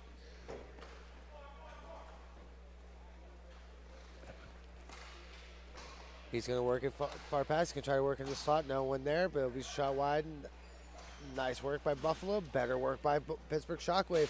He's going to work in the neutral zone. He's got this support. Oh, great work by number 8 for Buffalo. Just getting stick on stick there. Nice stick lift. Sagar with it, trying to work through the gauntlet. He doesn't make it. Got tangled up a little bit. It looked like Pilates' stick or glove or something got caught on the jersey. Wasn't a hold or anything, just kind of tangled up. Slowed him down just enough for Shockwave to take over. And here comes Pilates into the zone. Nice pad save. Gets the rebound. It's bouncing. He's going to try to work it around. No one home there. I think a nice work there by the netminder to get his stick on that to intercept that pass a little bit. Henry with it. He's going to try to chip it low. Great work by Pilati. He's going to work it out to the man. He's going to try it. Oh! It was there. He tried getting it, but great defense again from the Buffalo Bananas. One thing I've noticed the Bananas have done well up until this point, not as strong this last shift, was protecting and defending that blue line. Yes. Not letting players enter the zone, just pressuring them before they get there, and then once they enter the zone, they swarm. I might have unfortunately jinxed them, I think. I was talking about how good they were doing. Oh, he whiffs on the play there. Well, that is always scary. I said it to our guys on the bench. They asked me to play the puck. I will not play the puck because moments like that happen. Oh, he went down pretty hard there. It's going to be an easy call for the refs here on Buffalo Banana. as he ties him up and brings his body down. We got a man down. He's getting up, though, so we'll stay here. I mean, that's just hockey. I mean, playing hard, sometimes you get tangled up. And it looked like a pretty obvious call. I'm glad after being down for just a moment, the Shockwave player returned to his feet and was able to skate to the bench. Glad no serious injuries going on. No, for sure. Good. It was a hockey play, but you got to call it. I mean, he definitely there's getting tangled up there, and then there's using a little bit more of your body, kind of pushing them off of you, and I think that's what the ref saw there. And I'll tell you what, though, this Bananas team, they're dangerous on the penalty kill still. Oh yeah, they can get back, they can skate down, they can score. I would love to if I knew how to find it quickly. I'm sure they lead in shorthanded goals, or at least one of their players is on that list. Pittsburgh Shockwave it now in the neutral zone. Going to slow it up, try to set up shop here. Lottie with it now. He's going to try to bring it down. Great work by Henry to get stick and kind of delay that. It's loose, but he's going to cover it. Great work again by Zachary Peterson. Or Peterson, sorry. Wrong player. Henry with it. He's going to just chip it down. Just keep killing that clock. Schmidt with it now. He's going to bring it down. Got a man in front of the net, man far down low. Got a man at the point. He's going to work to the point. Going to take that shot. Wide angle shot. Oh, it was there again. Just a little too wide. That's kind of the name of Shockwave's game. They really could. That's two missed opportunities for them. That spot's been there. They're just not fine-tuning that shot enough. Oh, almost deflected, but off the post. Merce Beku to that post. And credit to this Buffalo goalie as well. You know, he's leaving it open, but I know they're missing wide, but not by much. And he's getting over there once that shot is starting to come. He's getting it figured out. He's tracking leaving it open well. and taking it away. Henry tries to make a move around, but Pittsburgh staying strong on the puck. He's going to work it. 24 with the shot. He's going to try to pass. Great work by number 92, Anthony Wynett. Either way, he got in front of that pass, and it was a beautiful play. Henry trying to chip it out of harm's way. Shockwave will come up with it. Another nice move by Pittsburgh Shockwave here. He's got Smith. He was looking for him, but again, 31 pressuring very well from Buffalo. He's going to take the shot. That'll be shot wide. Again, another missed opportunity for the Shockwave team. And here we go. We talked about it. 31, he's got some chance. He's going to shoot far and wide. No one seeming to be able to hit the net right now. Buffalo's going to chip it down low. I believe we are even now. Shockwave with it. He's got pressure on his back. Going to chip it over. Over to Schmidt. Just out of reach, but he does get it. He's going to try to take the shot. Nice work by Henry to get stick on that to deflect it wide. Buffalo coming back. Another odd man opportunity. He's going to pass over to 92. Wynett's going to try to slow it down. Great play Great defensively. Work. What a save by Shockwave's netminder to keep him in it. And that took all four guys who were down there. There was one Shockwave player still staying up, keeping the Buffalo defense back, but they got it all together. Panel? It looks like we got, I think he's calling a high stick here. Henry doesn't like the call, but it looked pretty obvious from our angle. It wasn't intentional by any means, but you got to be in control of your stick, and when it hits someone in the face, that's 9 times out of 10 a penalty. Oh, 9 times out of 10. And that's the one thing for sure. If you've been watching, they've been calling every high stick. We had one in our game. We had one yesterday and one today. One yesterday. Ironically, both by the same player. Yeah. Not the point. He actually didn't mean to do. Of course, didn't mean to do either one, but didn't even realize the first one. For the most part, they've been kind of just letting the boys play, but that was one they are staying very strict on, is the high stick here. And I love to see consistency by the refereeing. It's a hard job. I know you've done it. I've done it. It's a thankless job, and it's a rough one. It's bad enough in your friendly beer league. This is a little bit more competitive. Yeah. 110%. Nice shot. Better save by Buffalo's netminder. Shockwave with it now. He's going to try to chip it back. And that will do it for this second period. It is 5-2 Buffalo Bananas over the Pittsburgh Shockwave. This is an exciting game. Don't go anywhere, guys. Short messages after this. Hey fans, it's that time for the GCH duck races. Make sure you get your picks. We have Mikey, Duke, Tex, and Ranger. Here we go.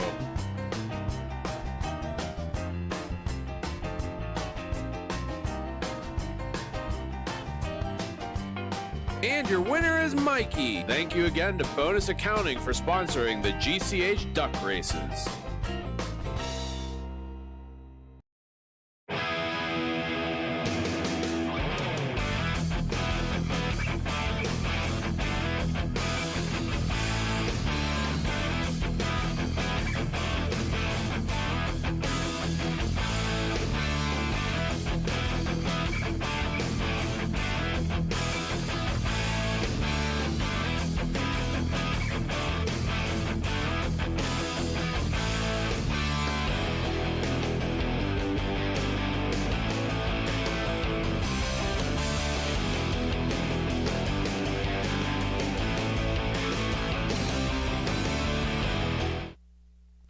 All right, guys, we are back. Third period action. MIHA hockey at the Grove City YMCA. It's And Buffalo here goes Bananas Buffalo with the already. fight.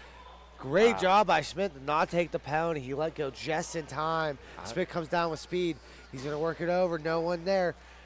76 for the Shockwave now with it. Pilati picking it up. Pilati, yep.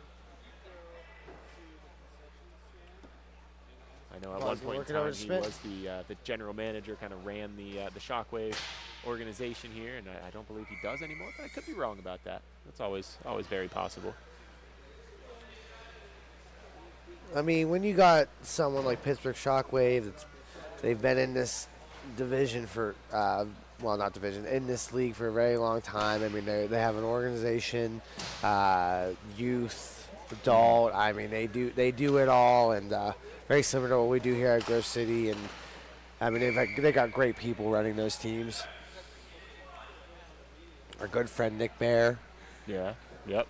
Coaching the youth. Yep. The future MIHA players. We still got 28 seconds left on the penalty for the Shockwave here, as they can still set this up. Schmidt is going to think better of that pass. He's going to try to take the shot, and that goes in.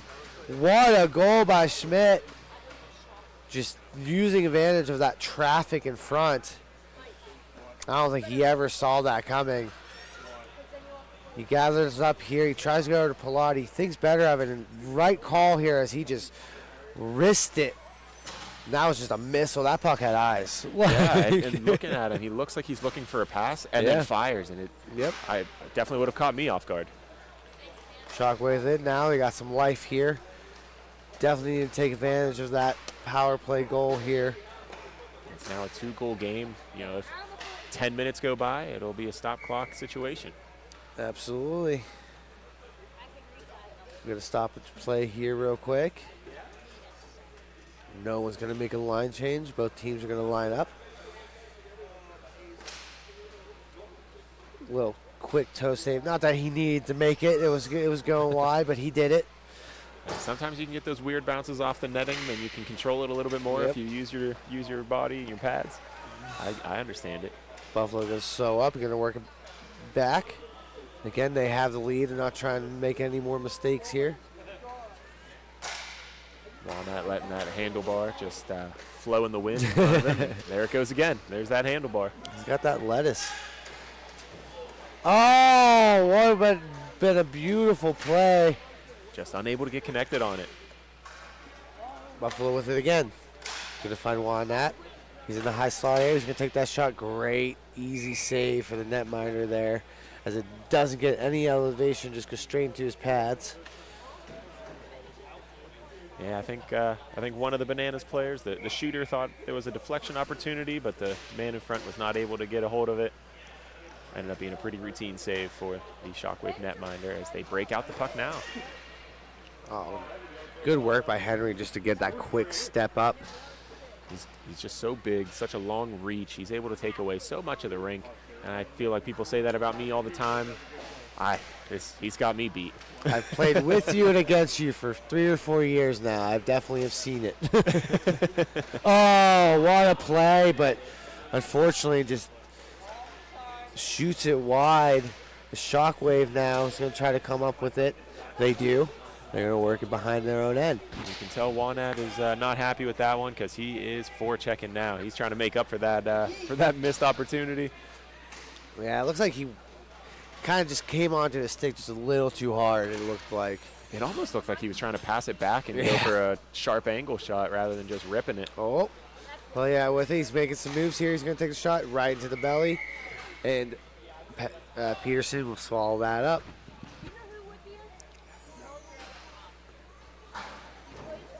We got 9:34 left here in the third.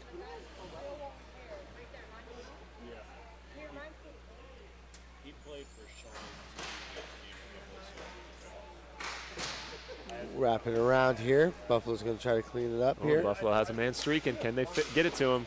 Pilati. Not a high stick. He thought it was a high stick. He looked at the ref like, what are you going to say? Yeah, he did. Ooh, nice save.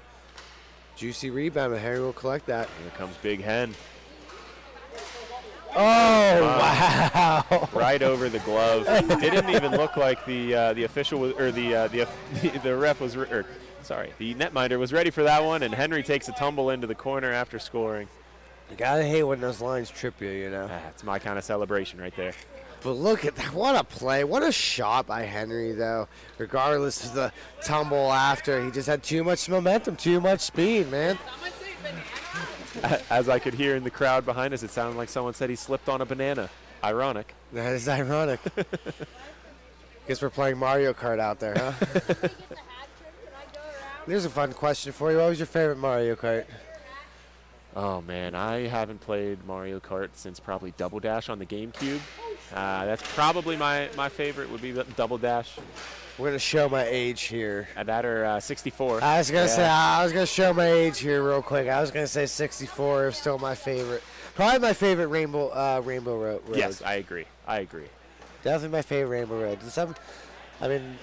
Like everything, the games develop, you know. Shockwave with it now. He's going to try to work it around. He does it. He's going to try to chip it back. That one's not a high stick. In fairness, if they called the first one not high, I think that one was a good no call as well. I think that's in his pad. I must have got into his roller fly. Hey, I'll tell you, it happens, and I pat my roller flies every time for the extra help, man. Like Marc-Andre Fleury with his posts. I say Mercedes Baku to my. I do. They show me love. I just consider them French. Why not? I don't know where these nets are made. Pittsburgh Shockwave down their own end. He's going to try to work into the neutral zone. Nice work here. He's going to shoot it low. He's going to get to the rebound. He's going to chip it away by a Buffalo player in front. Shockwave trying to go, and no one there. Again, another sloppy play by the Shockwave. They could just clean that up. I understand the confusion, though. Purple and yellow, they're pretty similar colors. Very. Oh, Henry. I think he tripped him up by going down. Yeah, he wasn't able to get the pass across and fanned on it and ran into Henry's leg. Here's Buffalo resetting the play. To Henry in the neutral zone. Great work by Shockwave, putting the pressure on. Oh, it chips back out to Henry. And we've seen his cannon already. Will he make it happen again? No, he's going to think better of the pass. Nice work by Shockwave, trying to pick up the pace here with 6:11 in the third, down by 3. 3-on-3 entering the zone. Win or go home. Looks like he wants the shot, takes it. Nice glove save by Peterson. Just makes it look routine. Makes it look so easy. If I was in net, that's beating me every time. Oh, when you're locked in, it does just kind of snatch it. Which key were you on? Black or blue? Shockwave trying to force the issue there. We're going against Skyler, so we're not losing. Buffalo going. Oh, you're going now. Nice work by Pilati. Losing is not. Oh, he loses his stick. Nice work there, trying to get out of harm's way is the Shockwave's netminder. They're going to chip into neutral zone. They're going to be picked up by a Buffalo player. You could see Buffalo Pilati wanted to pick up his stick, but he saw the defenseman with the shot opportunity. Couldn't get out of the lane. He wanted to make sure he was in a good position to block that shot, still without his stick. This is where in the NHL you'd see a forward handing their stick back to the defenseman. Again, slight difference here. We are at MIHA. That's some veteran move stuff that you don't see often. I mean, you'll see in the NHL. I saw a goalie yesterday lose his stick. Actually, it might have happened today, and I was surprised no defenseman was just like, hey, no, you need a stick, bud. Here you go. Oh, he tries to get it up. Shockwave's going to beat the race. Gets pushed wide. He's going to bring it around. That was a high stick. Another high stick being called on the Buffalo Bananas. Yeah, number 80. No, I'm sorry. Correction. Number 27. He almost did a second one there, actually. He's got to get control of your stick there, bud. Going to shoot it, and that will be touched for whistle dead. We get a timeout. Looks like a timeout, Shockwave. All right, so we got 4:15 left in the third. You're down by 3. We've been in this situation before. How are you guys drawing this up on the bench? Realistically, if I'm Shockwave, I want, the one stay-home, solid, sturdy, dependable defenseman staying back. I want 3 rushing up hard, crashing the net. If you have a guy that you can trust with odd man rushes, don't be afraid to give up a couple odd man rushes, even if you're on the, on the power play. It's obviously not ideal. Not ideal. But if you have someone back that you're comfortable with, you need the scoring. You only have 4 minutes left. Yeah, and again, like I've been saying, it's a winner-go-home situation here. You can see Pilati taking control here, pointing out the play, pointing out where he wants his men to go. We got the coach, too. Unfortunately, do not know his name. In the words of the late, great John Madden, I think the team that scores the most points is going to win this game. Well said, well said. Truer words have never been spoken. Absolutely. Shockwave losing the face-off. Timely face-off win. Now be shot far. Chipped out of play. Henry tried wrapping it around for the dump with Pilati playing pretty centralized here, trying to get it around and sends it into the netting. Here comes Henry for a dump again, and Schmidt just unable to play that one. Just bounces. It looked like it was bouncing off over his stick there. As a defenseman, that's one of those situations where you're on the power play. That's the last thing you want to see happen. But the reset looks good. Great blocker save. Oh, scramble in front. Wow, what a scrambling save by Peterson. I thought for sure that was going in the way he was. He was bouncing around, but he jumps back and he gets that great save. And that's what they need right now if you're Buffalo Bananas. Henry does it again, getting yelled at by his own team. I think he was yelling at himself. I mean, he was, but he's also getting yelled at by his team. They don't like these defensive zone faceoffs. I mean, something a little more neutral. They're rough. I mean, we had one go in on us earlier today. It's just... Yeah, it's more likely for a bounce that does not go your way. And Henry, again, using that long stick to break up the play in front. And Buffalo forechecking hard, forcing the turnover. That's what they do. They play fast, they play hard, and that just killed off another 15 to 20 seconds of this power play. Absolutely. Unfortunately, I think that kills it, actually. And, yeah, they're even. There was some opportunities for Shockwave there, but overall, the Buffalo Bananas just, honestly, other than that one, I think that was probably really their best opportunity there on that power play. Just really, again, like we've been saying, it's kind of been all Buffalo this game. They've done really good job there on that PK. I mean, what we've said, the tenacity, the speed, they never stop skating. It's hard to play against. And now that we're thinking about it and talking about it, maybe Henry was throwing the puck into the netting on purpose. That's killing a lot of time. It was hitting the glass first, so it's... I mean, you don't got to stop a clock. I mean, we're not within 2, so... No stopped clock, not within 2. They were on the penalty kill. Here we go. Breakaway opportunity for Buffalo. Great save. his best save of this game so far by far. Flashing the glove, keeping that one out. Nice work by Schmidt to collect that up. Can they get a quick goal here to get the stoppage clock? 3-on-2. That'll be shot wide. Unable to get God, connected. Looked like a unfortunate. shot for a redirect and just unable to get connected on it. Man, I think at this point you got to simplify your game. You got to stop trying to be cute. You just got to get the shots on net, crash the net. Especially now that it's empty net for Shockwave. They got 5 skaters out there. They just need to, make some magic happen, disrupt every play, and Buffalo skate coming hard. up with that. Oh, it bounces. Some of the Oh! the power play again is Shockwave, but the clock does not stop. Players keep going. Not yet touched Gotta up do by something Buffalo. here. You gotta get this quick goal. Oh man, if he could have got that shot wide, and that'll be. I mean, no stop the clock here, and they're gonna take their time. If you're Buffalo, I mean, gameplay, man, you just take your time lining up at this point. Just Yeah. if they call a delay of game on you, they do, but it's still not gonna stop the clock. Make sure you have a little confusion. Another great face-off win by Buffalo, even though Shockwave will come out with it. He's going to work it low. Can he get that in front? Pilati with the shot. Oh, shot wide. Again, it's kind of been the sad story for the Shockwave team. Just missed opportunity. Shot. Henry, I think it was. Yep, Henry with it there. From the opposite slot, puts it into the back of into the empty cage, and that'll do it. A 7-3 victory for the Buffalo Bananas. And correct me if I'm wrong, but I believe that punches their ticket to the championship game later on today. That does. That punches it all the way, and I believe they'll face the Grove City Thunderbirds. So here we go, Grove City weekend here. I feel like those two teams know each other very well. I'm sure we'll be in for a good one later on today. Now, absolutely, guys. We'll be right back with more MIHA action after this quick commercial break.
And we're back for this MIHA T3 action between the Buffalo Burners and the Buffalo Henny Boys.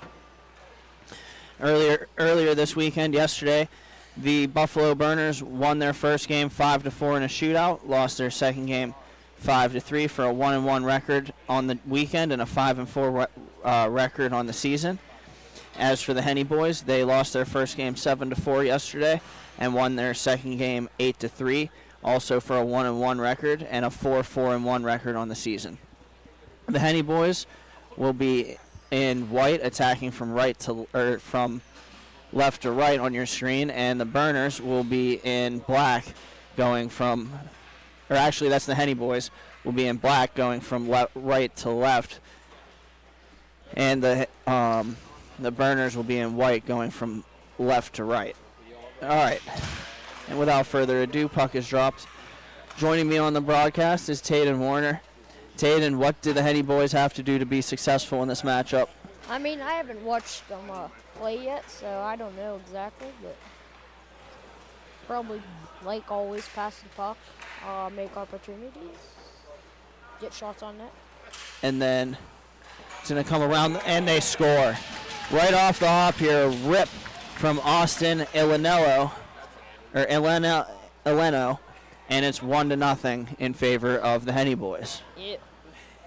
What a shot. And we'll have the puck drop, play resumed. Here come the Burners with their first possession.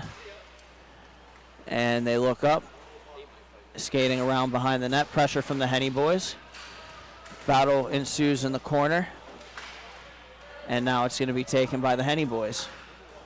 On the far side now, it's going to be stopping up there. The Henny Boys walk around from a bad angle. They throw it on goal, and it's save made by the goaltender. That would be, I don't know who that is. Nevertheless, the Henny Boys come back. Here they go the other way. Drop pass, cutting to the outside, trying to backdoor play, and it doesn't go. Well defended there by the Burners. And it's going to be moved along to the near side here. The Burners coming up with it. Taken now by the Henny Boys in the neutral zone. Then it's going to be worked on back. The Henny Boys have it. And it's going to be shot on goal. It's off a leg. And taken now. Shot on goal again, goes off a body and wide. And then it'll be the Burners with it now. They'll move it up the far side and across into the neutral zone, and over the red line they go. Nice area pass, and a shot attempt on goal is turned aside by Lucas Casillas for the Henny Boys. Taken backhand. The Burners coming in with it. A shot, and it goes in. It goes off of the body of Casillas and then off of the back of the net. And it is 1-1. The Burners have tied it. And Burners win this face-off, trying to get the lead. Making a move and unable to get through was number 51. That's Ben Madafri. And here they go. Coming back the other way, it's the Burners again. A shot goes high and wide. Bounces off the boards, and the Burners get it back. It'll be moved back to the neutral zone. Into their own zone and up the far side. Pass eludes its intended receiver. Now the Henny Boys will bring it around and back one more time. Nearly cut there by the Burners. Next they get it to the guy by the red line. And he goes back to Jose Casillas. And a shot on goal off of the collarbone of the goaltender. And play continues. The Henny Boys have the puck by the blue line. And it'll be worked back on where Casillas will play it. Leave it there for his skater to take. The Henny Boys still have it. Here they go, cutting into the middle to the outside, and what a play and a save made. And wow, what a dangle, coast to coast, and no toast that time. And we have a shot here into the glove of Casillas. That's the goalie for Irwin. And it's going to be to the right of Lucas Casillas, the goaltender. Won by the Henny boys with a glove forward. And here they go, trying to get the corner. The Henny boys carry in. And then it's going to be taken now. The Henny boys carry it behind the net. They look up, and it's worked across. And a shot on goal is save made by Shane Irwin, the goaltender. And he'll hold on. This action is brought to you by the Midwest Inline Hockey Association. Established in 2010, MIHA has been the growing travel league for top competition in inline hockey, ranging from Michigan, Indiana, Ohio, Pennsylvania, Illinois, Wisconsin, and New York. MIHA brings you hockey from all different walks of life. MIHA is a proud sponsor of Grove City Hockey. And it's going to be dropped back. A shot attempt, a good save there by Irwin. The rebound played with the skate of Antonio Sperazza. And Sperazza with it again. Plays it to the near side. And it's going to be Aaron Iannello. He gets stripped of the puck by the Burners. And now back checks as the shot goes perhaps off a leg and out of play. And it'll stay to the left of the goaltender. That's Lucas Casillas.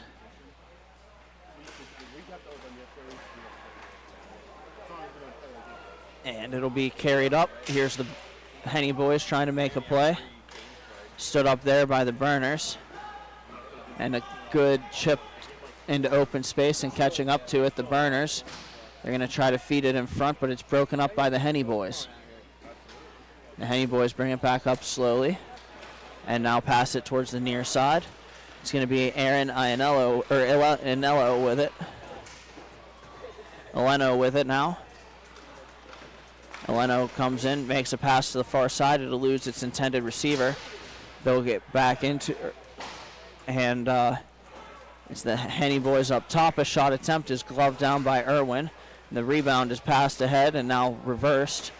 And the Buffalo Burners have it in their own zone. The Burners south of the goal line. They move it, play catch with it. And onward over the red line now. The Burners come up with it. Trying to make a move and shoot was Tyler Arnold, number 91. And it goes off a stick. Now it's where Kyle Pelzinski can play it. Pelzinski's pass. It is intercepted by the Henny boys. Here's Dan Verona down low, and it's going to be passed over to Aaron Iannello.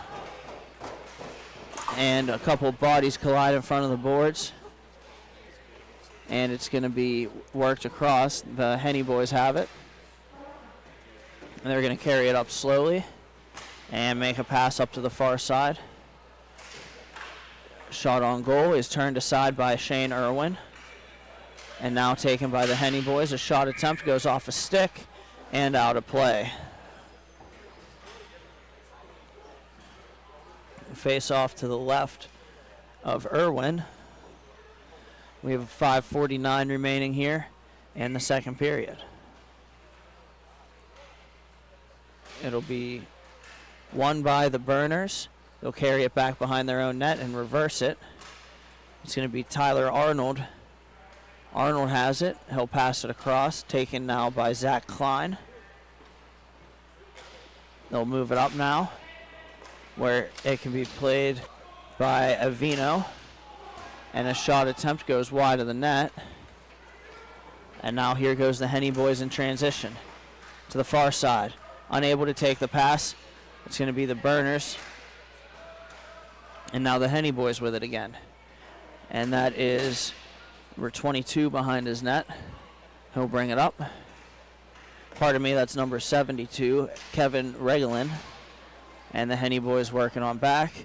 It'll be Jose Casillas going to play it, and his brother Lucius passes it to him. It'll be brought forward by the Henny boys. They'll reverse it due to pressure. And then it'll be played through the neutral zone. Skating onto it is going to be Xander Casillas trying to work through for a shot, but it's broken up, well defended there by the Burners. And here goes the Burners the other way. Coming in to the net. It'll be carried and now left. And now Arnold has it. Arnold moves it on back. This is Klein. Zach Klein with a skate-to-stick move, trying to walk into the middle, over skates. He'll get the puck back for him. He'll work it across, and it'll come to the net where Lucius Casillas will cover. You're the doctor I like. And They don't ask questions, they just give face off to the right of Casillas. Both teams are making changes.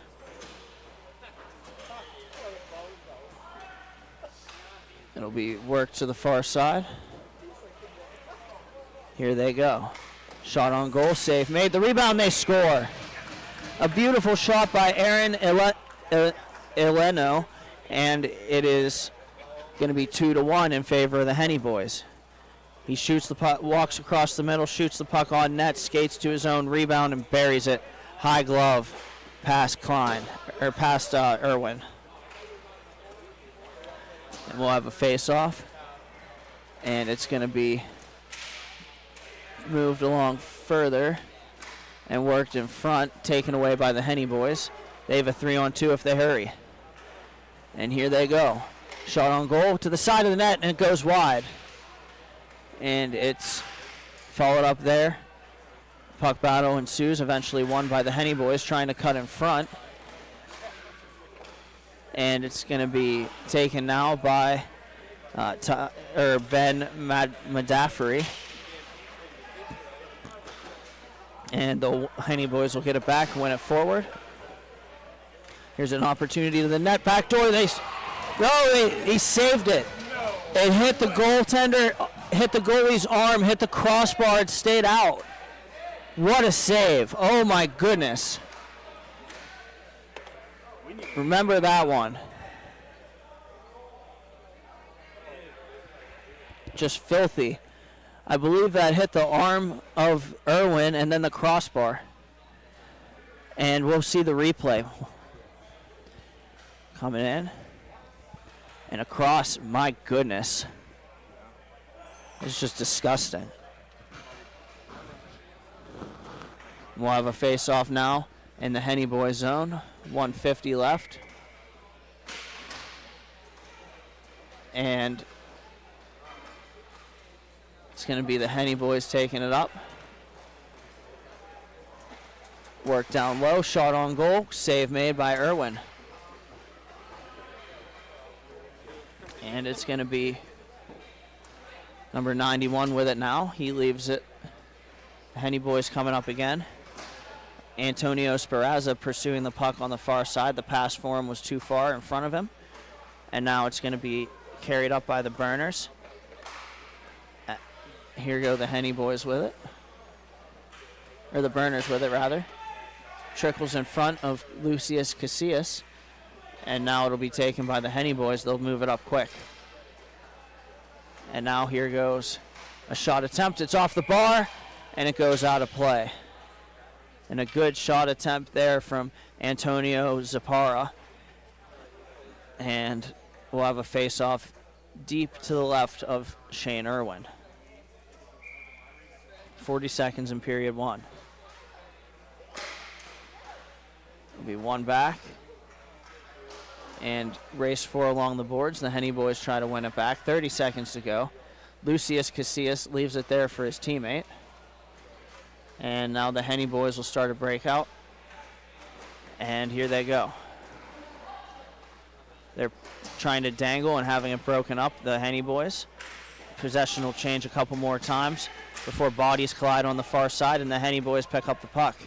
Trying to move it across, they do, and it goes wide. And players crashing down. That'll the horn sounds, and that'll do it for the first period. So after one, the Henny boys are up 2-1. We'll be right back, and thank you for watching Grove City Hockey.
And we're back for the start of the second period between the Buffalo Henny boys and the Buffalo Burners.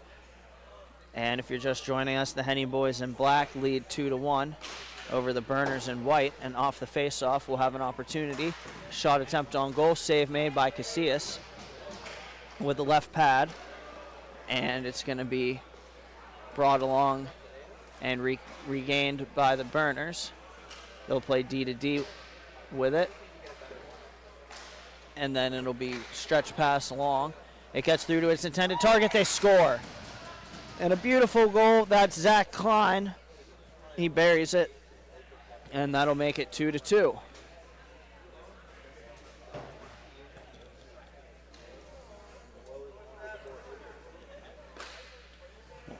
Get the next face off here.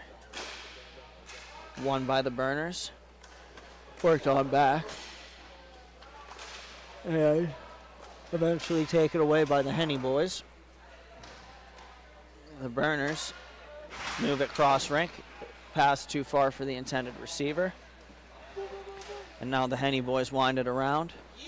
They'll play it up the middle. And it'll be played off the glove of number 70 or 22 for the Henny boys. And they'll move things up. And they go across. The Henny boys still have it. Trying to make a move and a shot attempt, they score. And a nice move carrying it around the net for Antonio Ianello. He buries it, and that'll make it 3-2. Comes around the net, cuts, drags, buries it. What a play.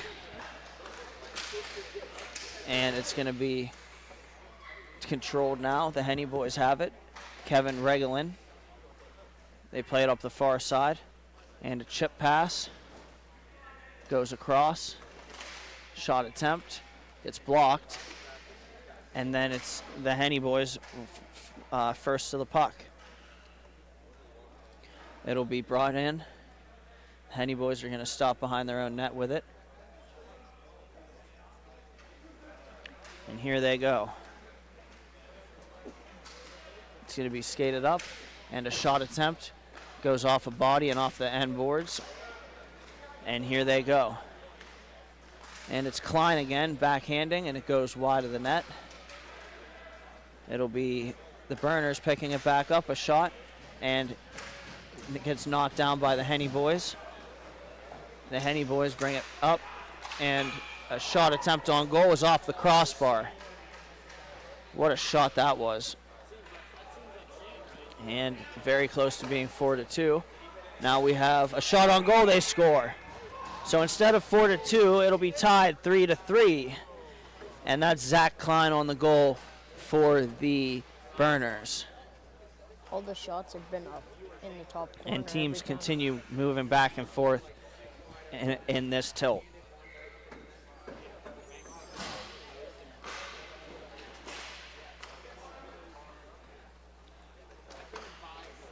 And it's going to be sent across. The Burners have it. And the Burners regain control. They're possessed. And then pass back in front. Shot goes wide of Casillas. It'll be sent over. And now with it is Xander Casillas. He brings it on goal, feeds it across. They score again. What a shot that was. The Henny boys will go back up 4-3 on a beautiful centering pass, and they bury it. Joining me now on the broadcast is Tayden Warner. Tayden, what'd you see on that goal there? I didn't see that one. I've seen all the others. And the Henny boys have it again. They're going to move across. Shot on goal, goes off a leg and wide. And it's going to be moved over. And the Henny boys maintain control of it. They'll work it on back. It's Xander Casillas again with it. And here goes the play across, a shot on goal, saved by Klein. And now it's going to be carried away by Kyle Pelzinski. Pelzinski feeds it up, and it'll be taken by Zach Klein. And now it's Tyler Arnold with it. They bring it up. Here go the Henny boys, trying to make a move to the outside and getting a shot away. It's almost gotten away by the Henny boys and smothered by Klein. Now joining me on the broadcast is Jake Drzezinski. Jake, what do you think the Burners need to do to get the next goal in this one? Well, what I was liking out of the last play there is you saw the entire team get involved on the breakout. Everybody was talking and communicating, and that's such a big, important part to coming back as a team, right? You can't really get a really good comeback when you're just trying to do 1v4 hockey. Being an entire unit, working as a unit, passing and skating as a unit, that's going to be important for their comeback. The shot on goal is knocked down by Klein and then worked back to the neutral zone. The Henny boys maintain control. And it's going to be worked across. Saucer pass down low, and it's accepted off the boards by Antonio Zapara. Now taken by the Burners, and it's going to be Tyler Arnold with it. He sends it over where it'll be played by Zach Klein. And here they go. Battle for it turned out by the Burners. They'll feed it on back. And a hard play there by the Henny boys. And the Henny boys end up with control of it, trying to get it in front, unable to do so. And now it's taken on the outside. Back through the middle again. The Henny boys shot off a leg. And that was Zach Klein on the block there. And a shot, now the Henny boys score, or now they score. The Buffalo Burners tie it back up again. A shot goes 5-hole on Casillas from the wing. Yeah, Britt, they're just doing a great job of just exchanging goals here. Nice little low shot, didn't leave the rink at all. Just stayed on the ground the whole way into the back of the net. And now the face-off won by the Henny boys. It'll be sent by Jose Casillas across, and then the second pass is intercepted. And loose puck now. Here go the Henny boys. It's Dan Verona, moves it over, and is broken up by the Burners. Burners have a 3-on-1 if they hurry, and instead the isolated 2-on-1 with a shot and a save made by Casillas. Big save there. And a shot attempt on goal goes off the leg of the Burners. It'll be the Henny boys picking it back up. It's Aaron Iannello. And it'll be worked on back. Here goes Iannello again. The shot on goal goes off the mask of Irwin. And then it's going to be moved back. Shot on goal. And battled for on the far side. Eventually the Henny boys come away with the loose puck. They'll move it across and trying to go back in the middle, patted away by Irwin. And now walking into the middle with it, it's going to be Aaron Iannello giving it across. Now they go back through behind the net, and it's broken up by the Burners. And here they go. It's Ben Mataferi, and now taken by Zachary Klein. It'll be a penalty coming up here on the play. It's going to be a trip, and the Henny boys are going to go to the power play. Pictures will be on sale after the conclusion of the tournament. Whether you want one picture or a team package, we've got your back. Reach out to us via Facebook or email grovecityhockeyllc@gmail.com. Oh yeah, want to skip the trouble? Season packages make it easier than ever. Order today. And it's going to be sent up on a saucer pass. With it now, it's Jose Casillas. Casillas comes in. He plays it across to the point. Now they'll work down low, back up high. And now Jose Casillas with it again. What a save by Irwin. Wow. Straight larceny on the power play there. And they go back. It's going to be moved across again, now down low. The Henny boys maintain control. Passes off a stick. Now worked back across. The Henny boys make a move. It's Jose Casillas. Back into the middle. And now it's going to be sent over and reversing, bringing it back. The power play, they'll look to get a shot from in the middle or perhaps split the box. And it goes back, collected off the end boards. Now it's on the far side, up high, across, and a shot gets blocked. And now maybe an opportunity here for the Burners. And coming in now, a shot on goal, save made, a rebound well defended by the Henny boys. And the Burners are going to send it back in. Lucius Casillas wraps it around the boards. And now it's going to be brought up here. It is Xander Casillas. And Xander looks up, leaves it there. And across, shot on goal, they score. And that's Aaron Eleno, his third goal of the game. And a beautiful shot over the glove of Irwin, and that'll make it 5-4. 2:28 remaining in the second.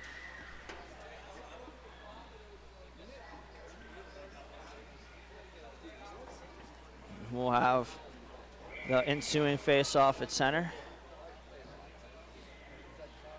2:11 to go here. And here's the Henny boys trying to add to it. They go forward, but the play is broken up. And that is Tyler Arnold playing defense for the Burners. And now it's going to be moved across. And here goes Xander Casillas. A shot on goal, patted away by Irwin. And the rebound unable to be collected until the Burners bring it forward. It'll be brought up now. It is Kevin Regelin. And he'll work it back across, but it'll be intercepted by the Burners. Stepping around his net and throwing it back across the Burners. And they might have an opportunity, but it's broken up by Antonio Zapara and the Henny boys. A shot on goal off of the stick of Irwin and wide. The rebound, he tries to poke, and now it's going to be worked on back where the Henny boys can regroup. They pass it up the boards. They're turning up the rink with it. Cutting to the outside. A shot goes wide of the net. And now it's going to be brought around the net by the Henny boys. Backhand pass goes off or bounces out where it can be played by the Burners. The Burners cutting inside, outside. They'll make a move, and a pass goes over to Avino. Avino plays it across, a shot attempt, save made by Casillas. and the rebound swept out of harm's way by the Burners. Or by the Henny boys, rather. The Burners pick it back up, and now it's going to be coming over, or it's going to be Tyler Arnold coming across the middle. They work it down low, back across, and they score. What a shot that was. That's Kyle Pelzinski, and that's 5-5. In the dying seconds of period 2. It's just been switching back and forth with goals between these two. One goes up, the other one ties it. One goes up, the other one ties it. Eventually, somebody's got to break this. And the horn sounds. That'll just about do it for the second period. We're tied at 5. And thank you for watching Grove City Hockey. We'll bring you the third after these messages.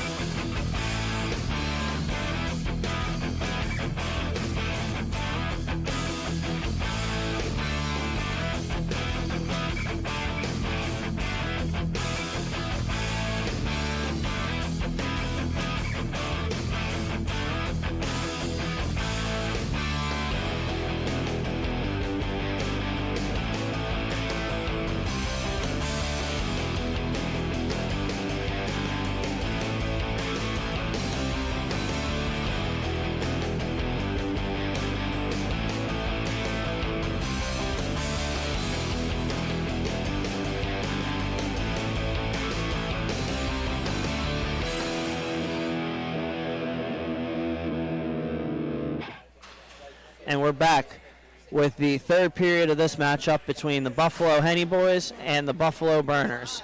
The old Battle of Buffalo live in Grove City. And we're about to start the third period. We're tied at 5. Every goal has been, this game has been tied 5 times at 5. And here we go. It's going to be brought up by Tyler Arnold. Arnold will feed it across and get it back, and it goes wide. Now following up is Medaffery, and now taken by Avino on the far side. Avino comes in for the Burners. Avino trying to shoot it, and play is broken up. And here go the Henny boys 2-on-1. A shot attempt on goal is going to be patted aside by Irwin, and now brought back up by Medaffery. He shoots. It goes off a leg. And then sent back over where the Burners can play it. And it's going to be brought up, knocked down, and fed across. And a shot attempt on goal. Stick save there by Irwin.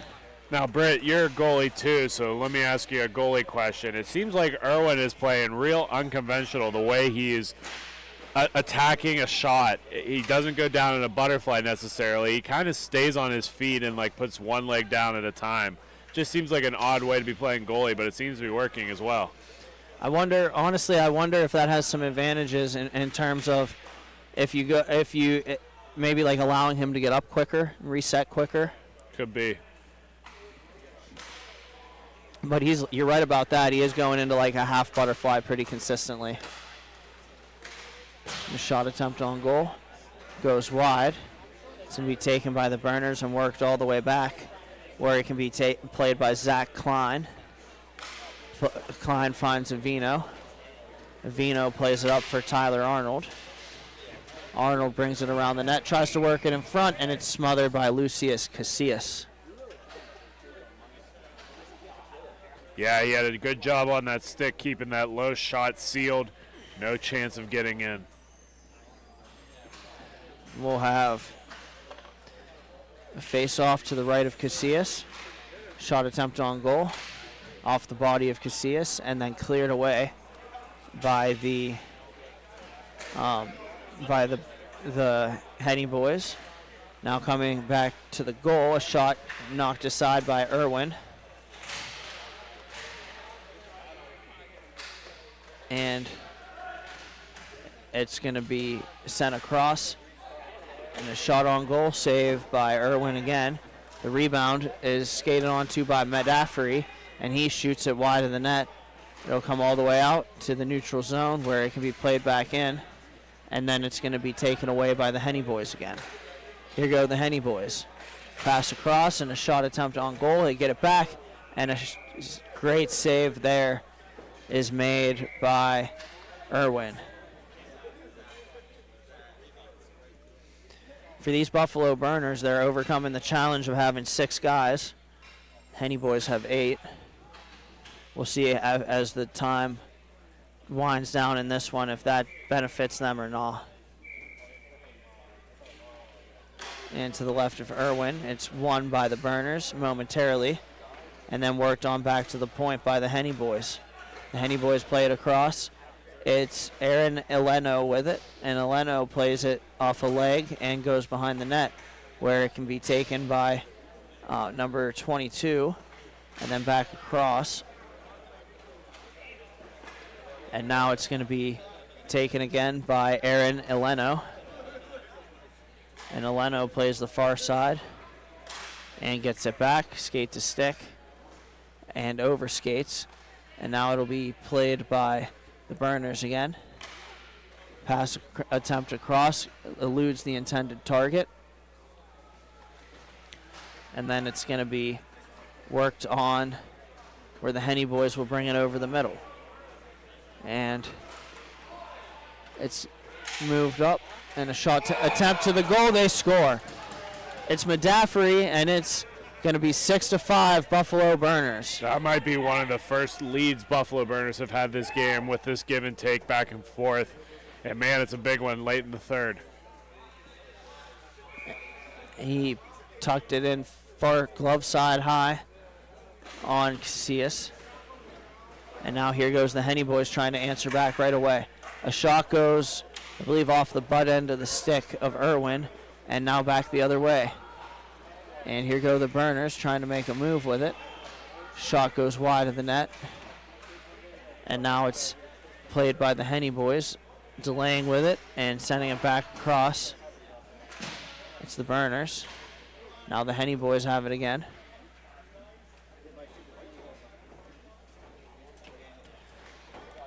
They'll send it across and bringing it up the rink. Here go the Henny boys again, cutting to the middle and trying to get it on the net, and unable to do so was the Henny boys. And a great move by them, and now stepping out in front of the net and firing is going to be one of the Henny boys, but it's saved by Irwin. And here goes the Henny boys winning the face-off. It's Verona, and Dan Verona moves it up, and then they try to move it across. It gets intercepted, and the Henny boys deflect a pass into their own, or into the zone of the Burners, and the Burners will collect the puck calmly, send it back around. Now with it, the Buffalo Burners, and they send it across. Chipping it to himself is going to be Tyler Arnold, and then it's moved forward. Here goes the Henny boys cutting across the middle. A shot goes off a leg and wide, and a battle for it on the near side. Back to the back door, and a shot, and Irwin has that one too. Great save there by Irwin. Yeah, a little bit of a momentum change here. The Henny boys had a lot of opportunities there and some good possession down the offensive zone. It might be the way that this game was just meant to be, a little give and take between both of these teams. And it'll be carried across, and going forward with it, it's the Burners, and they'll send it all the way back. It's Avino now. Avino has it for the Burners. His pass hits a stick, and now is collected by the Henny boys. They're trying to get a shot away if they can. And button hook back. Shot goes off the stick of Casillas, or of Irwin rather. And now it's going to be played back. Here go the Henny boys with it again. And it's played up, then chipped into open space. The Henny boys will have it spirited away from them by the Burners. The Burners trying to play it across and unable to connect on the play, were the Burners off of that one. And now it's going to be moved up and behind the net. Burner's doing a really, sorry, Britt. Burner's doing a really good job working the puck around the offense right now. And here go the Henny boys back in transition. A shot attempt goes off the outside of the post. And it'll be taken by the Burners off the boards. They'll play it over. Avino has it now. He's trying to cut to the net and tries to get a shot away. If puck stays with him, goes behind the net. He still has it. Now it's going to be battled for on the far side and eventually picked up by the Henny boys, who drop it south of their goal line. And they'll set up the breakout. The Henny boys bring it in. And trying to make a move with it is Xander Casillas. It's taken away from him. Here goes the Burners. Pass across to the middle. Back over. And the player on the back door started to go behind the net, so the pass wasn't there. And now it's off a stick and out of play on the far side. Make sure to like and subscribe to the Grove City Hockey YouTube channel. We're close to hitting 1,500 subscribers and could use your support. Just type in Grove City Hockey YouTube and click the thumbs up and subscribe. Grove City Hockey, growing the game. Looks like we're going to have a timeout here, Britt, so we're going to take a quick step aside. When we come back, we'll give you the rest of the game.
We're back with the with the remaining 4:40 of this one. The Henny boys have the puck. They're down a goal. See if they can't lead a charge back. And now they work down low. Back across.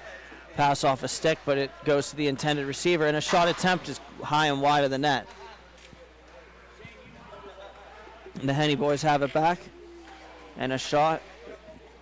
Trying to cut to the backhand. Now missing on an errant pass. The Henny boys will regroup. And it'll be one outside. Brett, they're so fluid with their movement. They really do. Like the way they control like the pace, like how fast when to speed up, when to slow it down. It's very like well orchestrated. And it's going to be worked across. And the Henny boys will win it on back. Going back in their own zone for it. It's going to be Eleno. Eleno plays the far side where it's Iannello, and a save made again by Irwin. He's had a couple 10-bell saves this game. And back across, and a shot smothered by Irwin. And Shane Irwin is stealing this game. We're still going to be in stop time here pretty quickly, Britt, so we'll keep an eye on that as the rest of this game plays out. We have another timeout, though. And we'll take a quick step aside. We'll be right back with the remaining 3 minutes of this one, and thank you for watching Grove City Hockey.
And we're back. The Henny boys the Burners get the face-off out, but the Henny boys will pick up possession and they'll come down. And here they go. They work it across, back through, and now it's going to be taken by the Henny boys. They'll cross and drop, bring it back up, and they'll play catch with it. Shot attempt on net, save made by Irwin. And a shot on goal again by Irwin, and he covers it with his barehanded blocker, and that'll stop play. Yeah, still about 15 seconds until we have to go to stop clock, so it's going to continue to tick down here. And then it's a race for the puck. Here goes the Buffalo Burners player. That's Arnold. Arnold trying to come to the goal, and well defended there, and a save by Casillas to boot. It's going to be sent across. That's Casillas again, and a battle for it in front of the net. They're digging away at it, and Irwin finds it for long enough to draw the whistle. We'll have a face-off to his left.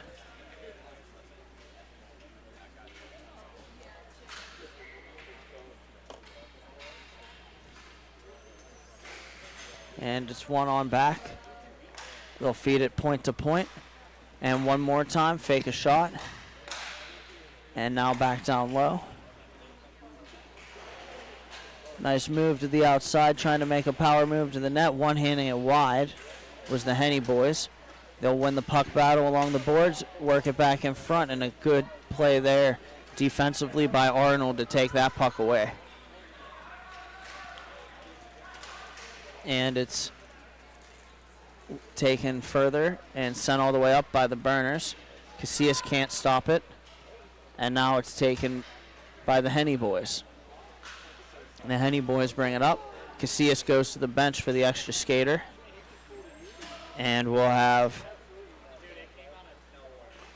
a drop pass through the neutral zone. They'll work down low on the 5-on-4, trying to give and go, and it doesn't connect.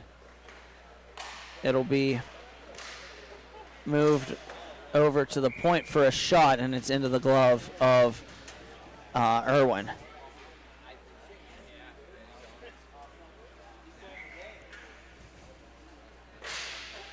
It's worked on back, and a shot attempt on goal is wide of the net.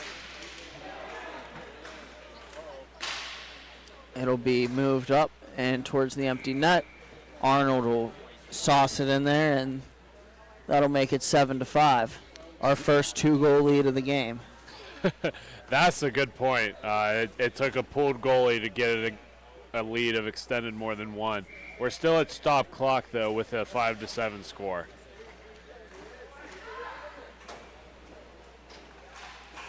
And a shot on goal goes off the inside of the bar.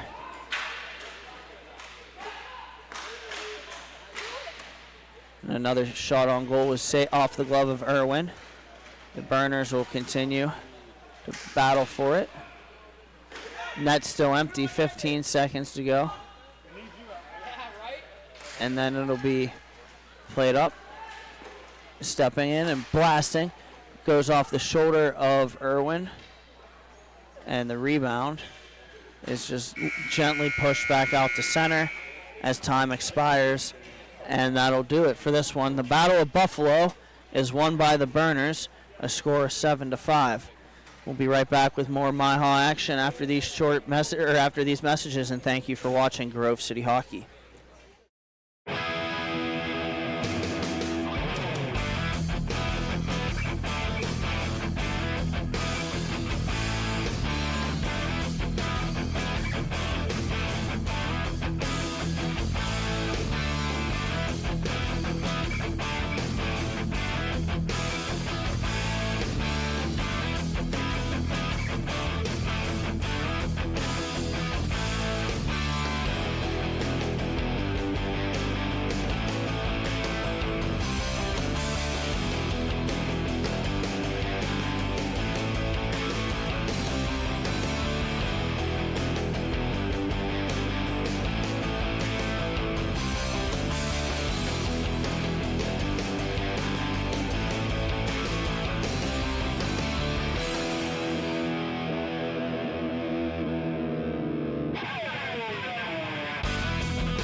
Welcome back to Grove City Hockey here at the Grove City YMCA.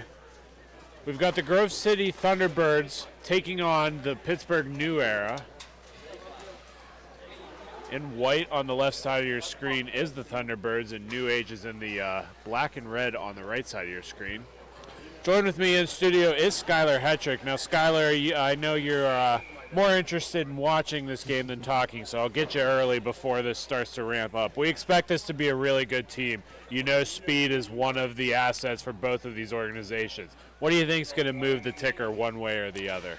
I think it's going to all depend on turnovers, to be quite honest, because we have a bunch of skilled players with some fantastic shots. You know, if you get the puck going one way, turn it over, go the other way, I think the odd man opportunities is what's going to make the winner of this game stand out. Hannah for the Thunderbirds stripping the puck off of New Age. That shot is going to go right into the glove of Orcutt. He'll hang on for the draw. 13 minutes left in the first period. Still remains scoreless. Face-off down in the New Age zone.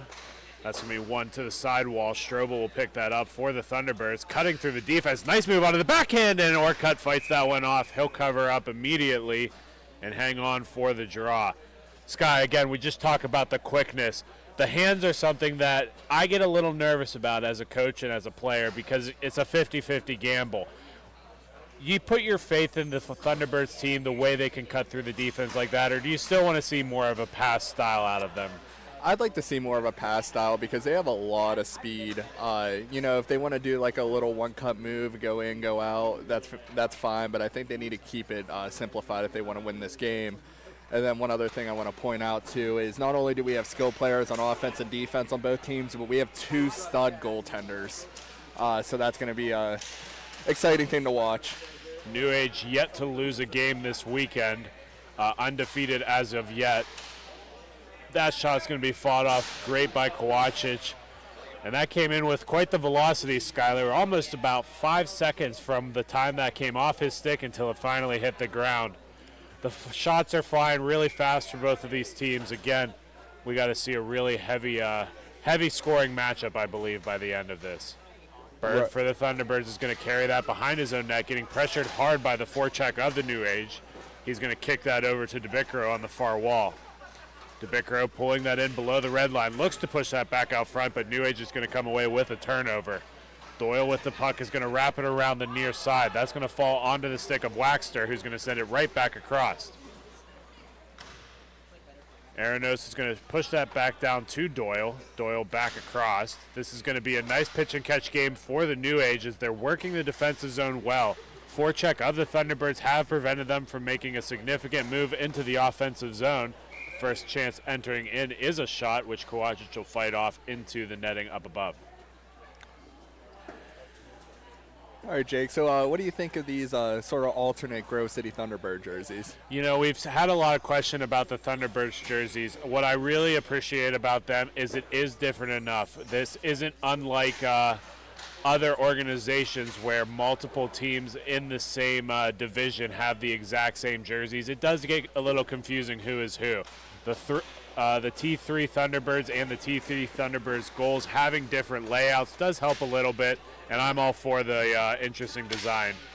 Shout out to the team themselves. They ended up designing these jerseys, so they did a great job with them, and we're proud to be a part of them with the hockey family here at Grove City Hockey.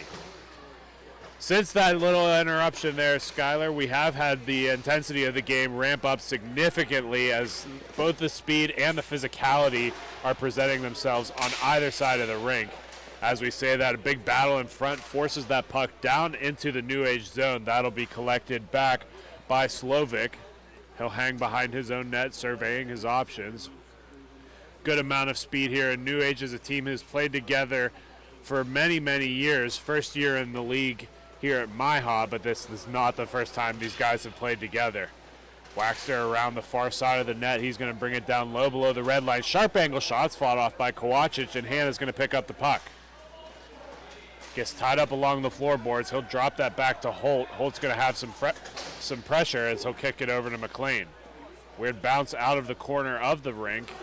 Pushes that to center. McLean has to go retrieve it, and he'll take his time getting it much further. Nice little between-the-leg pass off of Holt to Hannah. That shot's going to be fought off by Orcutt and sit down low, where it'll be collected by Slovic. Nice little nifty pass there by Holt. I don't even know how he even thought of that. Big save by Kowacic puts that puck up into the netting. Huge breakaway opportunity for New Age, and he stood tall for the Thunderbirds. Kowacic having a pretty good weekend so far today, only allowing 10 goals yesterday, which seems like a lot, but considering most of the goals were high deficit and high spread games, that's pretty good considering all things throughout the weekend. McLean trying to cut through the defense is going to be fought off by New Age, where they will take the puck away. Wexter with the puck's going to push it onto the near side. That's overskated, and here comes Dushek for the Thunderbirds. That shot's fought off by Orcutt. Second attempt gets covered up before he gets a chance to make contact with the puck, and he'll hang on. Still remaining 0-0, 8 minutes left in the first period. Both teams with a couple of chances. Goalies standing strong, teams playing hard. Excellent game unfolding right in front of us. New Age holding the puck below the red line. They're going to spend some time trying to get away from the forecheck of DeBicaro. DeBicaro fighting in hard with the corner. Dushek to add some pressure and some help. New Age does come away with it eventually. Dushek continuing to be a pest on the far wall. That'll be taken away by Doyle, who will take some time with this. Floats it in on net. That goes wide and ends up behind. Puck pushed to the corner. New Age still possessing here. Zajakowski is going to take that puck up along the near edge.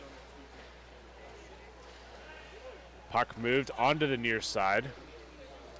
New Age continuing to possess.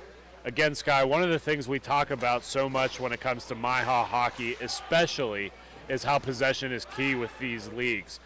Whenever you're playing T4 hockey, what are some of the rivals that you have seen that possess the puck really well, considering how this game's unfolding?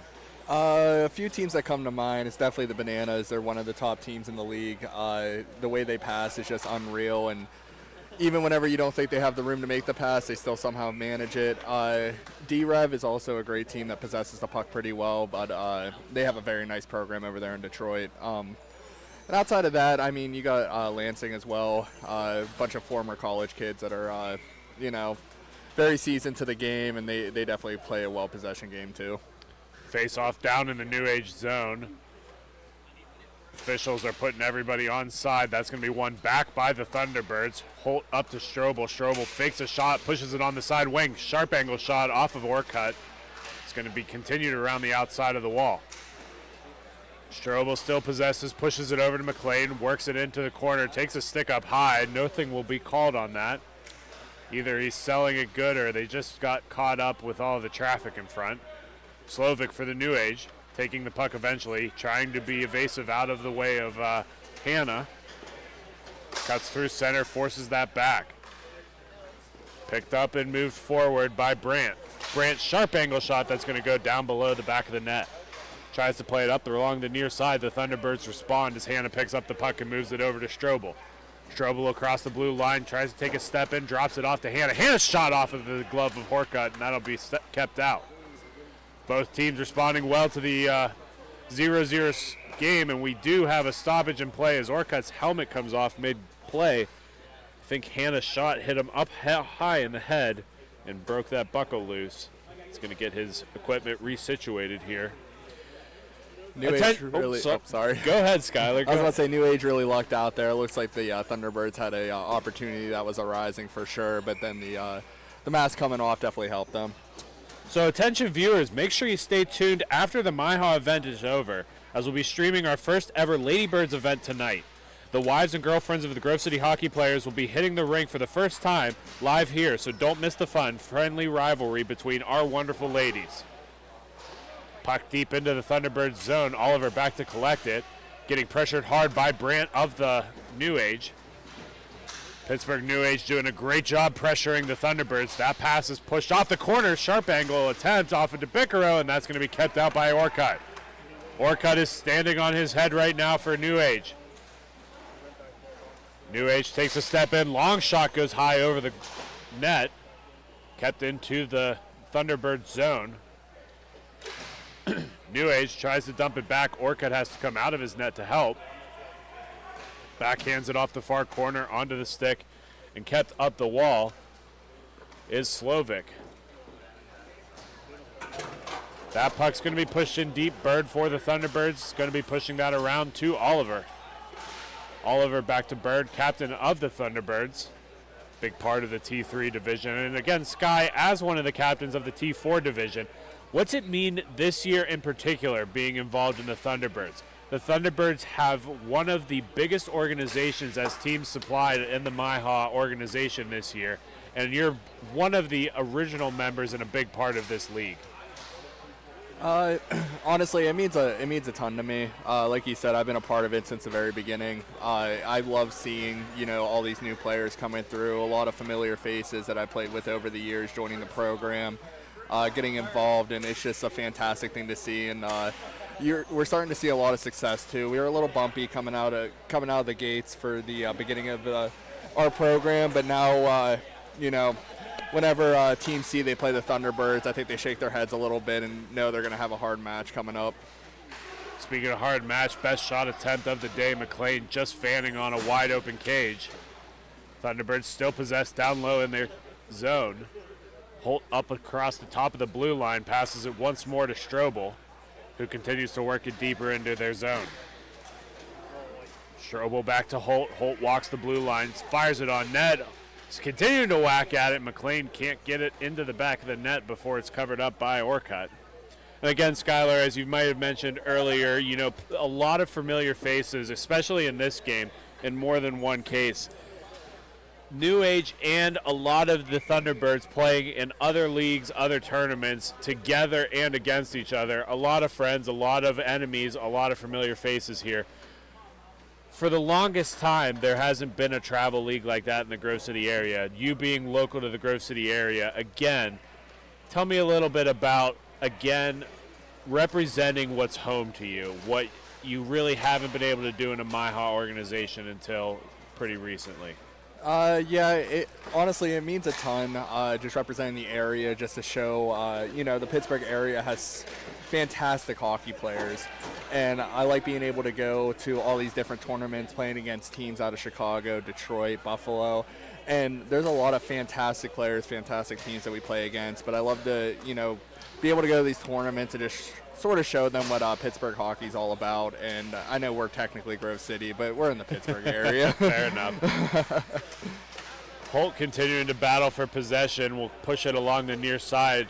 Tries to fire it across the lane, but that's going to be broken up by New Age and pushed to the corner. Loose puck back up top. Holt's shot, and Orcutt's going to be able to fight that one off. Loose puck for New Age. They've got plenty of time to survey options as that's moved along the near side. Breslow just over skates it. McLean for the Thunderbirds picks it up. McLean finds the back of the net. He puts it right under the leg of Orcutt and makes it the 1-0. Just under a minute left to go in the first. What a nasty shot here by Liam. I think they were expecting it to go, top shelf, but at the last second he just ripped it 5-hole, went right in between the wickets. 1-0. The Thunderbirds take the lead. 30 seconds remain in the first period, and New Age getting ready to respond. Coming down the lane is Breslow. Breslow on the sharp angel, looking across. That's going to squeak all the way through the crease and onto the far side. Dushek moving it ahead. Breslow steps in on the puck. 13 seconds remain. Dushek trying to get around Breslow, but he'll be knocked off the biscuit, and here comes New Age. 7 seconds remaining. Long shot ahead by Waxter. Pushed back in front. That'll be broken up by Bird, and that will do it as time expires for this exhilarating first period. When we come back, we'll have second period action, but until then, you're listening to Grove City Hockey.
We are back here for the second period. Most of the first period, a 0-0 score. Late in the first, the Thunderbirds do take the lead 1-0 over the Pittsburgh New Age. Sky, we saw a lot of that game with nothing scored, but that doesn't mean there were not opportunities there.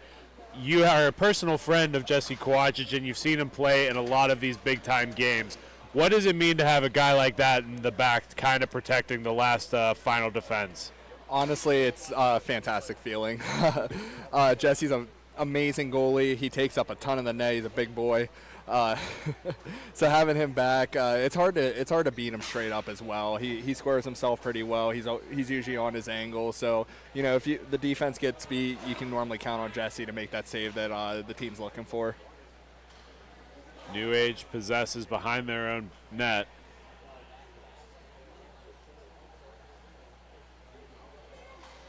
Swings in and moves it along the near side. I believe that is Zajakowski. He gets it pushed onto the far side. Sharp angle shot, and Kowachich has that in his gear. Falls down onto the rink, and will hang on for a draw. Now, Skylar, I'm getting caught up to date on this Ladybirds event that is coming, but I believe that your significant other is playing, and you've been around the rink with Project Remission. Amanda over there at Project Remission making, arts and crafts, pillows, blankets, and all of it helping, cancer and fundraising and for charity. And what's it mean for maybe Mrs. Schuyler to play in an event like this coming up?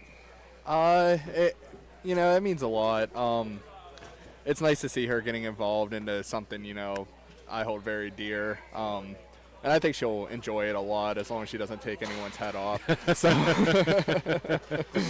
Well, again, for you folks that are interested in watching, that game will be streamed after the conclusion of the MIHA events today here. We will end the stream and then start a brand new stream for the Ladybirds event, so make sure you guys stay tuned for that. New Age getting another opportunity offensively as that shot goes off the glass and comes out around the near side. That'll be picked up by Holt and pushed forward.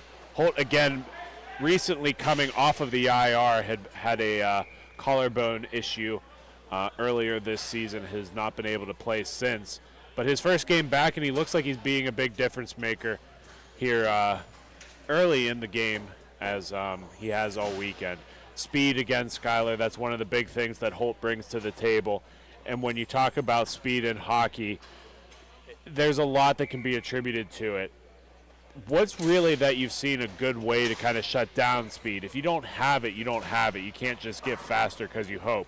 But every attribute that has a positive also has a negative to it. When it comes to speed, what do you see as a way that you can defend against that? Honestly, a lot of it's trying to just clog up the area, clog up the neutral zone. That way they can't get those extra strides, to fly through. And there's another goal for the Thunderbirds. McLean with another one. He has both this contest. A beautiful shot from the side here as we get a great look at it again. Yeah, nice little passing play here by Grove City Oliver with a little, behind the back pass. And Liam has a nasty shot, and you can't leave him open like that. Great look for the Thunderbirds as they extend their lead 2-0 over the Pittsburgh New Age. Again, this is the T3 championship here for Pittsburgh 2 tournament. Dushek pulling it up along the near side. Tries to push to his backhand. That's going to be picked off by DeBicaro. DeBicaro trying to move it along but gets caught up in the referee's equipment. He fights his way through to that puck and sends it all the way back down where Bird will pick that up. Bird takes it behind his own net. 9:56 left to go in the second period. He'll hold back and wait for the breakout to erupt. Being very patient, they have absolutely no sense of urgency because of their extended lead. As they finally get the look they want, that goes weirdly off the wall, and it'll be picked up by New Age. New Age sending it back across. That just off the stick of Slovic, and here comes Bird up the far wall. Bird takes a step in through the blue line, tries to pull it to the front hand. Orcutt had the first read, but didn't see where the rebound was. Luckily, it was cleared out of harm's way by the New Age. Another shot comes in. That'll be kicked away off of the stick of DeBicaro and finally found and covered up by Kowachich. Good look here for both teams. Neither one of them have quit in them. Unfortunately, the New Age might have to start taking some chances here as the Thunderbirds are very comfortable taking their time with the offense. I think we're going to start seeing that here soon. They're going to get a little more urgency coming in, and you'll see New Age jumping up a little bit, which could definitely be a factor in the in the on-man breaks as well. So keep an eye on that. Puck gets covered up by Orcutt on the other end.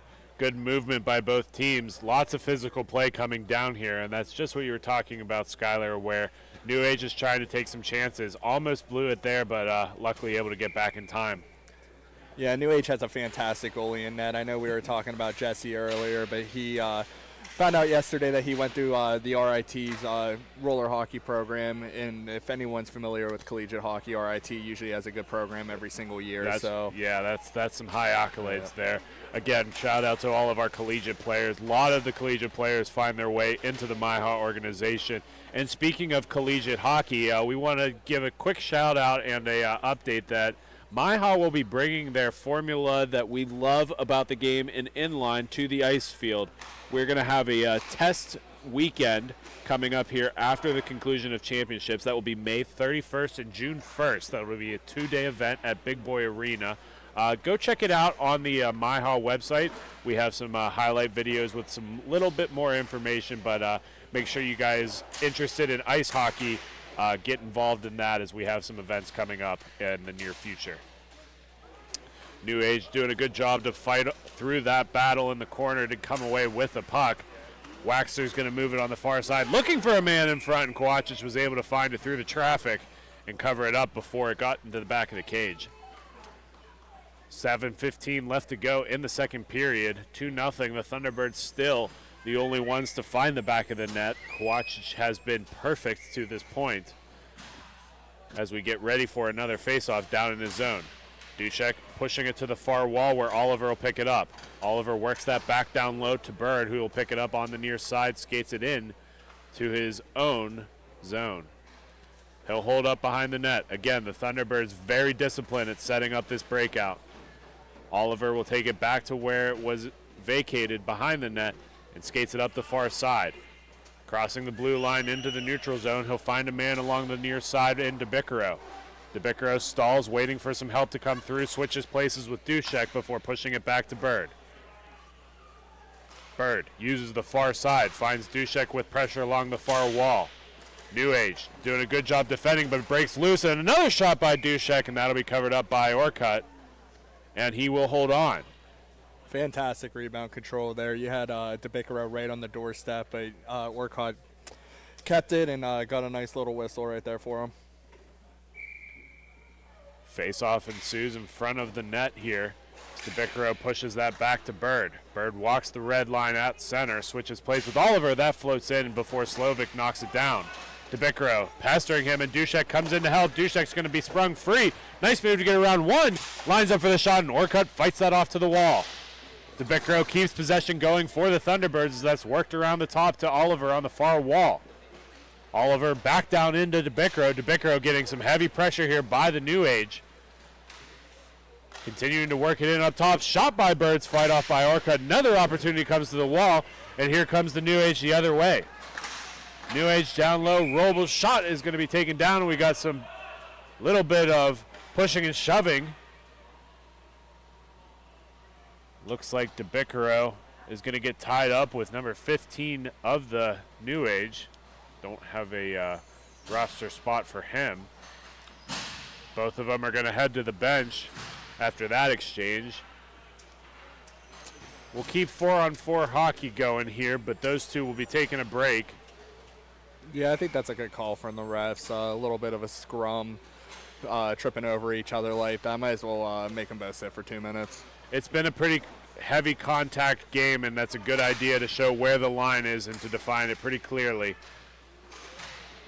Puck moved around low for New Age, and pushed in front, and that'll go right between the legs of Jesse Kowachich, and that'll be the first goal for the New Age. Goal looks like it'll be number 74, Breslow. And a beautiful look right there. Again, Sky, looking at all the movement that's happening there. Yeah, they passed the puck very well, and because of that, he was wide open right in front, and just like a nice little 5-hole goal, getting past Jesse. Holt for the Thunderbirds will collect the puck after the faceoff and move it across to McLean. McLean walking the line right into the defenseman. That'll pop up into the corner where McLean will get to the biscuit first. He moves it behind his own net, looking for a man on the near side in Strobel. Strobel getting to a position. McLean gets forced off of the look and has to push it up near the top of the blue line. Strobel and McLean switch places, and a nice switch opens him up, and a Hannah with a beautiful goal in front, just wide open on the back door, and sends it home. What a nice little move here by Strobel. It looked like he was about to pass it away, opened up his blade, went around the corner, and found Landon H.C. Hannah right in the slot with a nice little shot. Faceoff comes back out to center. One back by New Age. Slovic with the puck will pull it behind his own net. He's going to hold up and wait for the breakout to come. New Age is going to look to make a change. That gets pushed all the way down. Both teams battle for it below the red line. Eventually comes out to the top where Slovic will pick it up. Slovic works it across the top, moved along by Zajakowski. Tries to break through the Thunderbirds defense, but Strobel's there to shut him down. Strobel walks the red line, 3-on-2 with Hannah and McLean. Back across to McLean, McLean over to Strobel, and that just bounces over his stick at the last possible second. Puck worked back up top to McLean. McLean's got a shooting lane. Shoots through traffic, that's going to be forced wide and sits behind the net. New Age to come away with the puck. Moving it along is Zajakowski, who's going to shoot from afar right into the glove of Kowachich, who will hold on. I think if New Age wants to get back in this game, they really need to shut down McLean. He's having a lot of good shooting opportunities, and he's one person you do not want to leave open.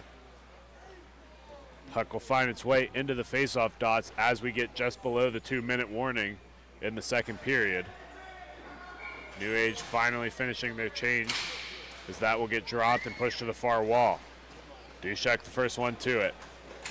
He's got to get away with speed, but that's being matched beautifully by New Age and taken down heavy into the corner. That was just a tie-up. Doesn't look like anything will be called. He's hurt pretty good as he finds his way to the bench. We'll keep you guys abreast on what happens with his situation. That was not a very graceful exit of the arena, though. Puck is moved to the corner and worked up top for New Age. Continuing onto the stick for Aranos as that finds its way to the back of the net. Bird doing a good job fighting for that puck as he works it back down to Oliver. Oliver works it over and across to Bird. Bird back over to Oliver. Oliver spacing with the puck as the New Age comes. Spins out of that move and finds some space on the near side. Works it over to Hannah. Hannah's going to try to space it back down, but gets some heavy pressure by New Age as they work the puck. Brandt finally gets the puck as he moves it across. Shot getting ready by Slovic as he continues to pause. Works it in across, still loose and finally found by Kowachich, who will hold on. Yeah, good opportunity there by New Age, crashing the net, but Kowachich had down low, just all covered up, and they weren't able to get anything going there. Looking to make a change on who will take the drop for the Thunderbirds. Oliver shoots it from the far zone, kind of a crazy concept, as just about 15 seconds remain.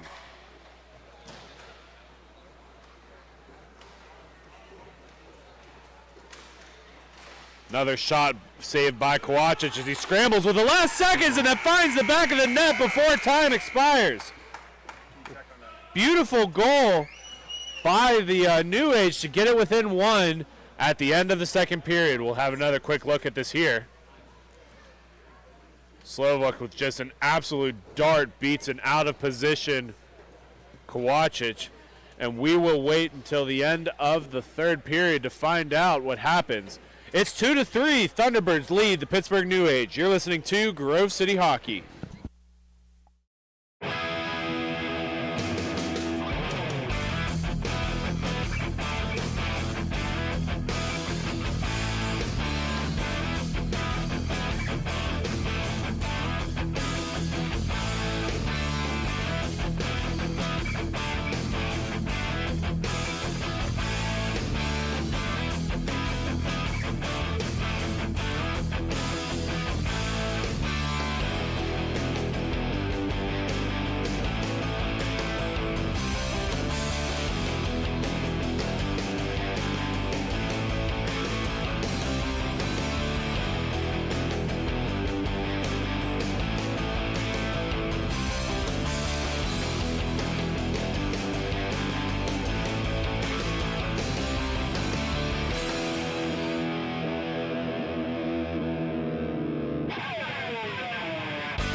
And we are back for this exciting third period. Again, the period started 1-0 and is now currently 2-3. Thunderbirds still leading the New Age, but New Age having a buzzer beater of a goal to close out the period. Strobel moves the puck up along the far wall. Continues to skate with the puck and cycle through the offensive zone. Eventually pulling it out, will push it back along the wall to McLean. We're getting the thumbs up from our production team on Dushek being okay. Seems to be back up along the boards. So had a little bit of a rough exit from the rink, but seems to be all right, and we'll see him the rest of this game. McLean for the Thunderbirds is going to pull it behind his own net and set out the breakout. Holt slides in. Eventually, Strobel is going to go the opposite direction. Hannah taking the rink and stretching it all the way down to the far red line. McLean being very cautious and very patient. Again, the Thunderbirds with the lead. Absolutely no reason to be forceful with this. Brandt looking to step in on McLean as that gets pushed up to Hannah. Hannah's going to try to take it in deeper, but Brandt takes that away. Brandt with the puck's going to push that across. Hannah doing a good job to break up the play, and here comes Holt the other way. Holt over to Hannah. Hannah looking for McLean, but that's going to be broken up on the way in. Holt down low is going to be stripped of the puck. New Age works it up along the far side. Pushes it in through the neutral zone. Onto the far wall is Breslow. Breslow gets stripped of the puck by Hannah. Hannah's going to dump that down for McLean, but that's going to be broken up going the opposite direction by Waxter. That one-touch pass between New Age is going to try to look for the front of the net, but be forced down low by Holt. Holt finally possesses and moves out across the blue line. Looking, tries for a long shot, but eventually that'll be broken up by New Age, and they're going the other way. Breslow drops that off to Doyle. Doyle finds the back of the net and ties this thing up. 3-3 is the score, and we are going to have a timeout real quick. Again, here's a quick replay here. And Sky, just look at the way they take this shot on the sharp angle. Yeah, definitely low danger shot choice, but Kowalczyk was off his angle and was able to just slide it in right in between the blocker and the post. One thing I do want to mention, Waxter from New Age, he's actually playing a fantastic game. He's all over the place on defense, and a lot of their offensive chances came from him shutting down Grove City and going the other way. Yeah, an excellent move. It almost looked on that shot for Kowalczyk that when they cycled and switched on the top wall, he thought the wrong guy had the puck. It was almost a bootleg pass, and it turned into a beautiful opportunity for New Age. Tied this thing up 3-3, 12:30 left to go in the third period. Bird with the puck. That'll be Bird of the Thunderbirds. Moves that over to Strobel. Dushek. Dushek taking an early exit because of injury. Is back, but gives the puck away. And another puck coming in, and that's going to just bounce over Kowalczyk's stick. And finds the back of the cage, and New Age takes the lead for the first time this game. Terrible, terrible turnover by Dushek, and insult to injury with the puck going right off of him, going right in the net. It's just definitely infuriating, but they just got to bounce back now. Puck bouncing right over the stick of Kowalczyk. It finds the back of the cage. 4-3, New Age is up. McLean takes the puck, loses it momentarily to New Age as that's played up along the far wall. Oliver for the Thunderbirds takes it right back, but Orcutt has that one read. And this is going to be a problem for the Thunderbirds, Skyler, because Orcutt has been one of the best players for the New Age on the rink today. He's been fantastic, and also shout out to the defensive core. They've been keeping the Thunderbirds off to the side of the boards, and it's just they're getting some shooting opportunities, but whenever they're sharp angle, it's easy saves. McLean losing the puck. New Age going the other way. Aranos with the puck. He's going to be forced behind his own net. Banks it up along the far wall. DeBicaro is the first one to there. He gets taken down on the play, and that will be a penalty against the Pittsburgh New Age, as the Thunderbirds might have just received what the doctor ordered in a power play to get this game tied up once again. Yeah, just a penalty you don't want to take. There was no reason for him to do that, being up by 1 goal. It's definitely something that can bite them in the butt right here. Now, Skyler, to play devil's advocate for the New Age right now, you have played against DeBicaro in adult leagues many, many times. DeBicaro loves to get into those dirty areas and create those calls. How frustrating is that playing against him when you're just doing your job and you know that kid's going to get in an area where you're going to have to take a penalty? Anytime I see that I'm lining up against the Bickero, I already know that it's going to be one hell of a game. He is notorious for going into the rough areas. He's not the biggest guy in the world, but he plays like he's 6'5", and he's going to be right on you the entire time. It gets very infuriating, but that's a key opponent to his game that the Thunderbirds love to see. Orcutt with a good save there will cause a face-off back in the New Age zone. McLean works it across the top. We have 1:13 left to go in the power play. Shot and a score by McLean! I believe that will be the hat trick for him today as he gets a beautiful one right up top where Mama keeps the cookies.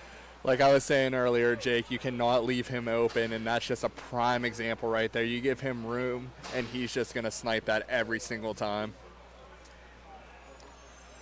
4-4 is the score. As we're tied up late in the third period, 9:15 remain. Face-off at center. Still battling for it between the two teams. Eventually will squirt free for Waxter of the New Age. He tries to cut across the grain, leaves it on the back door, and that'll be broken up by Holt. And we're going to have a penalty once again. This will be sending Justin Strobel to the box. I believe holding was the call. Tough thing to do after just tying the game up. You tend to see that whenever there's a turnover, just someone making anything that they can do possible to try to stop the other team, and it just ended up getting him sent to the box. So the New Age will join the power play here. Big opportunity for them. Face-off goes into the neutral zone. DeBickero forechecking hard on this power play. New Age moving it across the top of the wing, doing a good job to create some space for themselves.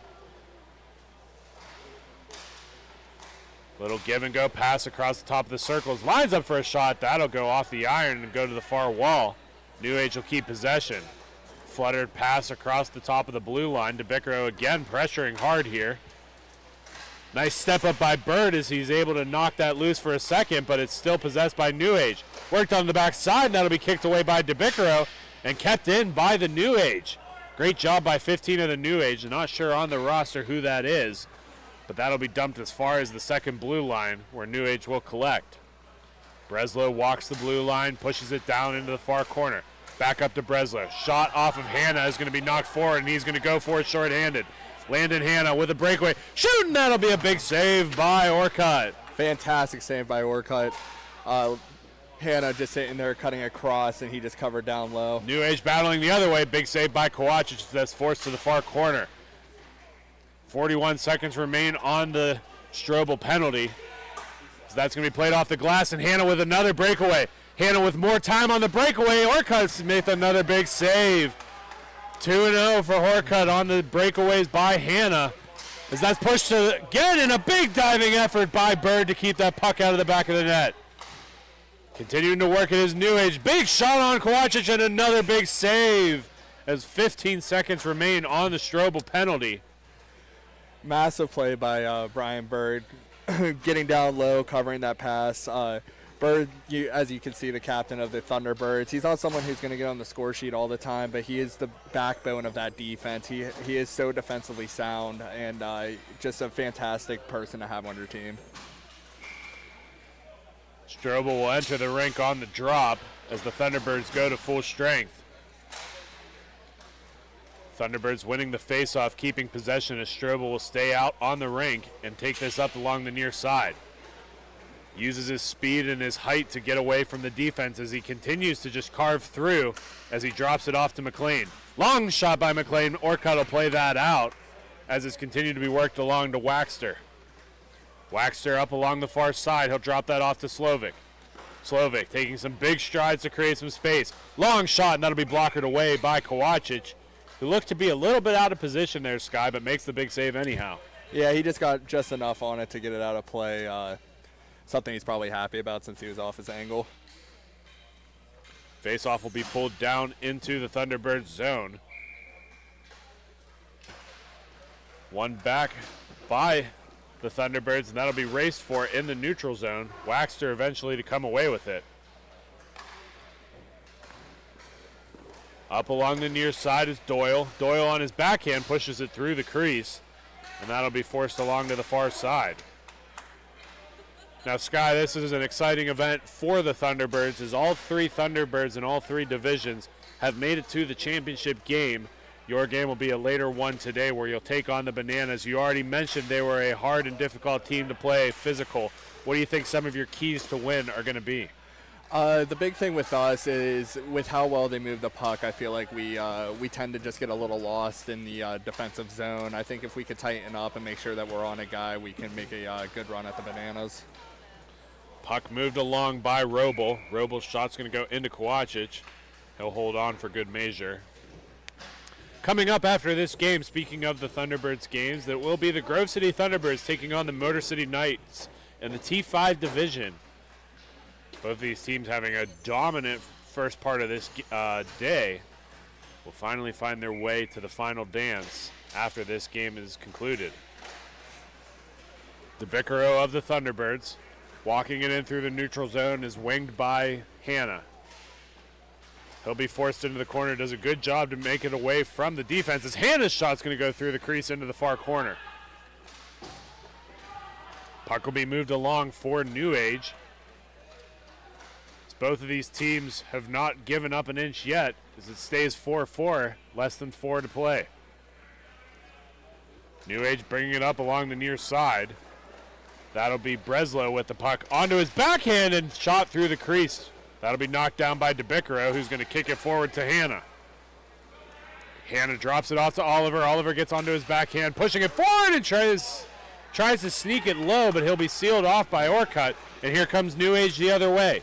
New Age, 2-on-1 opportunity. Shot, and that's going to be fought off by Kowachich and kicks out to the far wall. Exit pass is going to be broken up and given to New Age as they force it right back down into the offensive zone. A little bit of a bad change there by the Thunderbirds. I don't think New Age saw that coming, but they were able to regroup real quick. New Age continuing to work the puck along. Forces it onto the far wall. That shot through, and that's going to be fought off by Kowachich. Pushed to the corner by Holt. Holt knocks it up to Dushek. Dushek takes it across the blue line. Has McLean as help. That shot's going to go right into the skate and gets kicked out onto the far wall by McLean. McLean forces that puck all the way back down in, and Holt will come back to collect it. Holt with the puck, pushes it off. He gets forced back into his own zone by the New Age defense and finds McLean on the near side. McLean in the neutral zone pushes that ahead to Dushek. Dushek shot hits the far wall and finds its way to the near side. Both teams converge on the loose puck. That gets kicked out to center where it'll be picked away by McLean. McLean deep into the offensive zone of New Age. Continues to work it around for the Thunderbirds. Strobel takes the puck down low. Cycling with it has McLean up top with Holt. Holt finds the pass. Eventually will take it back into his own zone with Strobel there to help. Less than 2 minutes remain in this regulation as the score is still 4-4. Strobel possessing on the far wall, takes it through the neutral zone into the near end as he'll be forced low of the goal and kicks that up top to McLean. McLean in the neutral zone, back across to Strobel. Both teams move. Strobel's taken down to his knees, no penalty, and New Age will come away with the puck. Pushed down in by Aranos, and that'll be onto the far side.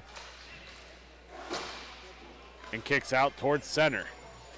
Doyle, shot from a high. That'll be knocked away by Holt. He almost bats that out of midair as Strobel moves it along the near side for Hanna. Hanna finds McLean as he crosses into the offensive zone. He gets forced wide of the puck by the New Age, and they're going to come the other way. New Age uses the far wall, and he finds a man loose. 2-on-1 eventually will be taken over by the Thunderbirds, and Strobel will pause behind his own net. Less than a minute goes in regulation here. Strobel continuing to be patient. New Age has no interest in pressuring.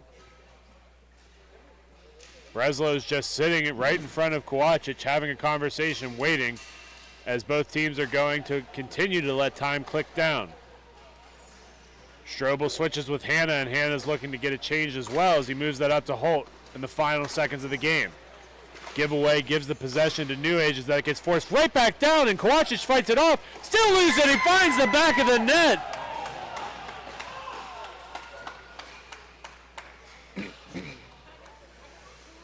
Yeah, the Thunderbirds are going to want that one back. New Age with a beautiful goal there. Yes, Skylar. They're going to want that one back for sure, as it was just a really bad giveaway, and it was forced right back into the offense. Yeah, you know, time's winding down, under a minute left. There's no reason to try to force it up the rink. Just play for overtime and hope for the best. But looks like New Age hopped on top of a bad opportunity. They were able to finish it up. So down to 14 seconds left. Let's see how the rest of the game pans out. We're going to take a quick step aside. When we come back, we'll have the remainder of this game. You're listening to Grove City Hockey.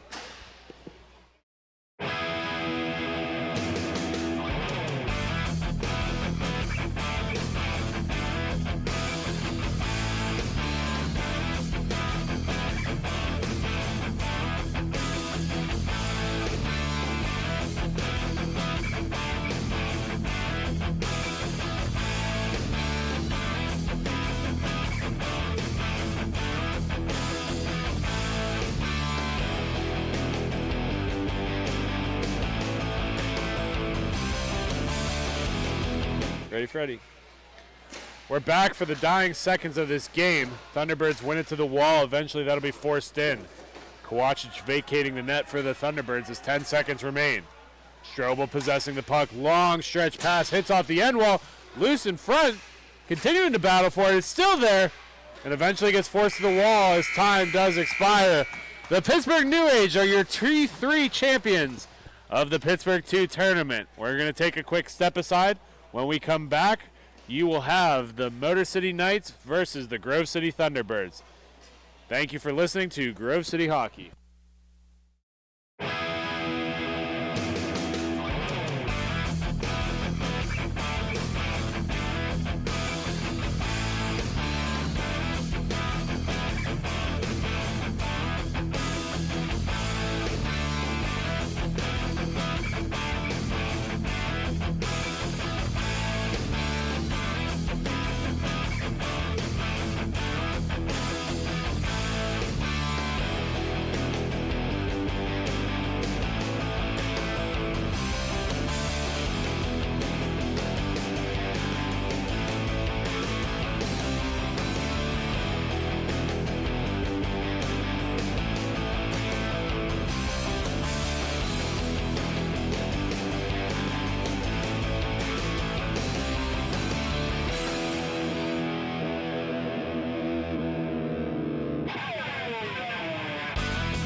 And we are back for the T5 championships here at the Pittsburgh 2 weekend. In the black and gold on the left side of your screen is going to be the Motor City Knights. And in the gold and black on the right side of your screen is going to be the Grove City Thunderbirds. Thunderbirds home rink here for obvious reasons. We got an early opportunity for the Knights, and Corbett fights that one off beautifully. Joining me with studio for at least a couple of periods, and then we'll cut him free, is Mike Johnson of the Grove City Thunderbirds Tier 4 division. Mike, you're facing a championship weekend yourself here as you're going to take on the Bananas, a team that you have played at least in pieces of for the last couple of years. You're not unfamiliar with them at all. What are going to be some of your keys to success in your next game? Just can't play sloppy. Just got to go out there and play our game and less turnovers, and they're a good team. They like to possess the puck a lot, get nice shots, and it's going to be a hard game to play, but we just got to go out there and play our game. Wissinger of the Thunderbirds taking the puck along the near side. He's going to be forced in down low.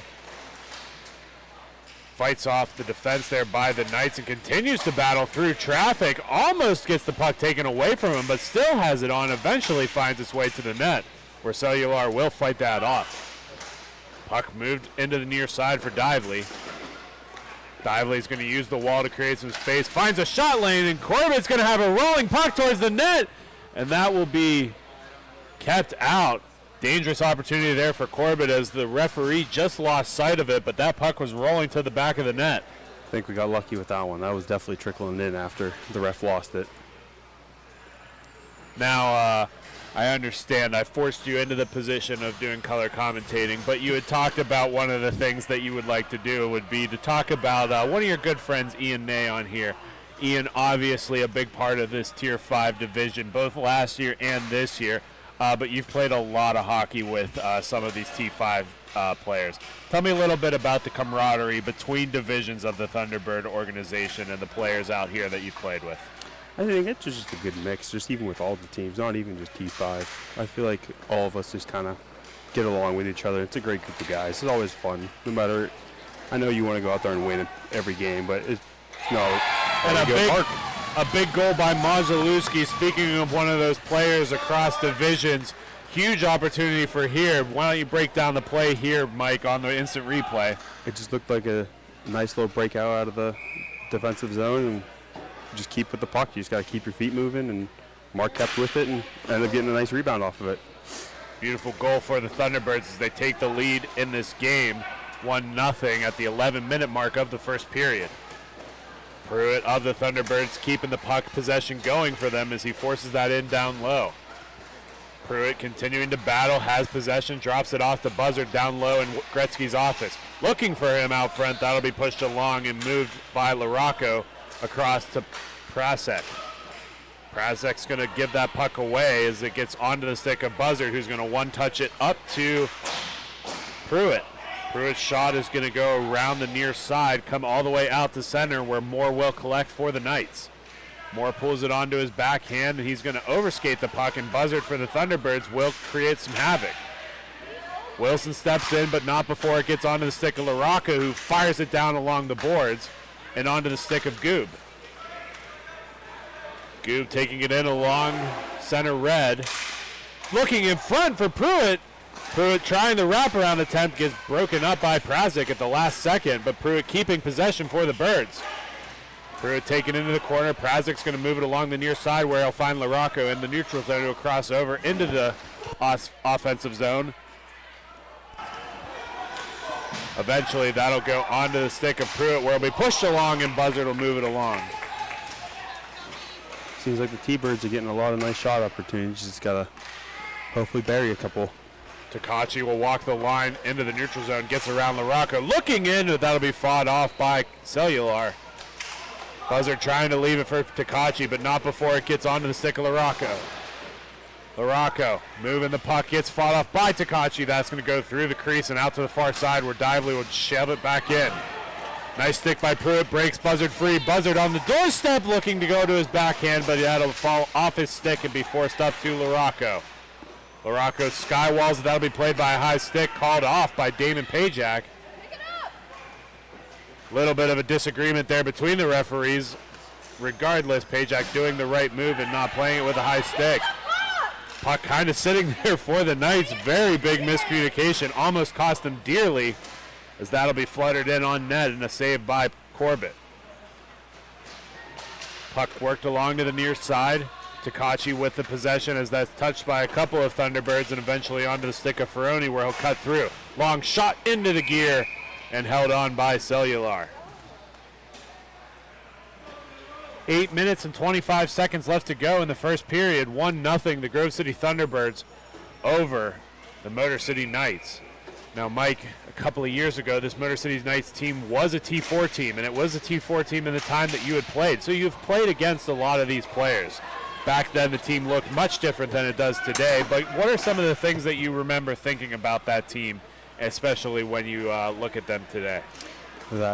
It's almost against any team here. It doesn't matter what lead you have. You could be up 7 goals and go into the second, third period. But inline hockey, that does not matter. They're still a very good team, even being down 1-0 and not really possessing a whole lot. Anything can happen. Dively with the puck on the far side. Passes it up to Tedeschi, and that'll be stripped by Pajak. Has Ferroni on a 2-on-1. Long shot into Cellular, and that's just jammed onto the side of the net. Great opportunity for the Thunderbirds. Doesn't develop into anything as that's worked along the far wall to Tedeschi. Tedeschi tries to push it up, and Ferroni and Takachi are going to handle it. Takachi almost losing the puck there. Keeps possession as he pushes it over to Wilson. Wilson has Pajak in front of the net, and as he pushes it back over to Takachi, Takachi, seeing the front of the net, will just possess and pulls it back out to blue line. Moves it back to Ferroni, who's going to take it along the near side and wraps it back around into his own zone. Back over to Takachi. Takachi up to Pajak. Pajak taking a step into a shot, looking for Wilson, but misses low, and here comes the Knights the other way. Dively pulls it into the neutral zone, and it takes it across the blue line. Long shot, and that'll be covered up and held on by Corbett.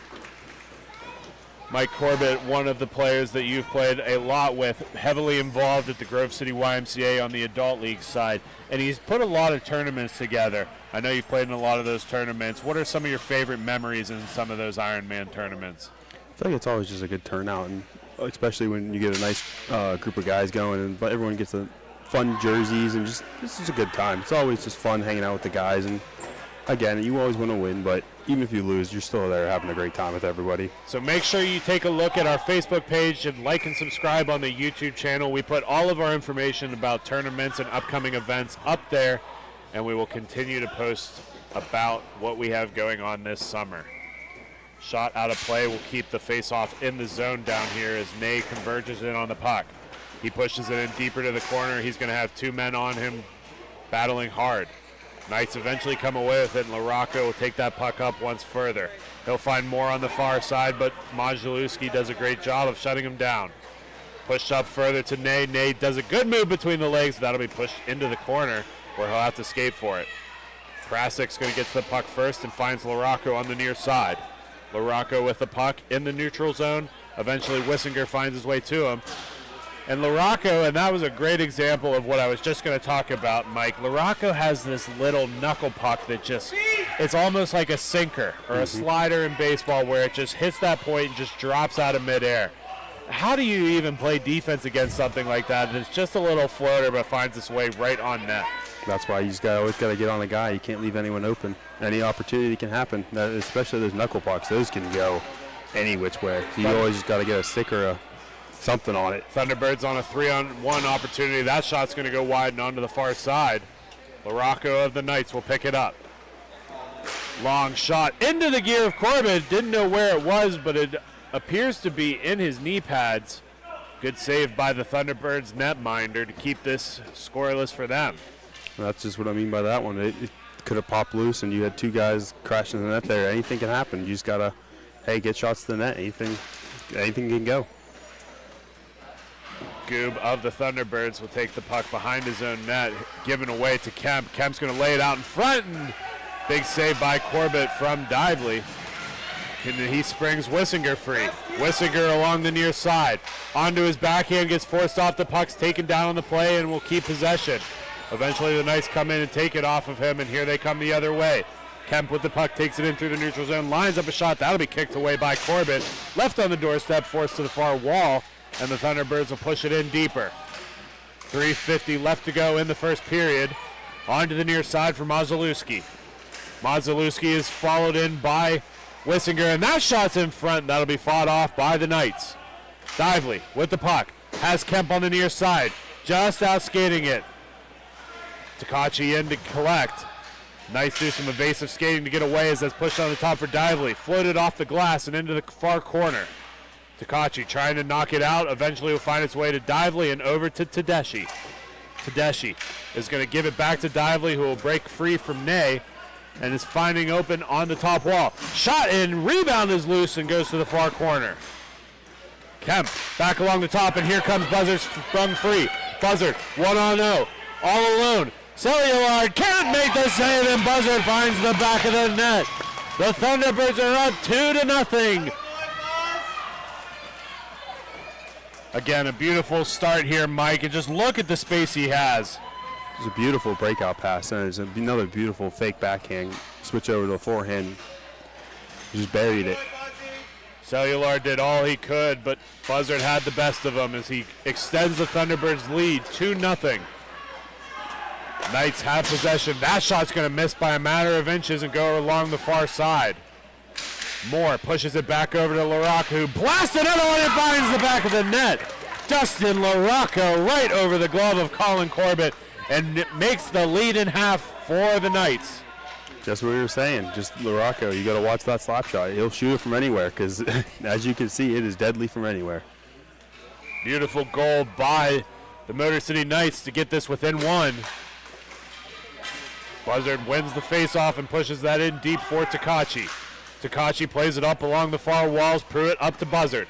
Buzzard and Pajak enter in on a 2-on-2. LaRocco adds reinforcements, but here comes Pruitt.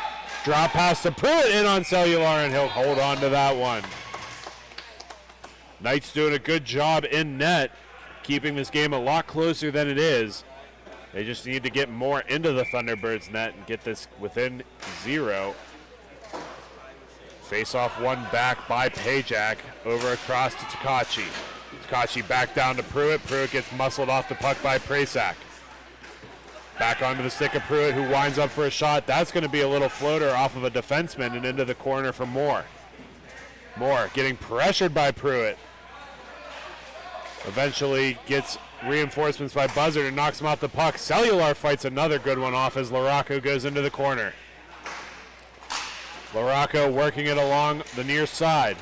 Has some space as Buzzard closes in on him. He winds one in on Corbett. Forced off to the far wall. Prasak will be the first one to it. Another shot on Corbett's going to be fought off as Pajak picks the puck up for the Thunderbirds. On to the near side for Pruitt. Pruitt has Buzzard with him as he winds and drives to the far corner. LaRocco steps in on the puck.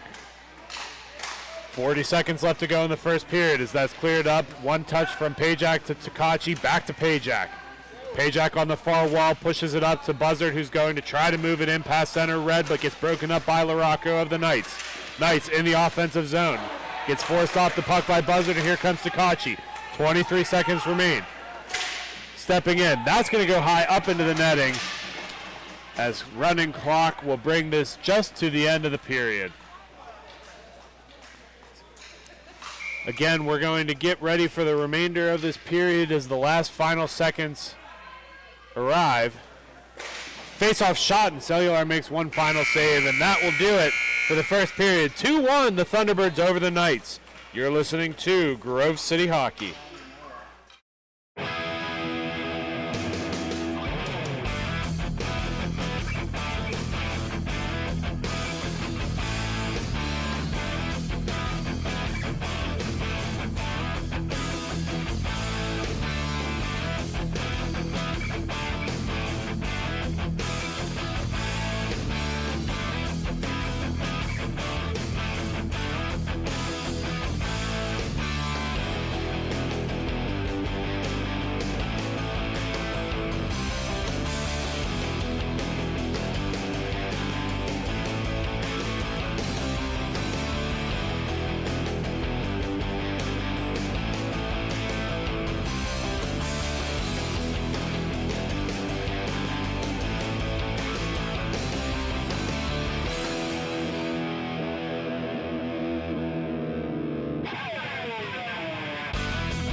We are back.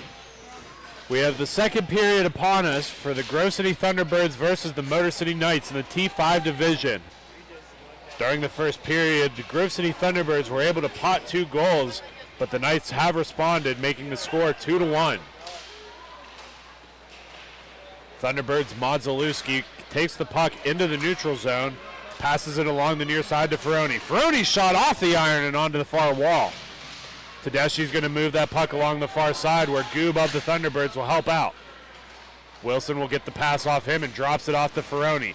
Ferroni using that physicality to get around the defense, and that comes into the near corner. Knights move the puck along the near side. Tedeschi has some room on the near wall. I think they got away with that one there. Yeah, tries to kick it off to his feet, but here comes Ferroni of the Thunderbirds.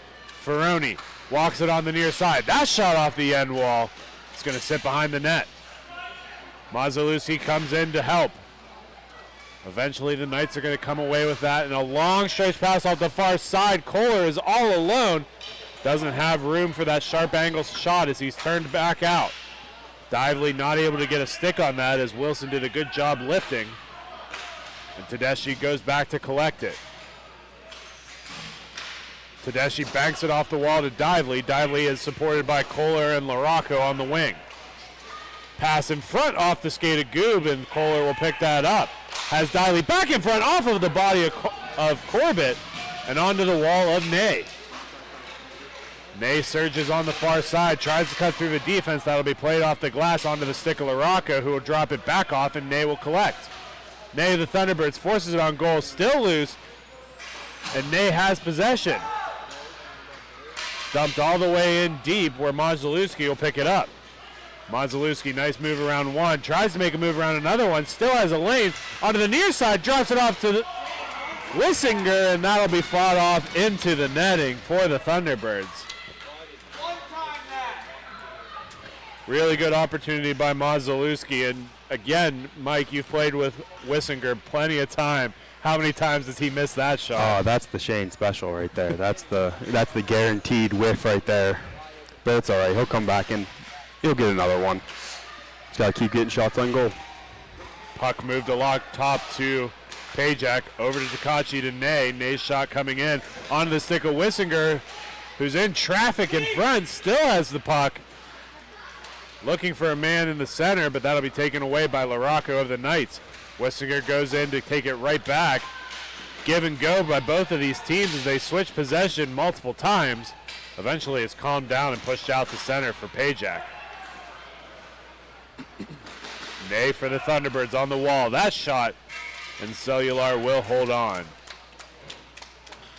10:50 left to go in the second period.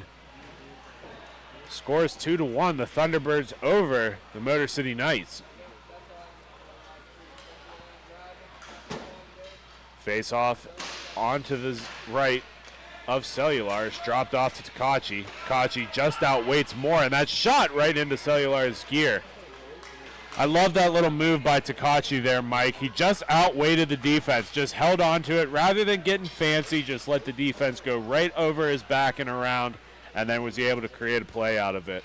Yeah, his teammates just got to help him out a little bit there, just get into the net, just to make it a little harder for the goalie to see that, and that's an opportunity. Hey, but still, he's still got a nice shot on net that, hey, anything can happen.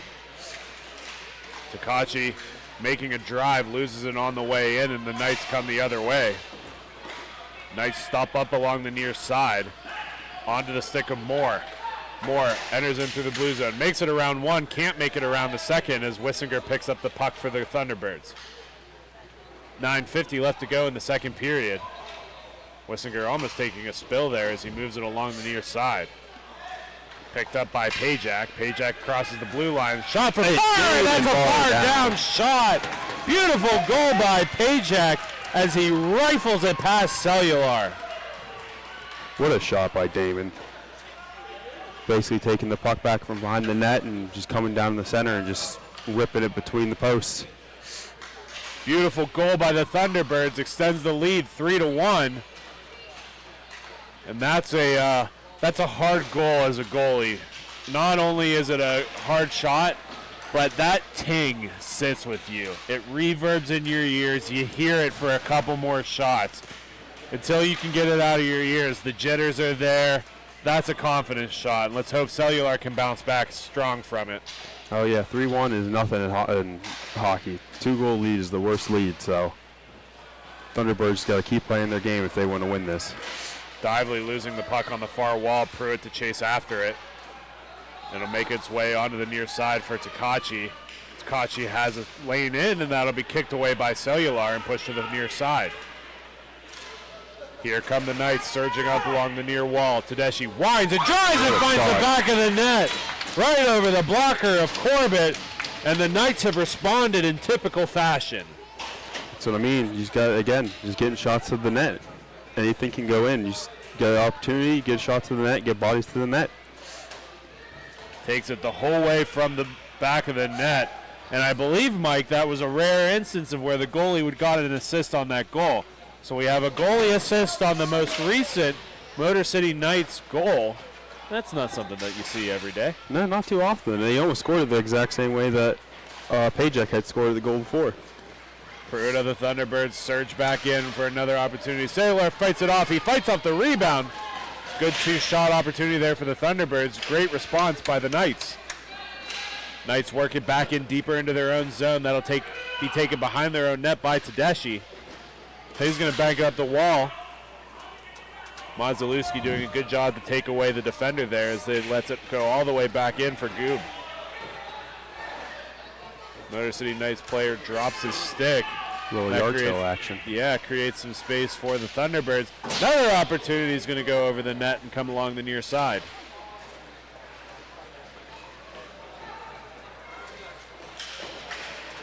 Face off kept in low.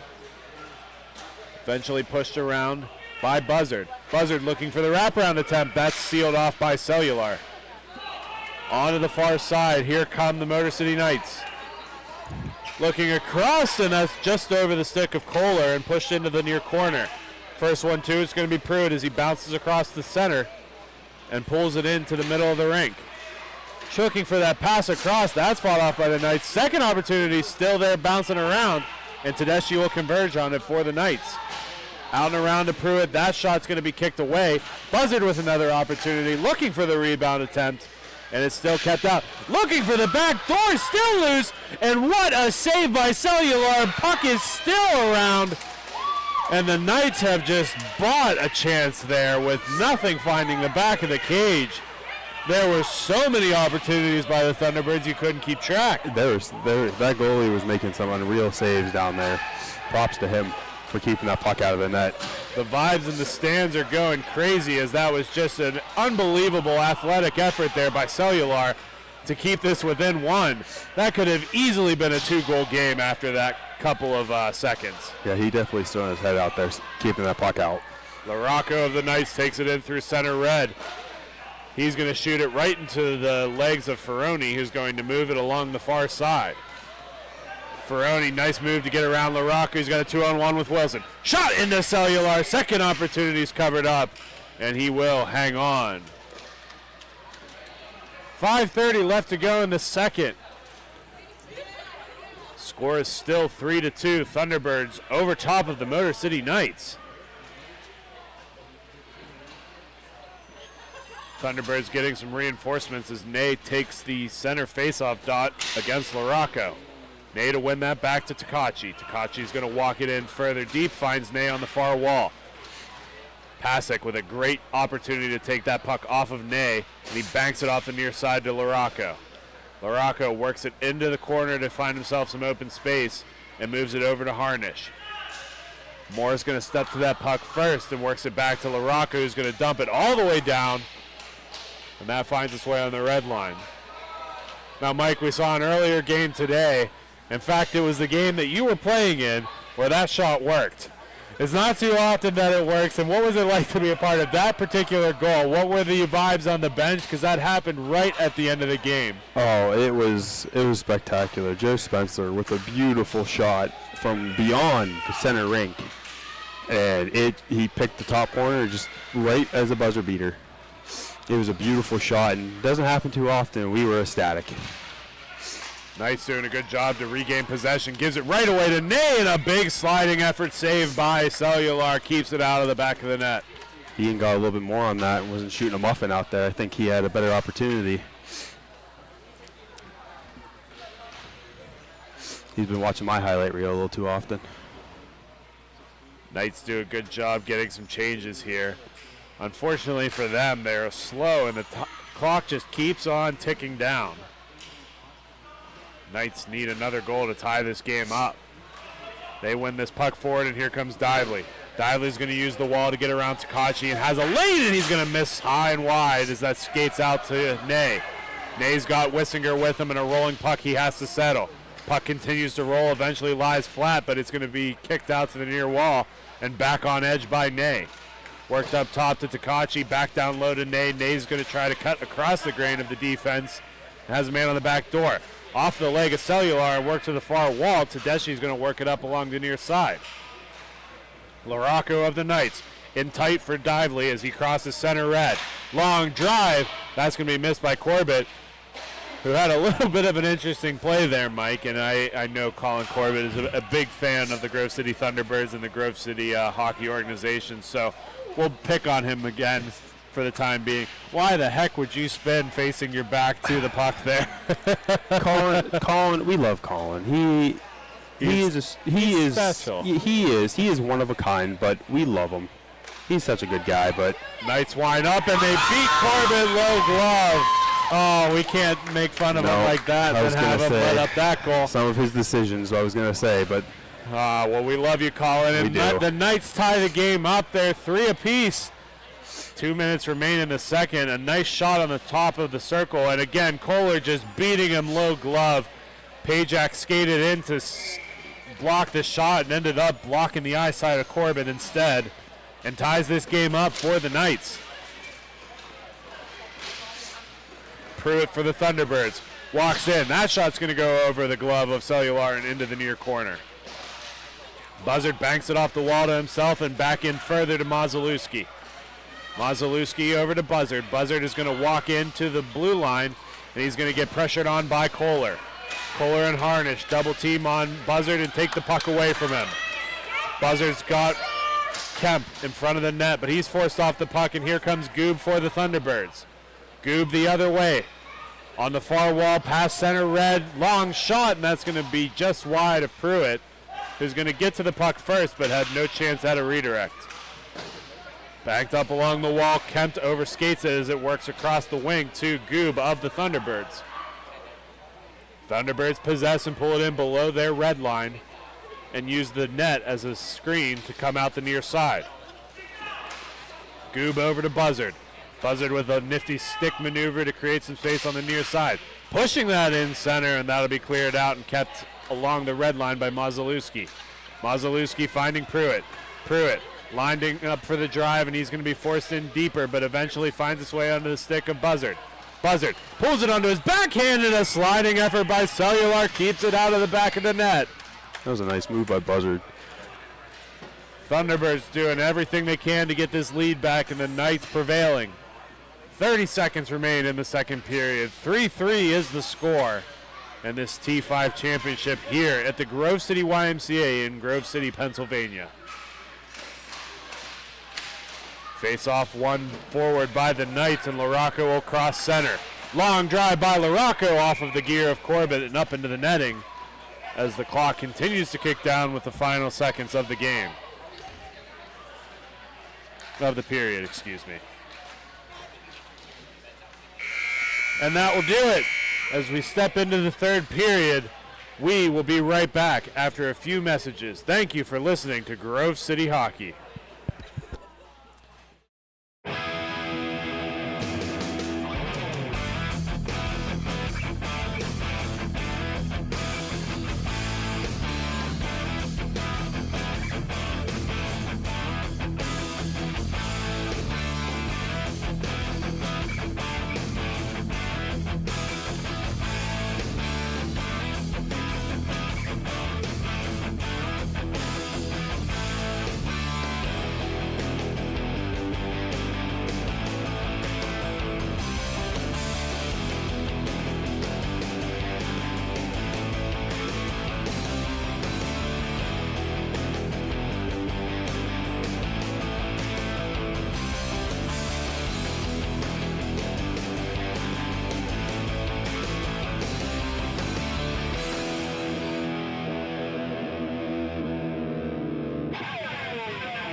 Welcome back to the last period of this T3 game between the Motor City Knights and the Grove City Thunderbirds.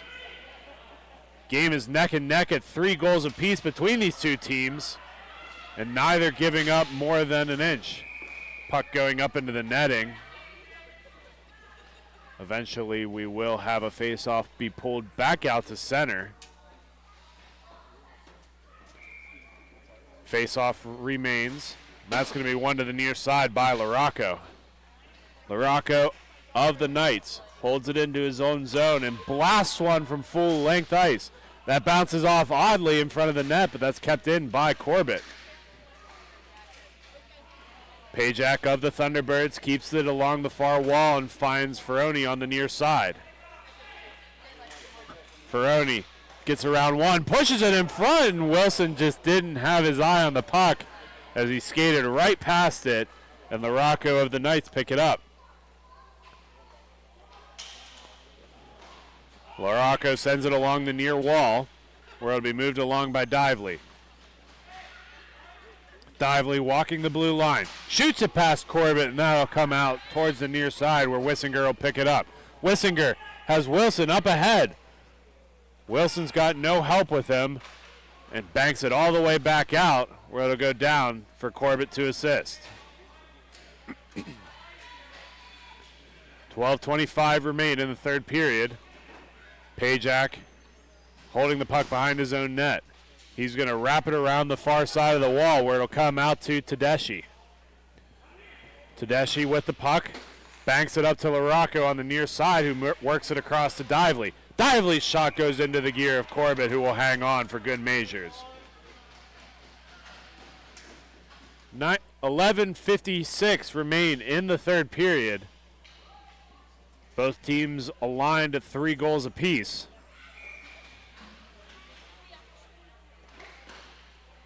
Face-off comes back out top for Pasick. Another shot, and Corbett fights that one off because it comes to the near corner. That's banked off of the skates of Wissinger and comes up to Goob. Goob of the Thunderbirds along the near side gets forced off by Kemp. Mazalewski comes in to help as he has Wissinger along the far wall. Wissinger using that speed but puts it right into the glove of Cellular.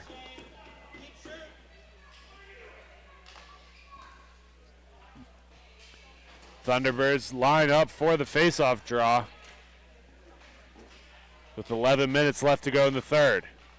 Ney wins it off the wall, but Goob was nowhere to be found as he was up towards the red line playing defense. He eventually gets the puck and slides it on to Mazalewski, whose pass misses Ney and gets turned over to Kemp. Kemp of the Knights shoots into Corbett, and he's got that one covered up. Both teams getting some offensive opportunities here. Neither of them have broken the tie as of yet, so it remains 3-3. Tied up along the wall and one forward by Wissinger. Wissinger takes it in through center red, works it onto his backhand and cuts through the defense. He's followed in by Ney, but that shot's going to be fought off by Cellular. Larocco off of the skate of Chapman. Eventually finds its way to the stick of Goob. Goob over to Mazalewski. Mazalewski racing Larocco, both overskate the puck. Eventually it's picked up by Kohler, and that's fought off by Corbett. Ney adding some interference as the Knights are doing a good job moving this puck around the wing. Harnish across to Pasick. Pasick's going to be stripped of the puck by Ney, who's got Ferroni as help. Bad pass is broken up by Larocco and blasted from the top and goes wide. Picked up by Goob. Goob's going to work it along the far side. Kicked away by Harnish. Good defensive effort by there, and here come the Knights as Larocco has it on the far wall. Back up to Harnish. Harnish over to Kohler. Kohler on the back door, but Larocco spun away from the puck. Thunderbirds spring the other way. Ney and Ferroni. Over to Ferroni, and that's going to be fought off by Cellular, and he'll keep it out of the play. Great effort there by both teams, keeping it still at 3-3 apiece. Neither willing to give up this tie. Face-off pulled down into the Knights zone. LaRocco stepping in against him is Buzzard. Buzzard to win it up towards the top wall where Takachi will go and retrieve it. Takachi walking across the red line. Onto the near side for Pruitt. Pruitt's going to carry it across the blue. Lines up for a drive, and that's going to go off of the leg of Divey and stay in Thunderbirds' possession. Work back to Pajak, who's going to pause and send it all the way in, kicked away by Dively of the Knights. Dively up to LaRocco, stripped of the puck is Takachi. And here comes Takachi with Buzzard. His shot's going to be forced to the corner. Buzzard will collect, and getting pressured by the Knights. Buzzard wraps it around to Takachi, holds it at the top of the blue line. Back down to Buzzard. Takachi looking for the give and go, but fans it off as Buzzard gets stripped from the puck. Moore with the puck, takes it onto his backhand, onto the stick of LaRocco, and dumped in by Pajak. Both teams playing very conservatively here late in the third. 7:55 left to go in the period. Long shot, might have caught Corbett sleeping as that just fanned past him. He didn't react until it hit the wall, and Buzzard to pick up the puck. Buzzard with the puck, drops it off for Takachi, who's behind the Thunderbirds net. He'll pass it up the near side to Pajak, who works it along the near edge. Pajak taken down on the play, and incoming is Buzzard. Buzzard can't get to the biscuit before Dively in a 2-on-1 for the Knights. Shot and find the back of the net. Dively breaks the score tie and extends the lead 4-3. The Knights over the Thunderbirds. You'll see again, this was all created by that pinch by Buzzard. Dively just opens up the opportunity here, and just a pinballing shot finds its way behind Corbett and gives the Knights the lead.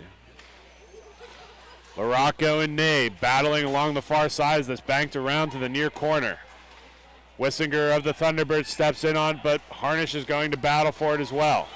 Wissinger tries to push that out front. Takachi's going to try to step in on it, gets caught in his skate, and eventually gets forced to the near side. Takachi with the puck still. Gives it over to Ney. Ney lines up, and that gets fought off by Cellular. Played off the glass, and LaRocco will keep it in as that's shot all the way down, and Pajak will collect it. 6:20 left to go in the third period, 3-4.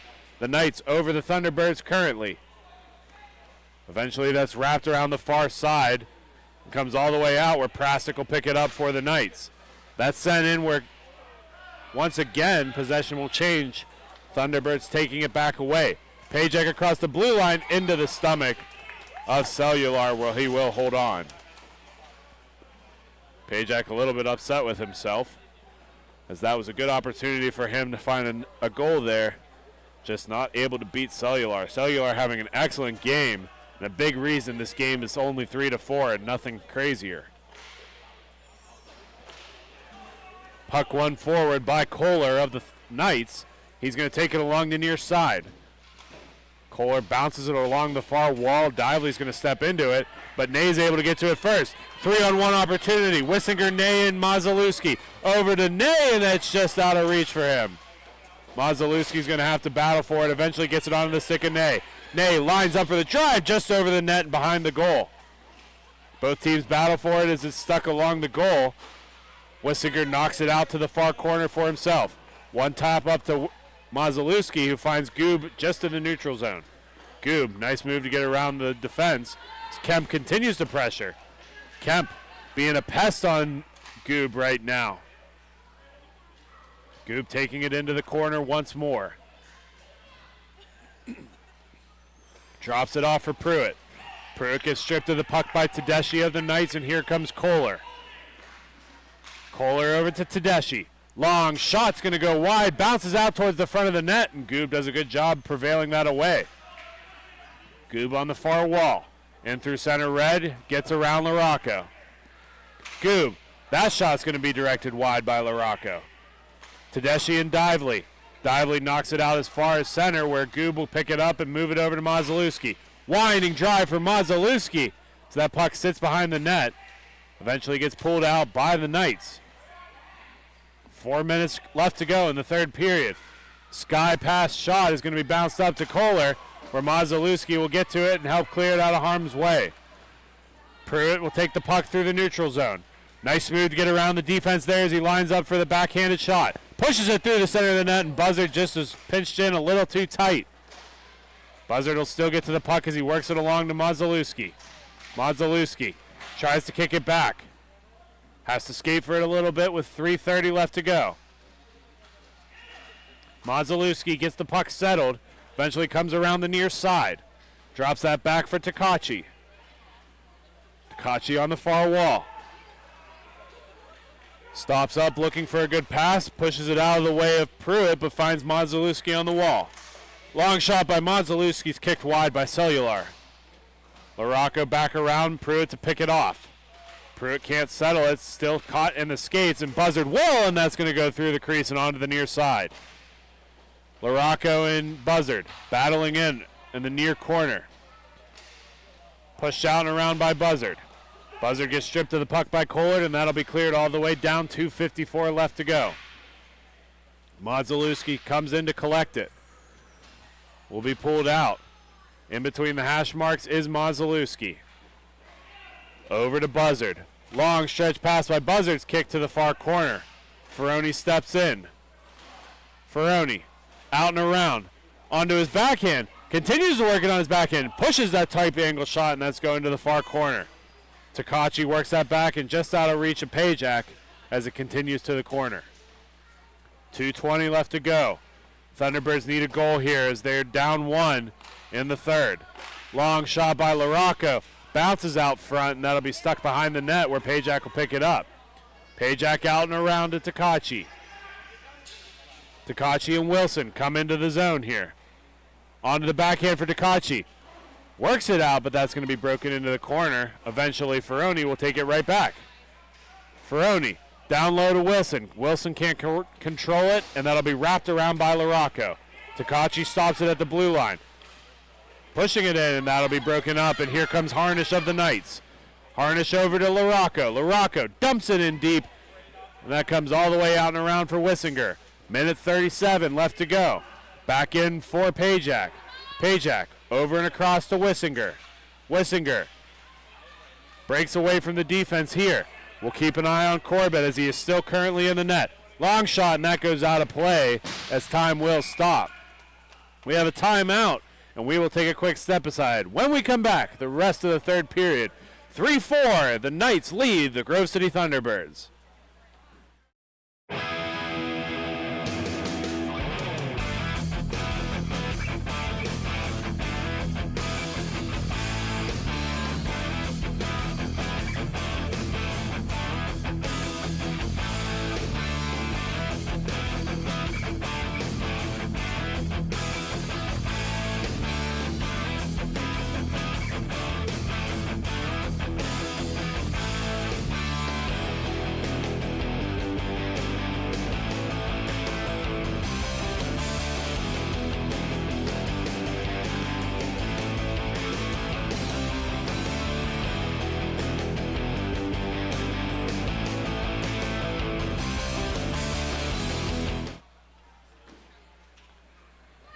Third period is back.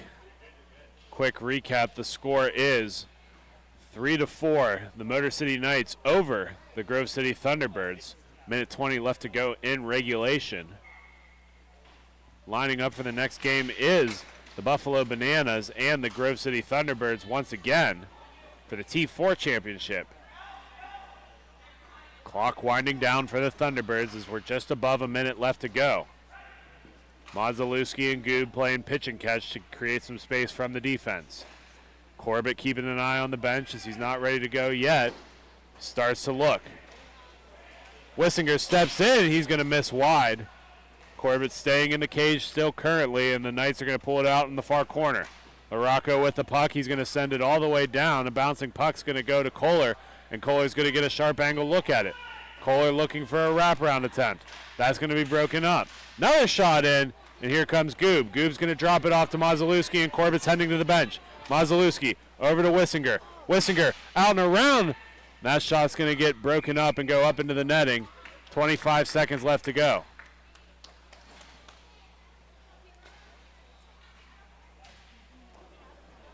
Face-off stays in the Knights zone. Nay in against Kohler. Tied up in the dots, still in the feet as 20 seconds remain. Nay eventually getting the puck. Nay works it across to Pruitt. Pruitt, long shot. That'll be broken up in front by Wissinger. Wissinger tries to wrap it around in front. Falls out and rolls as 8 seconds remain. Rolling puck keeps continuing to work away from them with 5 seconds left. Worked up, and that'll be the empty netter shot, and that will be the end of the game. The Motor City Knights are the T5 champions here at Pit 2.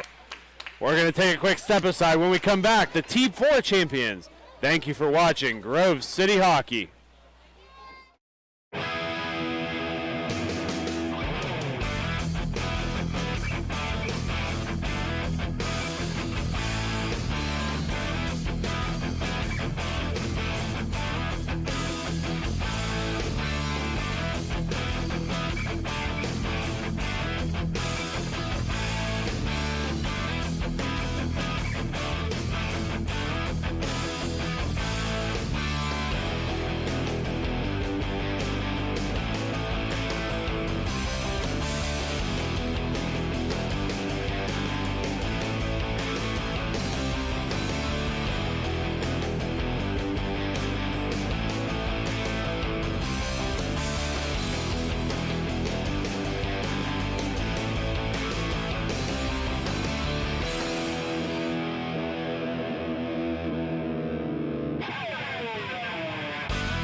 Welcome back for another MIHA championship here in Grove City, Pennsylvania.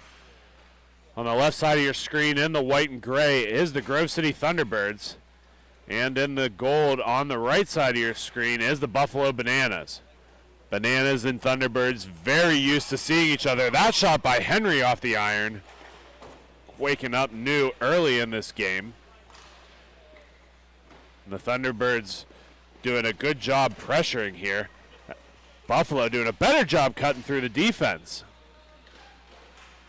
Buffalo Bananas continuing to possess here. Lines up for a drive. New kicks that one wide over to Wynot. That's going to be moved in. Shot's going to go off the back of the net. Sits behind the goal. Eventually Johnson will push that forward. Thank you again to all the Grove City Thunderbirds helping to step in on the broadcast this weekend. It's fun to get some new voices and some new ideas on the calls, and we appreciate everybody doing a good job to step up. Wynot is going to be sitting deep in his zone to collect this puck. Pressured and raced by Hetrick, doing a good job to try to push him along. Wynot gets around the center and just moves it onto the near side.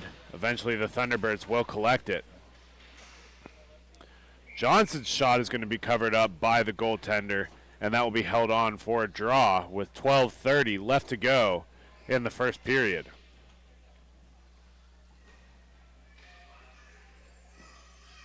Face-off will be to the right side of the Bananas goaltender. That'll be pushed in and along for Wynot. He'll move that up to Henry. Henry's looking to push it up further. That'll be kept in. Bananas finally crossed the blue line, looking to pull it onto his backhand, and he's going to be forced low with the puck. Bananas getting some pressure here. Thunderbirds doing a good job, and that will be the first penalty of the game against the Buffalo Bananas. They're going to be headed to the bench, and the Thunderbirds are going to get their first look at the power play.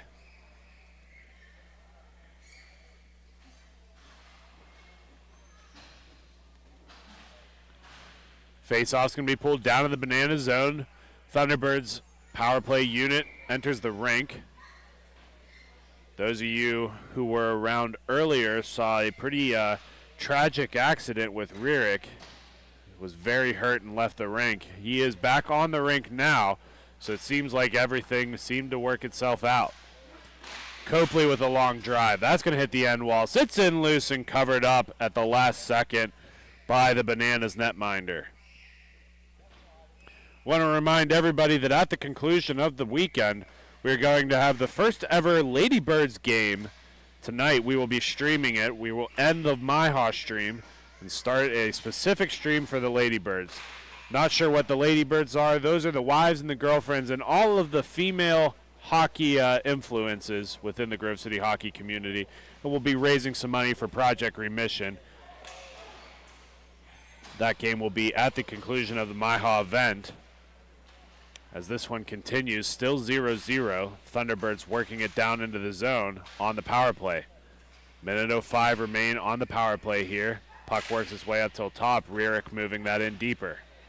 Continues to roll out past all of the Thunderbirds defense and all the way into the red zone.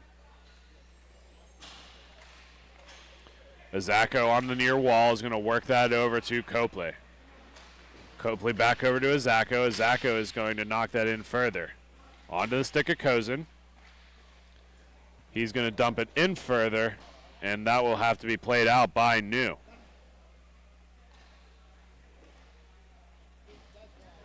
Thunderbirds work that across. Copley to Rierick, down to Kozin. Kozin on the far wall, steps in for a shot opportunity, looking for Azako up front, and that'll be covered up by the Bananas goaltender.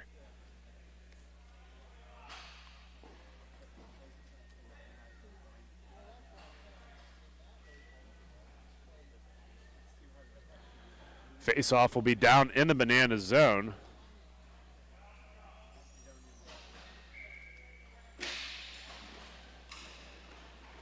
One forward by the Bananas. They're going to go to full strength. They have an opportunity here.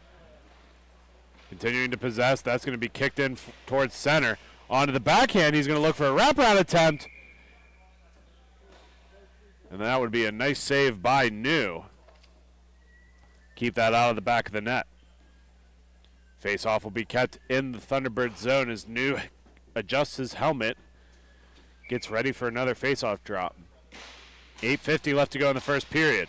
That'll be worked along to the far wall. Continuing to survey the defense. He'll pull it in behind his own net onto the near side.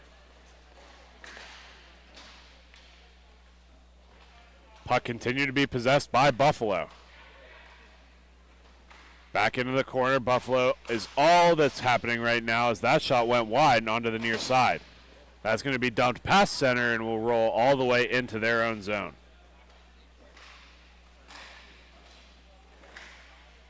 Puck moved along the near wall. Bananas doing a good job to possess. Hetrick looking to add some support here. It's been a pretty stagnant game so far between these two teams. Almost more of a chess move than a hockey game, as everybody is still just feeling each other out. Not a whole lot of offense has happened. It's a turnover for Hetrick. Springs Dash free. Dash on the far wall. Hetrick's going to be stripped from the puck, and here come the Bananas the other way. Bananas works it into the top where Dash will be around, and that'll be dropped off.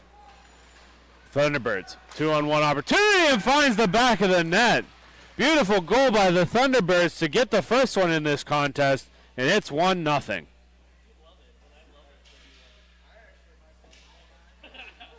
Great job here by the Thunderbirds to get the first goal of the contest. As we'll step back into center red for another chance at this drive.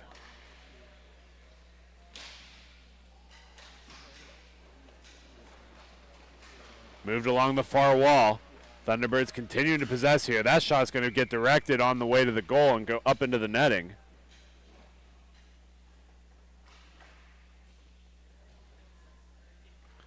Back in the Buffalo zone. That'll be tied up at the center red, pushed onto the far side. And here come the Burners, or the Bananas, excuse me. Copley doing a good job stepping up on that puck as he'll dish it across to Amick. Amick continuing to move it across to Rierick. Another shot in tight. That's going to be broken up. Bananas looking for some opportunities here. Here come the Thunderbirds once again. Thunderbirds creating some space, looking for a shot. Another opportunity and a great save by the Bananas to keep it close.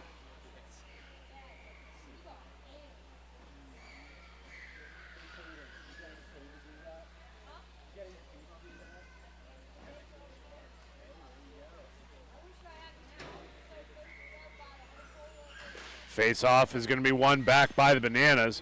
Wannot trying to clear it up the wall. Wannot in the corner. Creates some space for himself and has a man up top. Continuing to work ahead. Here come the Bananas. Looking, and that shot's going to go wide on New. Another opportunity in here is going to be deflected wide, and here comes Copley of the Thunderbirds. Copley working up ahead, has Zacco all alone, and a beautiful save to keep it out of harm's way. Great save by the Bananas to keep this one tight.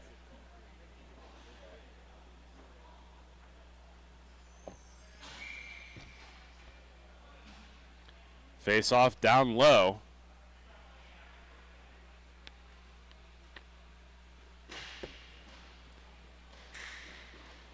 Spencer doing a good job. Another shot in, and that's going to be right on the goal line. As he rolls out, he does the little cheat, shove it behind the front side of the red line.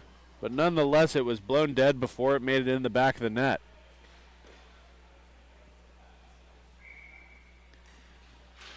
Face off on the wall is going to be won forward by the Thunderbirds. Rolling puck is going to be taken in deeper. Eventually, Henry comes out with the puck. Henry of the Bananas. Continuing to be taken down to his knees and play hard on it. Trying to roll off of the puck. Still battling. Both teams are playing hard here. Kozin for the Thunderbirds. Takes it across center red. Has a Zacco with him. Kozin shots fought off, and another opportunity is going to go wide. Bananas continuing to battle here. That shot's going to go off the iron and finds its way on the backside of the net and stuck in the ice guard.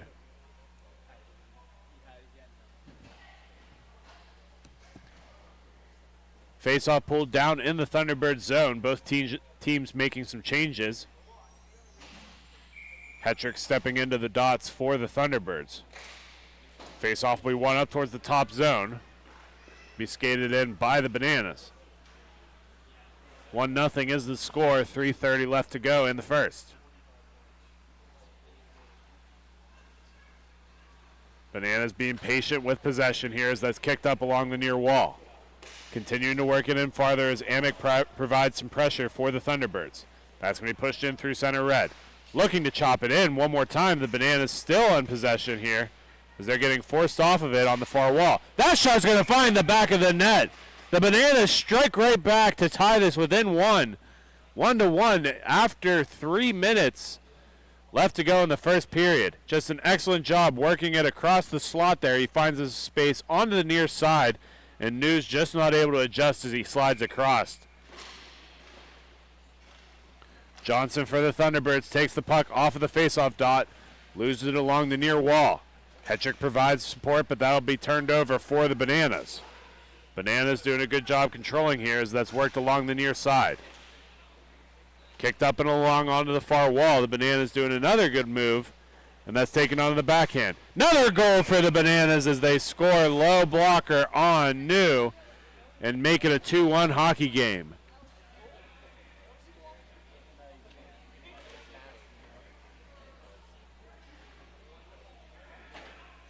Little bit of communication between Hetrick of the Thunderbirds and linesman Chapman as we're just about 2 minutes left to go in the first period. Puck one to the far wall. That's going to be turned back in by Amick and pushed ahead to Rierick. Rierick takes a step in and drops it off once again, dusting the puck off, and that's eventually going to find its way and covered up by the Bananas goaltender. Grove City Hockey merchandise is now on sale. We offer custom t-shirts, tumblers, beanies, and more. Reasonably priced in a variety of sizes, they are the perfect gift for your loved ones. Check them out at our sales table or message us on Grove City Hockey Facebook page. Bananas doing a good job to move the puck out and around. They're going to play it up along the near side in the neutral zone, spun to the far wall. Henry using some evasive skating, but that's going to be broken up by Amick. And here come the Thunderbirds the other way. Pushed in for Rierick, but that'll be broken up by the Bananas, and the Bananas are going the other way on a 3-on-1. Bananas with an opportunity here. Nice shot. That's off the iron. Loose in front. Still alive, and that shot's kicked away by New. Up top for Henry. Long shot by Henry finds the equipment of New with 45 seconds left to go in the first.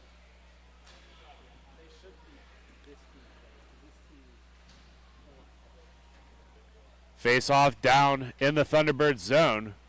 Cozen to step in for the T-Birds.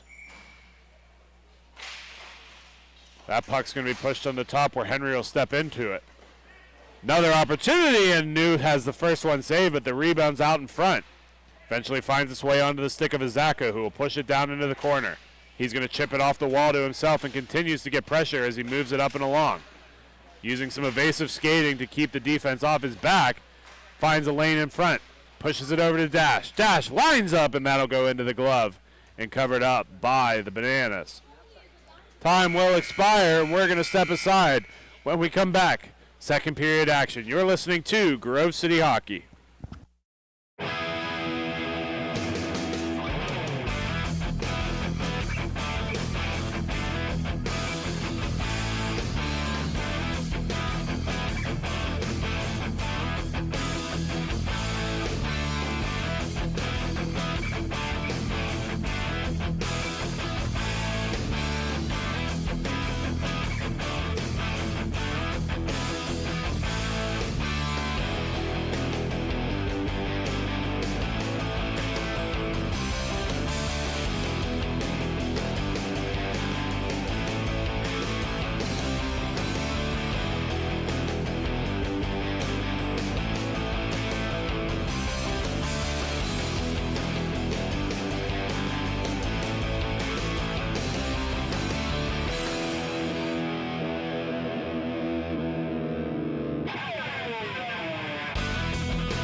We are back for the second period, between the Buffalo Bananas and the Grove City Thunderbirds.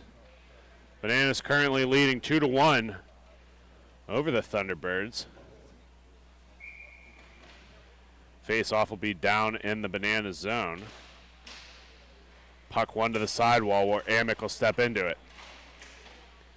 Amick continuing to work with the puck and possession as he floats it on net. Henry's going to glove that out of midair for the Bananas and come back the other way.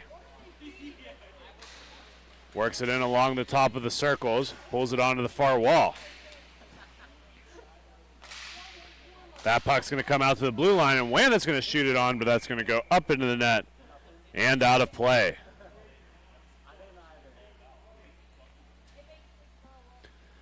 Puck will enter back into the arena, and we will get ready for the face-off.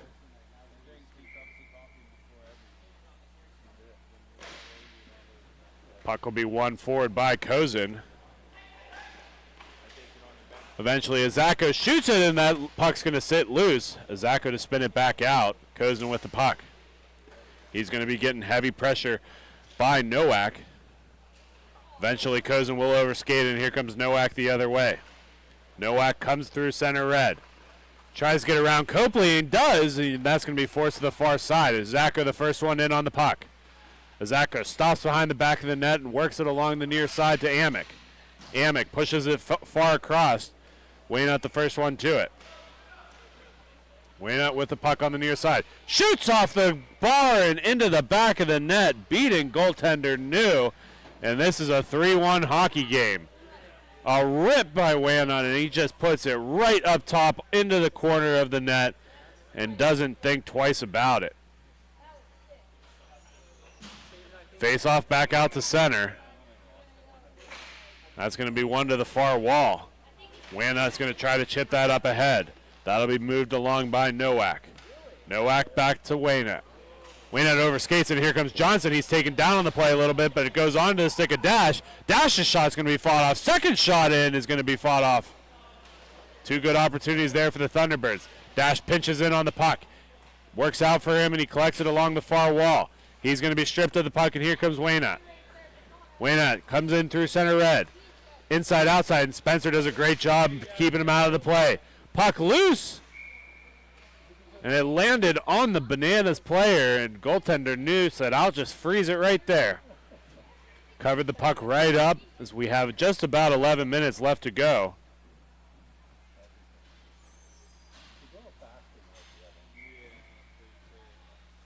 Face off in the Thunderbird zone.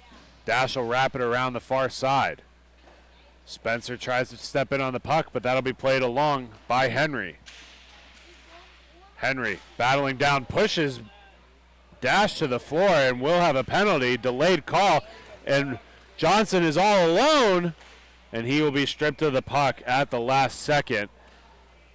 Jared Henry headed to the box. 2 minutes for interference. Excuse me, the call will be roughing there. Nonetheless, the Thunderbirds head to the power play.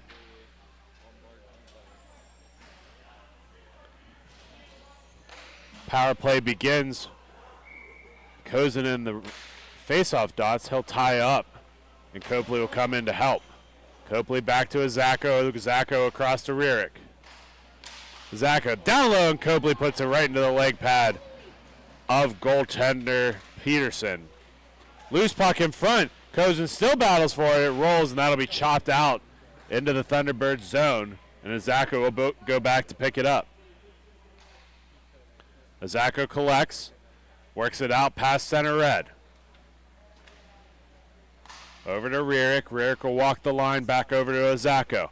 Top of the circles, Azako shot right into the glove and held on by Peterson. 9:30 left to go in the second period. Score is 3-1, the Bananas' favor, and Copley's shot is fought off by Peterson.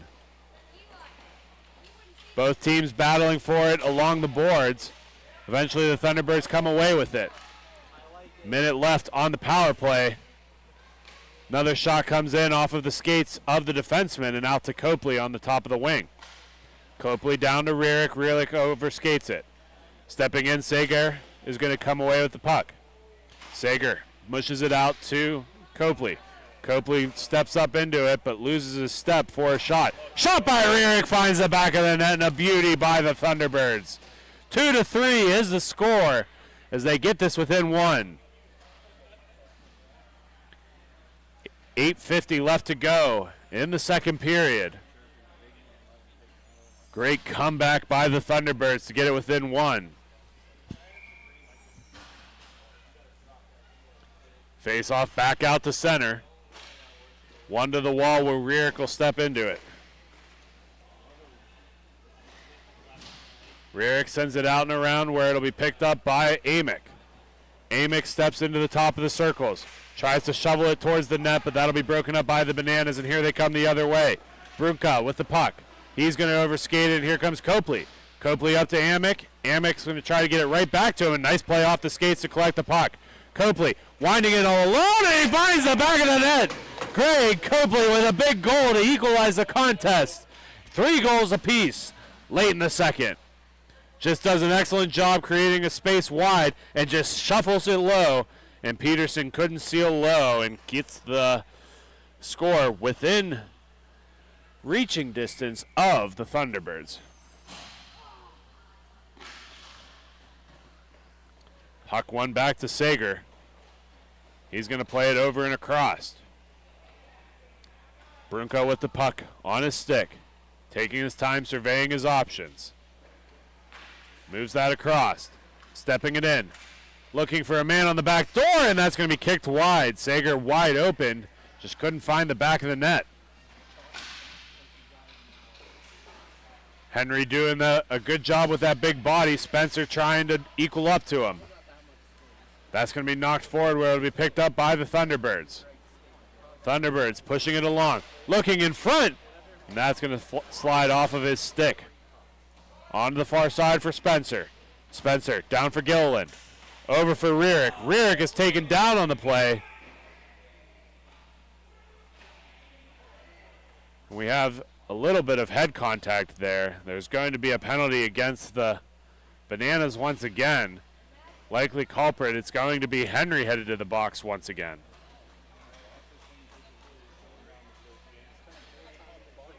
He gets hit up high, and Rierick's going to take a walk to the box. But the Thunderbirds are going to go back on the power play. Jason Henry, 2 minutes for roughing, or Jared Henry, excuse me, as the Thunderbirds start their power play. Up top to Copley. Copley works it across to Hetrick. Hetrick back over to Copley. Copley uses the boards to assist the pass. Shot in, and that's going to go wide. He was looking for Kozin on the doorstep. Back across, and Zako just overskates it. Here comes Wayne of the Bananas, using his speed to come in low.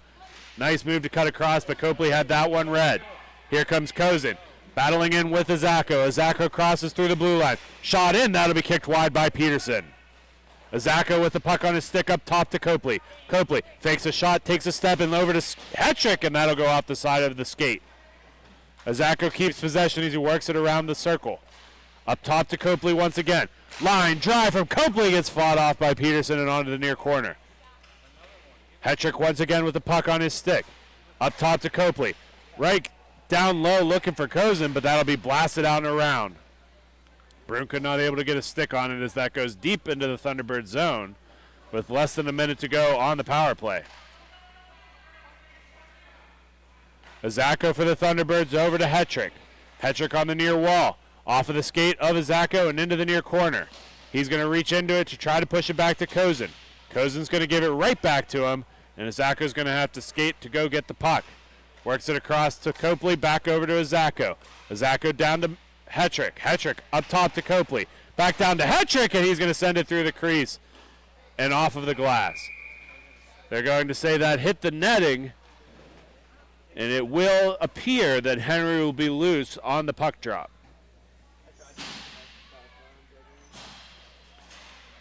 3-3 is the score. 4 minutes left to go in the second period between the Buffalo Bananas and the Grove City Thunderbirds. A little bit of barking between the referees and the players. Looks like we're going to have a little bit more barking. This may be a watch to see if there's an ejection for unsportsmanlike.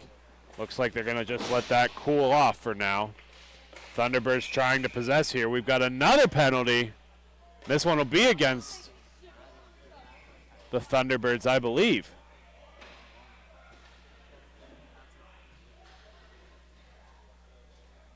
We're going to see what's the official call on the rink.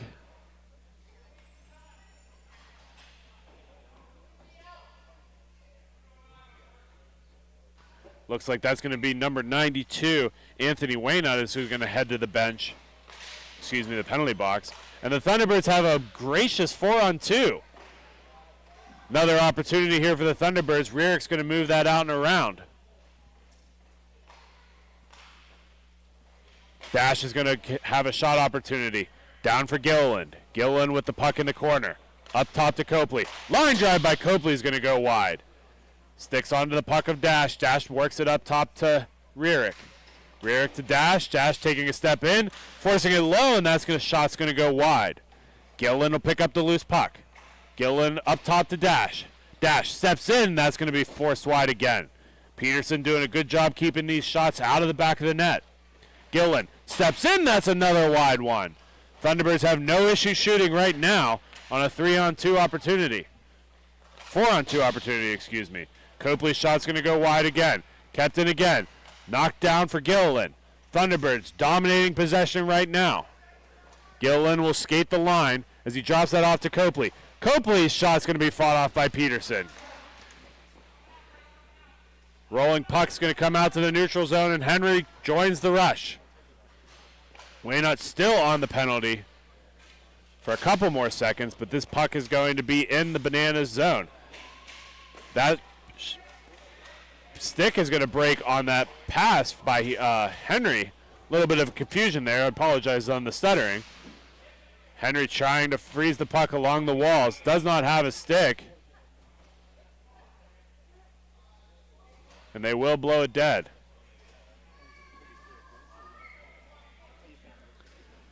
Both teams make a change after a little bit of chaos there. Minute 30 left to go in the second period. Score is tied at 3.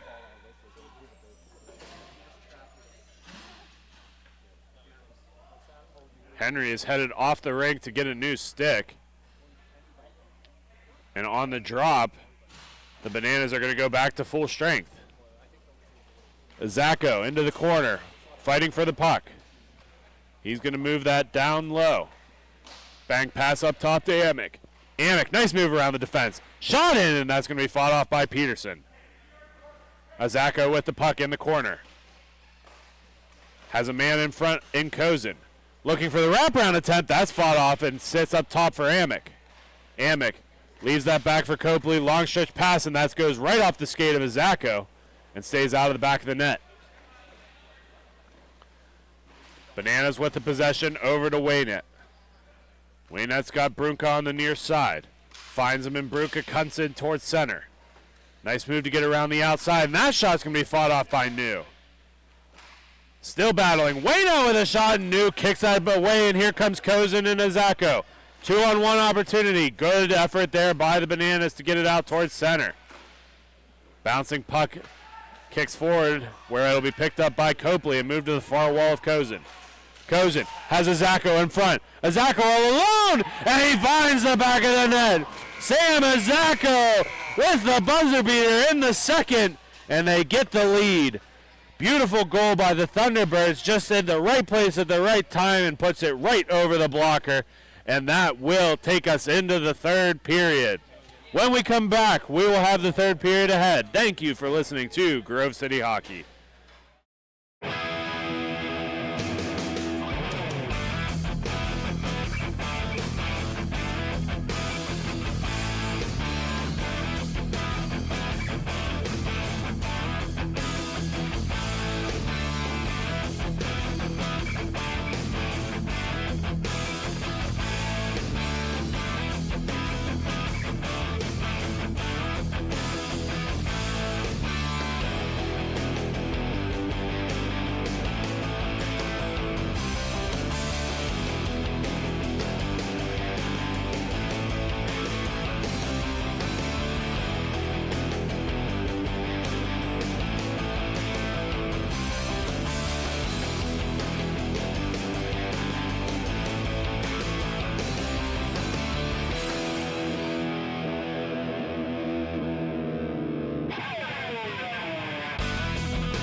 And we're back.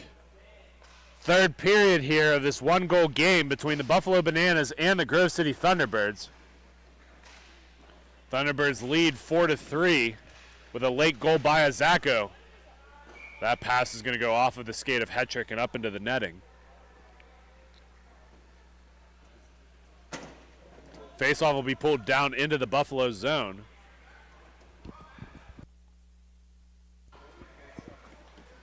Hetrick will step in against Brunka.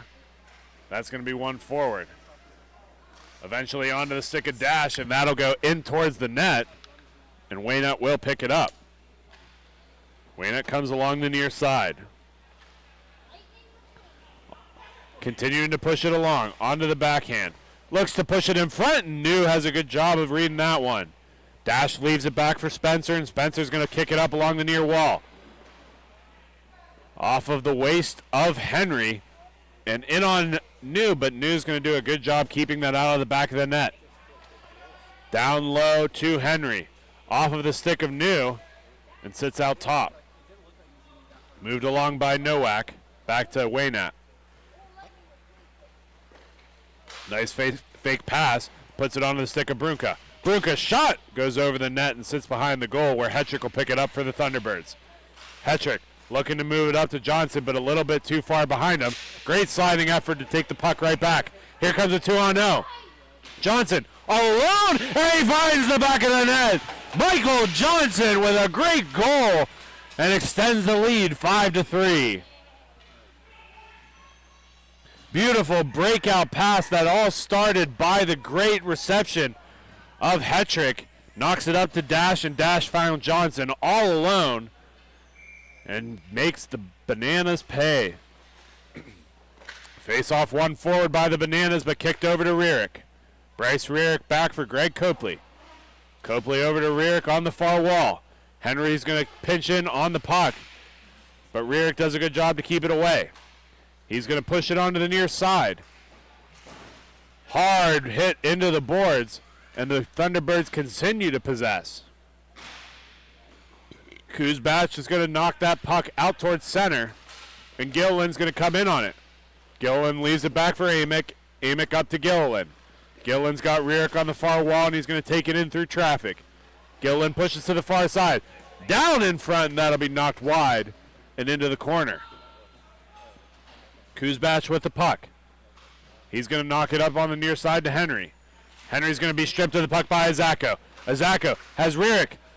Rearick taken down at the last second. Over to Azako, and Azako just fans on the shot. Azako works it up towards the top, and here comes Kuzbach. Kuzbach with the puck. Alone on Copley. Shot's going to be kicked wide by New. Amick works that up to Rearick. Rearick with Azako alone. Azako finds the armpit, and that will be covered up by Peterson.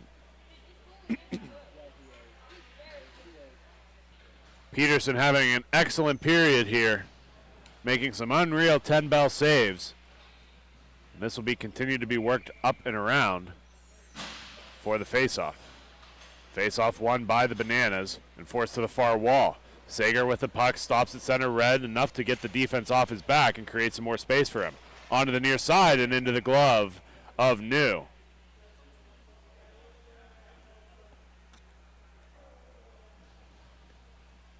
New exchanges the puck with the referee. Referee gets ready for the faceoff circle. Kozin knocks that one back to Dash. Dash is going to go on the far side. Dangerous pass in front will be picked up by Spencer and moved up for Azako. Long floating pass from Azako to Kozin. Puts him in the far corner as he tries to wrap it around. Looking back in front, and that'll be kicked away and eventually saved by Peterson. 9:30 left to go in the third period. 5-3. The Grove City Thunderbirds lead the Buffalo Bananas. Bananas win the puck forward, and here come the Bananas on the rush. That puck's going to be knocked loose, and Kozin's going to have Izako. Looks to pass it up to Izako. Izako has to stop up to save the puck. Back over to Kozin. Kozin's going to knock it down for Spencer. Spencer racing for it. Looks to pass it in front, but Kuzbach is the first one to it. He passes it up, and Dash intercepts the pass, but just to be given right back to Kuzbach. Up to Nowak. Nowak has to stop in short for it. Eventually works her way over, where Izako will get to it as a one-on-one situation against Kuzbach. Izako has a late man in Dash, and Dash is able to tuck it away with a late 2-on-1 and a beautiful goal by the Thunderbirds. Bananas are going to call a timeout after that dagger, and we're going to step aside quickly. When we come back, the rest of the third period is just ahead. Thank you for watching Grove City Hockey.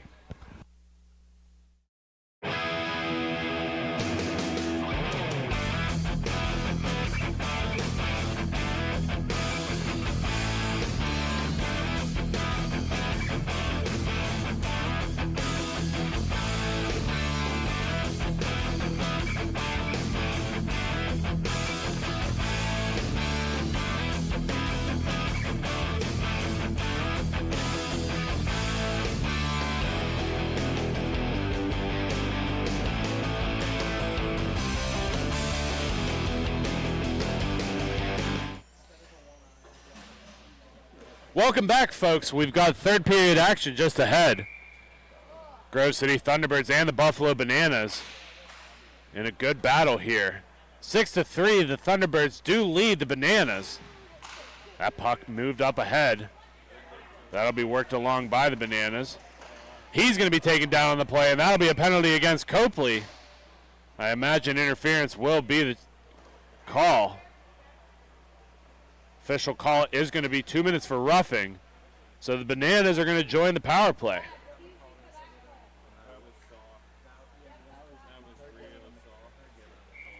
Bananas join the power play as Nowak steps into the face-off circle. Nowak wins that back. Waynette's going to stop it at the neutral zone. Working it across the red line over to Nowak. Nowak steps in through center blue. Long shot finds the back of the net and beats New on the low blocker side. And the Bananas are within 2. Stop clock just ahead here.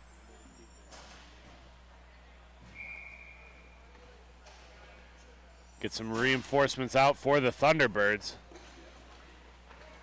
And they drop it without anyone in the faceoff dot. Pettiness is of the referee for continued play was shown right there. They're within their right to do so. Waynette has the puck in deep. Takes it in behind his own net and out on the far wall. Nowak with the puck. Moves it back across to Waynette. Waynette is going to lose that into the skates of Rierick, but he'll get the possession back and works it across the far wall. Nowak will skate into it and give it right back to the near side. And goes back across to Henry. Henry's shot goes wide and kicks out towards the top of the circles.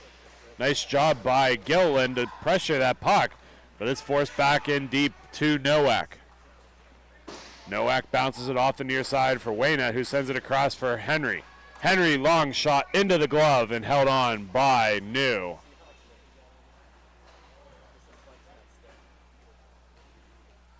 .6:22 left to go in the third period. 6-4 is the score.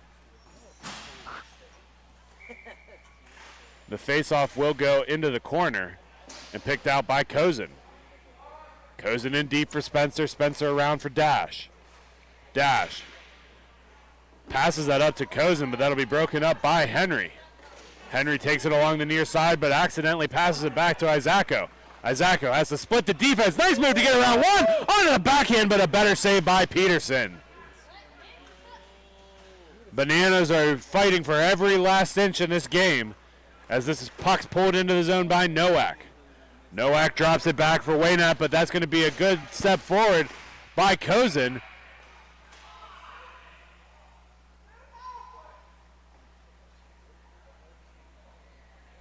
Trying to figure out the call here as it looks like both are going to head off.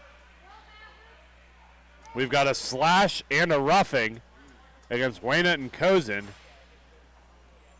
And both teams are going to continue to play 4-on-4. Face-off will come out to center. And that'll be one to the near wall where Dash will collect it. Dash pushes it back to Spencer, but just out of reach as it's banked off the walls to Johnson. Johnson wheels in with the puck. Gets around one and has Hetrick on the back door. Battles in hard for it and finds a good spot to leave it for Hetrick. Hetrick getting some heavy pressure by the Bananas as that works up top to Dash. That shot finds its way to the far side where Johnson will have to collect it. Puck in is going to go to the near corner and come all the way out to the wall. Henry of the Bananas is going to forge ahead with the puck. Eventually will lose it to Dash. Dash tries to kick it ahead. And the possession change between these two teams has been apparent. Another shot, and Henry finds the back of the net. A beautiful goal by the Bananas to bring it within one. Bad change by the Thunderbirds. Just opened up a beautiful opportunity, and Henry made them pay, putting it right over the glove of New and into the back of the net. Face off at center. 3 minutes 47 left to go in the third period. Gilliland moves that over to Amick, and Amick's going to surge ahead with it. On to Amick's backhand as he works it around below the net. Comes out on the far side. Into the boards hard. Keeps possession. Eventually loses it at the last second. Rolling puck works its way back. That'll be picked up and moved along. Falls back onto the stick of Brunka. Brunka's going to take his time and pull it back into his own zone. Puck moved ahead onto the stick of Gilliland. Gilliland's going to have to kick it back to Amick, but that's going to be overskated by both of them, leaving Sager wide open. Nice defensive effort there by the Thunderbirds to take the puck right back. Rearick over to Gilliland. Gilliland's shot goes wide and out front. Both players collide below. Nothing will be called, just a bad collision. And that's Rearick, who has the bad arm, who looks like he's hurt again as he starts to head off the rink. 2:36 left to go in the third period. 6-5 is the score.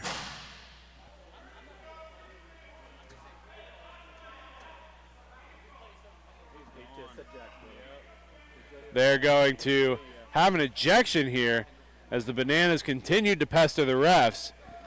And it looks like Henry is going to be headed off the rink.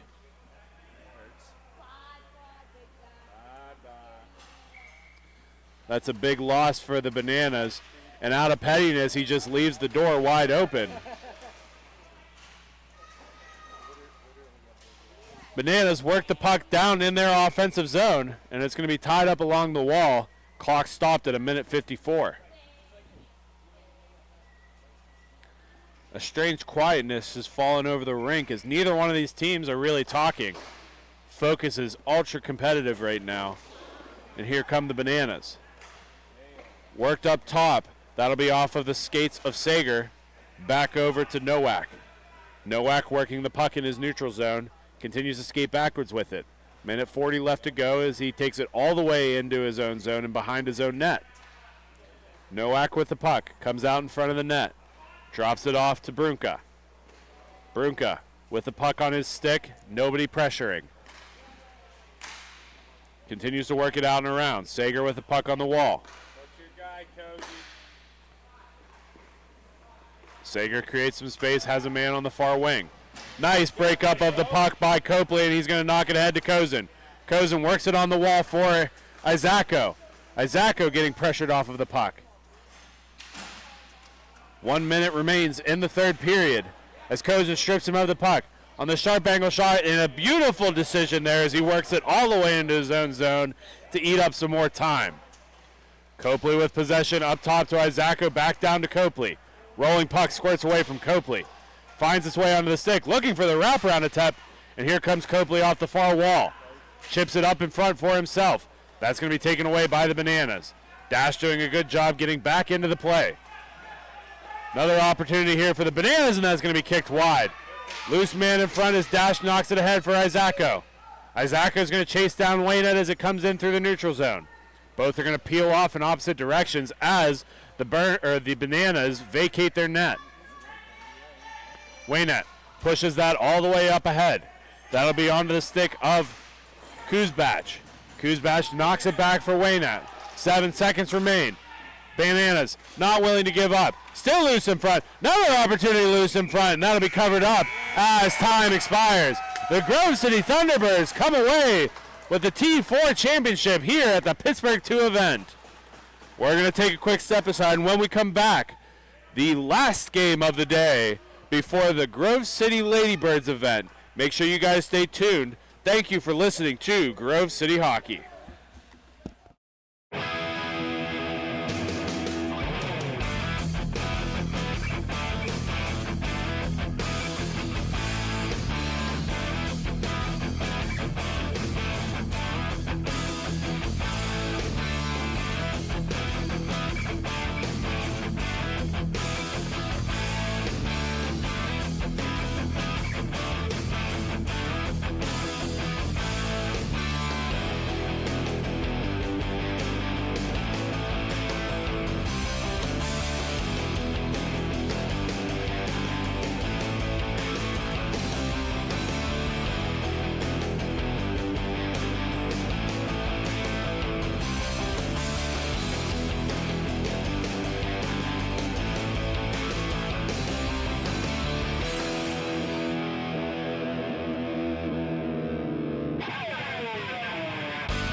All right, we are back for championship action.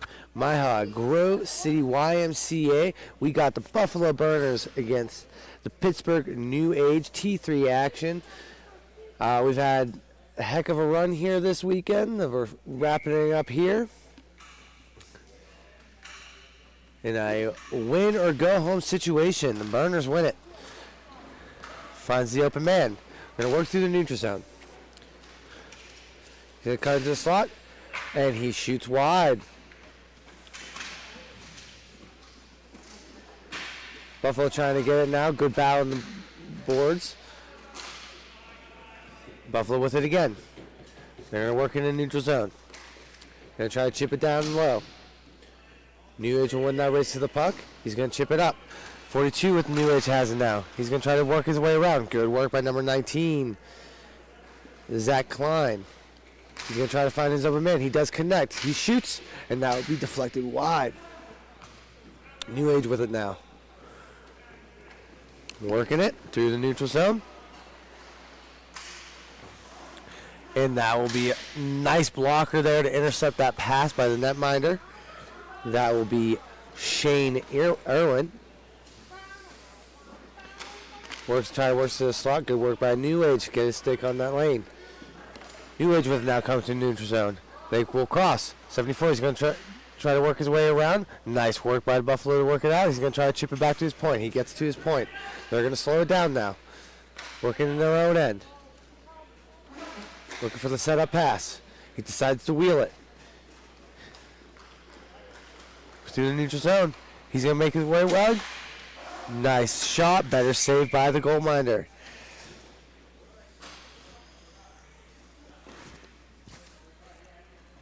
We'll get a puck drop to the blocker side of Irwin. Both teams lined up. Nice aggressiveness there by the New Age to get that there. He's going to shoot it. Great chest save by the netminder. Buffalo loses that pass. 13's going to take the shot. Another nice save by Irwin. Standing on his head early in this. In the neutral zone, he loses it. Works his way to the New Age. New Age with it now. Working it across rink. He's going to work through the neutral zone. He's going to take the shot. Off the post and out of play.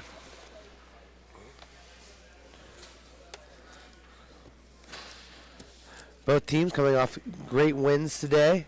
Hard-fought wins.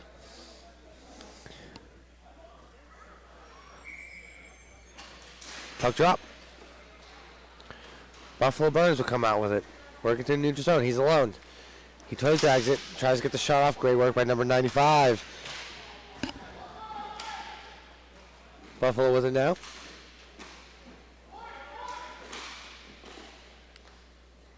Nothing there. He's going to survey the scene. Try to work in the high slot. Keeps working it back. Keeps working. Buffalo working it at the point. Trying to find the open lane. Decides to take the shot. Great save. Great save by Zach Okay.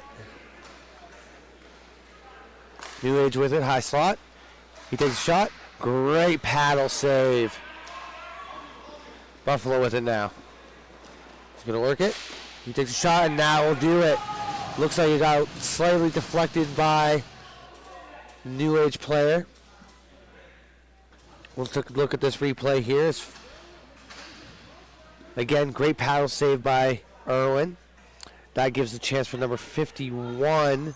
I don't have his name on the roster here, but he's going to shoot that and just beat him high blocker side. What a beautiful play there. Great save by Irwin. New Age with it now. He's going to bring it down the hot slot. He's going to lose control of it. Buffalo Burners with it now.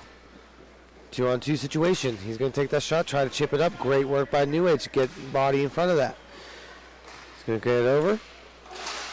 Takes a shot. Great work in there to get the stick in there by Buffalo. Buffalo with it now. Going to work it back to the neutral end.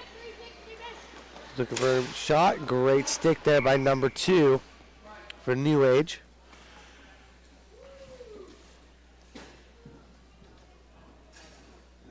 And we'll get the face-off in the New Age zone.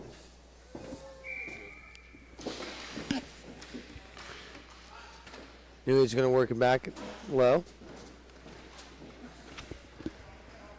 He's going to survey the options. He finds his man, and they're going to chip it up to the neutral zone. He's going to work into the high slot, and that will be shot and deflected by the Buffalo Burners. New Age with it now. They're going to work it back in their end. Surveying the options here. Doesn't have much. He'll take the shot for deflect pass. Great work by number 6, Polensky, to get in the line of that shot. New Age trying to come out of the boards with it. Great work by Buffalo on the back check there. And that will be a tripping penalty. Yeah, that's an easy one, Colin. I mean, especially where the position of the ref was. He had full visibility of that. It just got caught up in his skates. Easy call. Easy call. That'll be number 66, David Waxter, taking the penalty for the New Age here. So, Jake, we've had a long day of hockey. How have you feel it's been this week?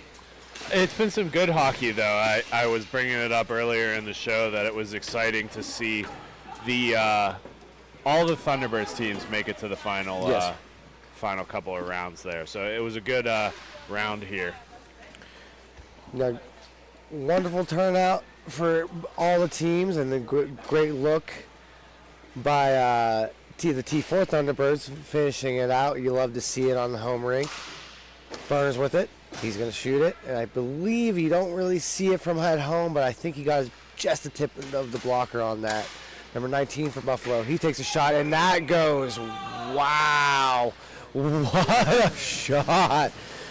The thing that's crazy about that shot, Colin, is if you remember the New Age team earlier today, the game they played, Orcutt was unreal, and he was saving everything. That was a little bit of a dirty one that went in. Oh, for sure. He wants that one back. Well, I can say from experience, I mean, I really think that the toughest part of MIHA is definitely stringing together 4 games. It gets difficult from time to time.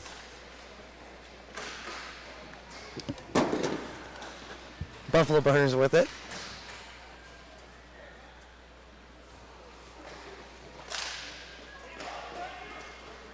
Working through the neutral end. He's going to try to work it wide. Chip the shot. Great swallow by Orcutt.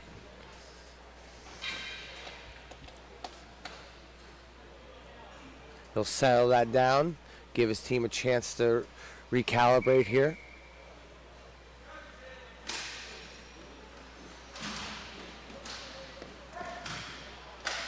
He's going to find a high point man. He's going to slow it down. No need to rush. They're up by 2. He's going to find his man. Great attempt at the deflect there. What a wonderful play, but better save by Orcutt there. You love to see it.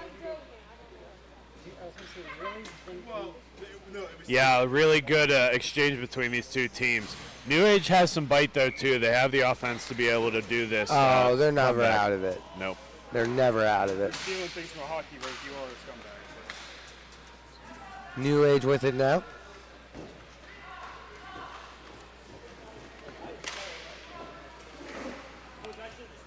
He's going to try to find the man in the neutral zone. He gets there. He's going to work in the high slot area. He's going to try to pass it back just behind his man.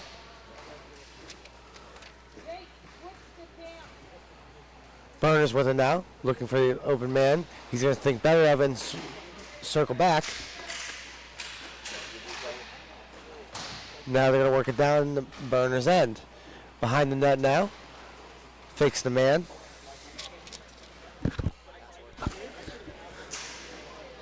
Burner with it. He gets to that open puck. He's going to take that shot. Oh, tried to go for the deflect. I think that just got deflected wide. Burner with it now.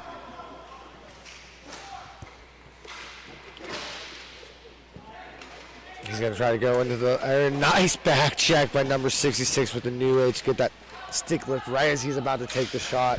What a timely play by him. to keep this game 2-0 with 4:21 left in the first.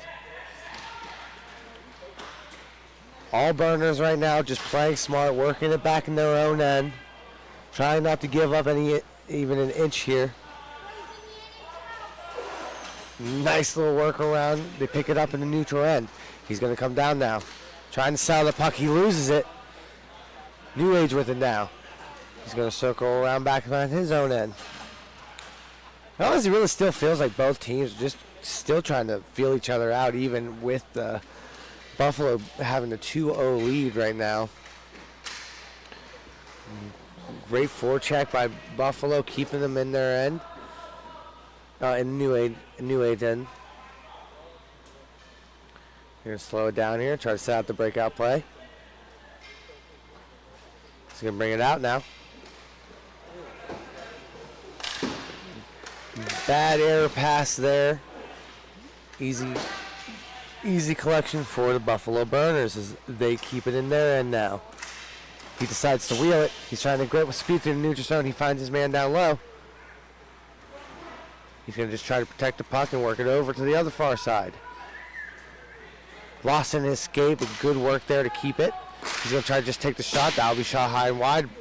Bounce, almost comes back to a dangerous zone. Yeah, that had a really, really weird kick off of that soccer goal. It came right out to the front of the net. Yeah, you can't see it at home, but it's got some springs sometimes. Nice. Oh, a juicy rebound. He thought he had it swallowed. Good work by New Age there to pick that up. He's going to come in. Nice poke check by Buffalo there. Buffalo with it now. He finds his man at the point. He's going to work his way through the neutral zone. He's got some space. He takes a shot. Oh, wow. No goal. Hit right off the iron, or cut in the back of the head, and then fell through on the opposite side of the crease. An inch. It's a game of inches. It almost died as it hit the post. Buffalo trying to chip it up. His man gets to it. He's going to come far side. Nice work by New Age to keep him far side, but that man will come in there. He's going to work his way around. He's going to take the back shot. No. Didn't miss by much there, Colin. No, he did not.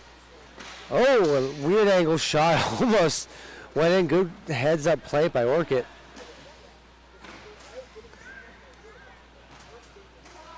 New Age with it now.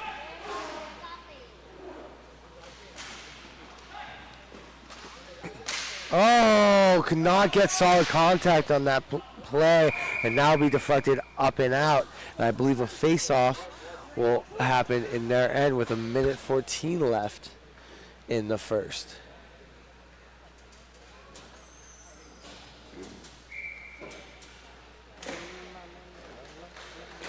Dies in the face-off circle, but Buffalo will come out with it. Finds his man.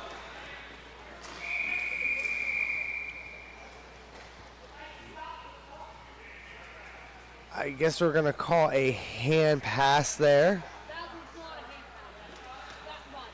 And we'll get a face-off in the center circle. Weird little turn of events there, Colin. I don't know.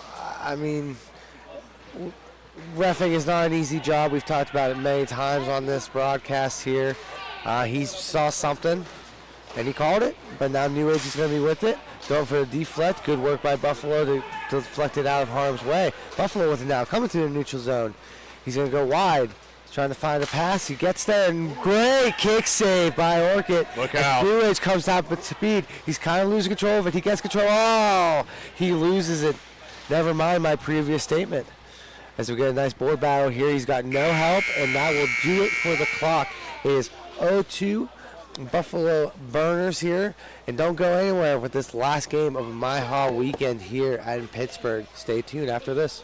Fans, it's that time for the GCH Puck Shuffle. Just like in the arena, we bring the fun to you at home. Follow the puck.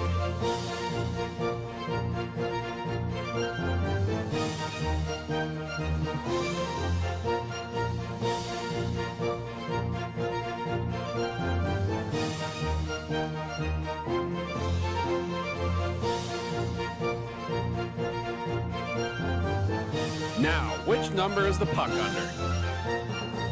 If you pick number 1, congratulations. Now, back to the action.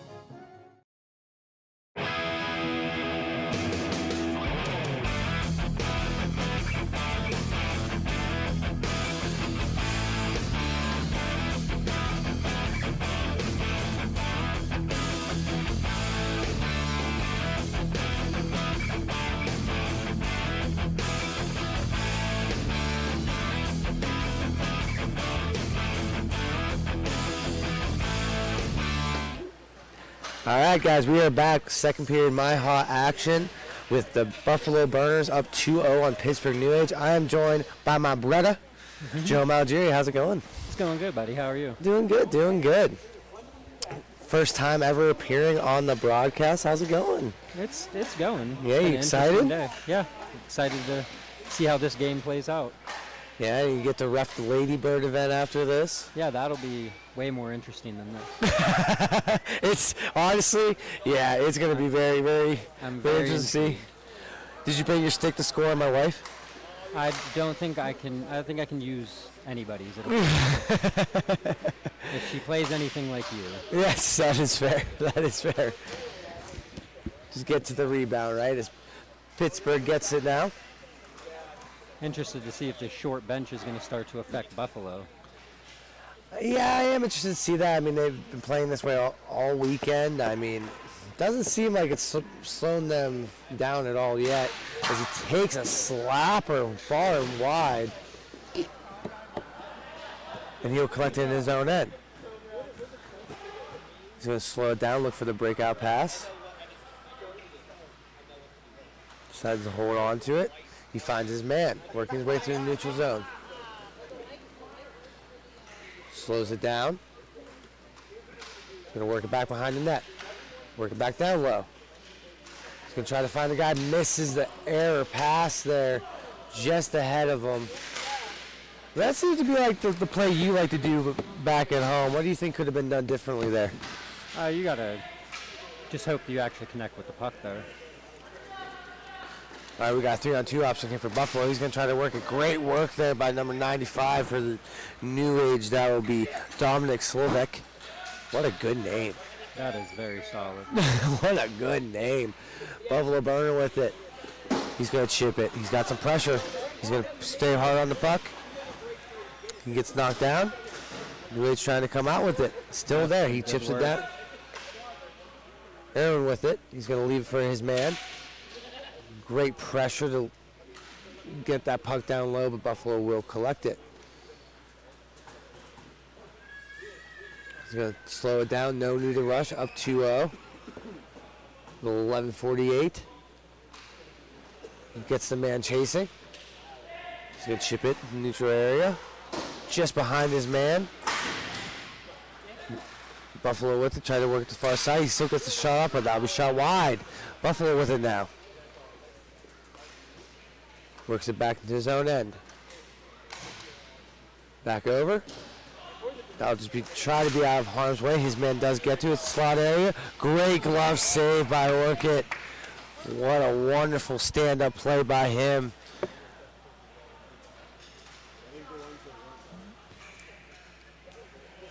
So we'll get a quick line change here.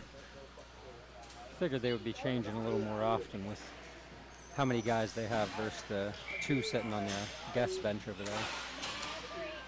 No, especially knowing that you have such a short bench you're going up against, you definitely want to try to keep your guys as fresh as possible as they work their way through the neutral end. It seems they're playing more into Buffalo's pace right now. Absolutely, as Buffalo just being hard and tenacious on that puck. He's going to try to work a great poke check, but Buffalo will come out with that recovery. He's going to work it back. Again, no need to pressure. Smart hockey here.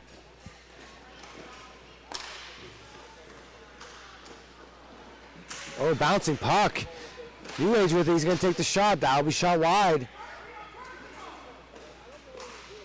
Buffalo's going to pass to his man. Trying to slow it down. Noticing a little bit too much bunching up too by the New Age in the neutral zone. That's really costing them these solid opportunities and even defensive opportunities. A lot of puck watching going on. Absolutely, not really playing the man. Hopefully they can correct that as we go through here.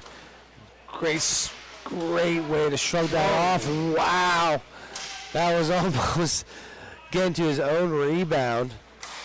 Had about 3 or 4 good whacks at that. New Age with it, doing the line change. Oh. Ooh, that was almost bad, but no harm will come of it. New Age again, just trying to get to their pace, get to their game.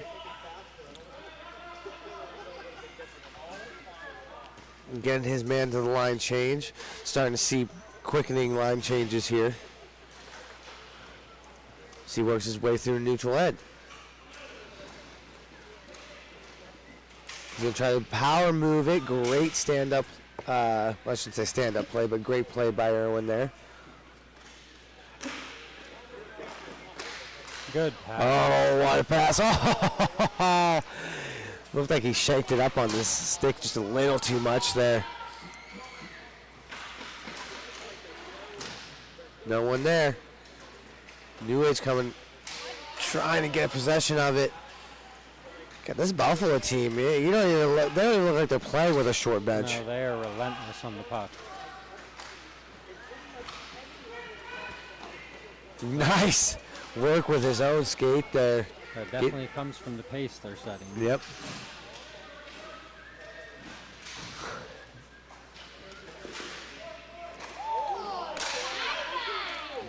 New Age with the shot. Great tracking there. Oh, he's still loose.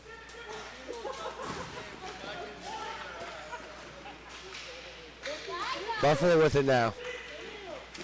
Oh.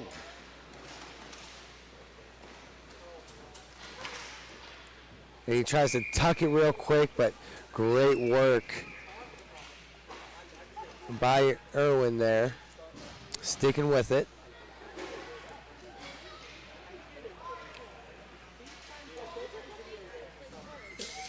As both teams talk it over, trying to figure out what the next move is going to be. It's been quite the feeling out period here. Yeah, no one really doing too much either way. They're just very casual. And you can definitely see no panic in New Age's game. They're being very, very smart. They've had a couple bad bounces here.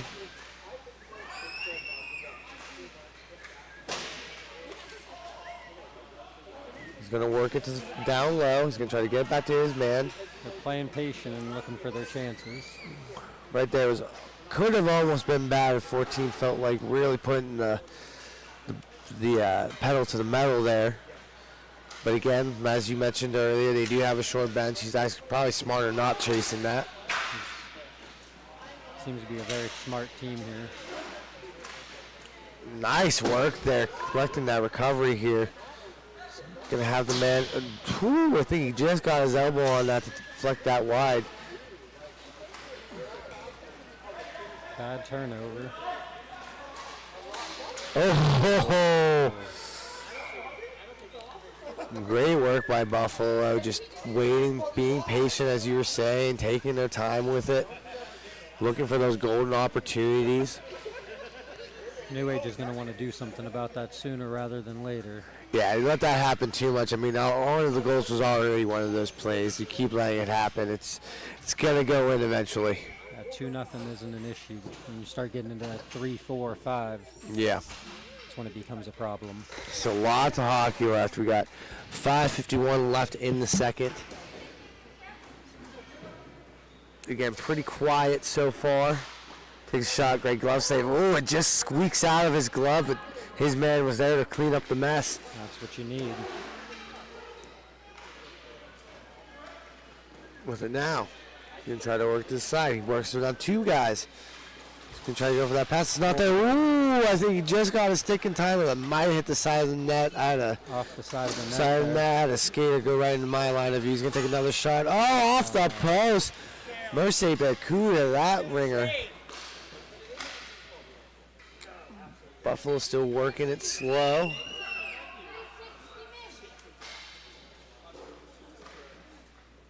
No, our parents are back. Oh, delightful.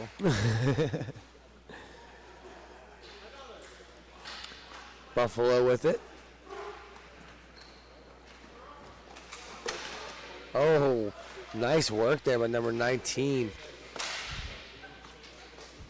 Buffalo going to slow it back down again. No need to rush it up 2-0. Killing off precious minutes off the clock. At some point, I like New Age being slow about it. I do like them getting their line changes, but they're going to have to start tilting the rink in their favor here soon. You have to start pressing the issue. Again, I mean, you're kind of just giving Buffalo a chance to rest. Like,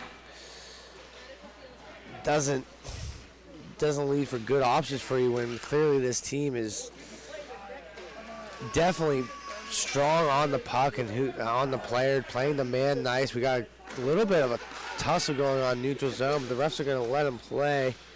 That seems to be the theme of the day, at least in these championship games. Oh, let the boys play. Got 3-on-2 option maybe developing. New Age will get back to slow that up and work him wide. He's going to try to find the man in the slot. That would just go wide of the pass. And this is what you want to avoid. And there you go, 2-on-1 opportunity. He's going to go for that, and that'll be shot wide. He had the goalie beat. Yeah, it's going to be a penalty. I think that was a smart penalty, honestly. You can't do that. You can't do that, but I do think sometimes there's such thing as a good penalty. Maybe not with such a small bench, but I mean, if he came around there, that's a goal. I feel like that comes from being a little tired. Yeah. Not having that extra guy to switch with over there. But that's what New Age needs to start doing. They need to start forcing the issue, getting these guys tired, just backing it up. It's a smart play, but right now you need to get these guys tired. You need to get Buffalo Burners on their heels. Yeah, this is their chance here with the power play to really get these guys moving. Great block by the Buffalo Burners.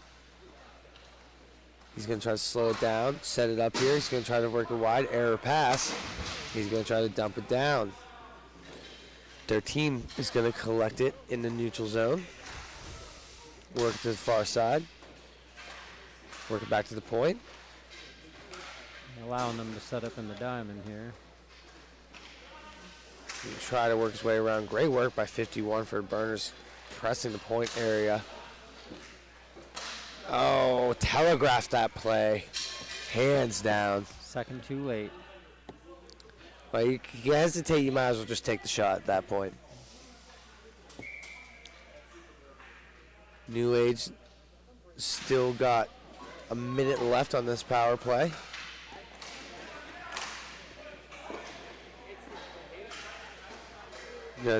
Buffalo's going to get a successful dump. Going to work it down. 45 seconds left on the power play. Going to take the shot. Deflect out of harm's way, but New Age will come back up with it, working on the point. We're going to take the shot. Great, strong play by Irwin. New Age trying to get that weird pass. And no go as they're going to dump it down. Force Orchid to make the save.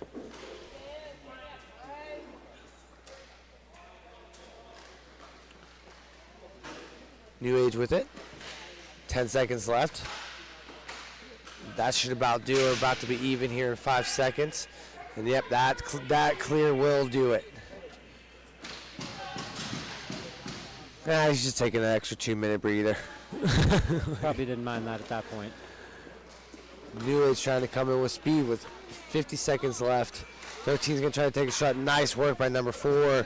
That will be Andrew Avino getting his stick. Doing a wonderful job of clogging up the middle. They're not giving an inch in that slot area.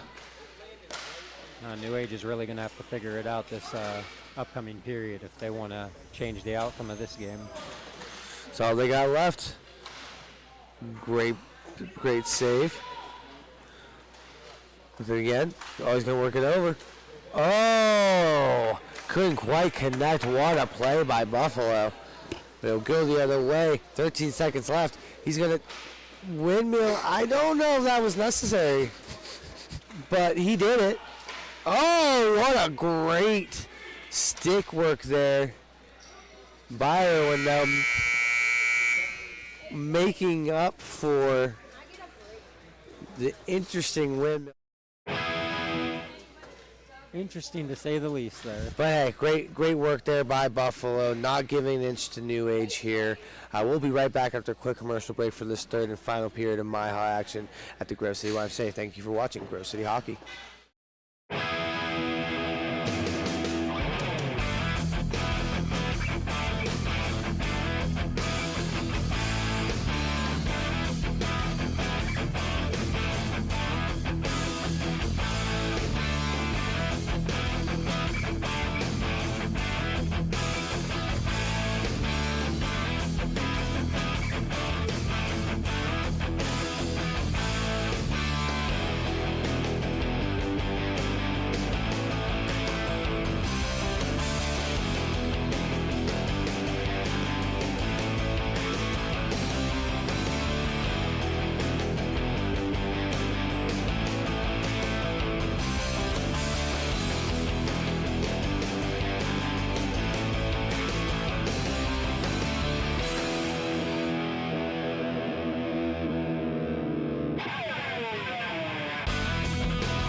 All right, we are back with third period here.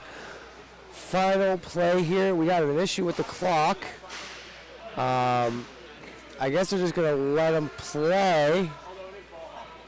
Yeah, we're going to let them play. New Age with it.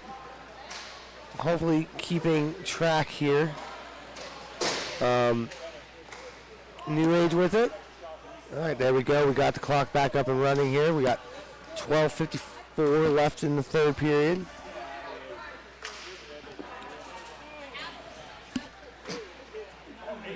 Not sure what happened there, but okay, let's get back to the game. New Age now. I'd like to see New Age start pushing a little pressure here. Yeah, they're playing very, very lax, and it's not going to win them this game. They got to start getting the shots on that slot area. Beautiful play, great save by Irwin, but you got to get him moving. He's facing very easy shots, but I think that's a testament here to that would be right off the net right in front of us here. I mean, again, testament to Buffalo here. Playing wonderful defense, keeping the shots wide, not letting that slot area, as you said earlier, being open.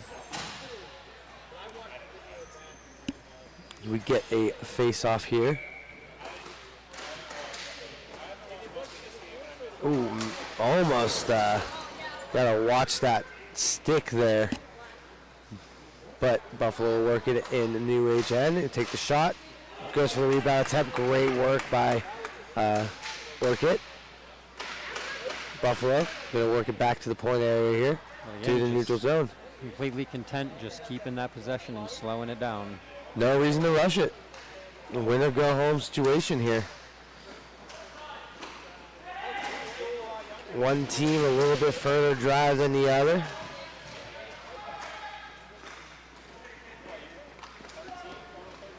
Buffalo with it now.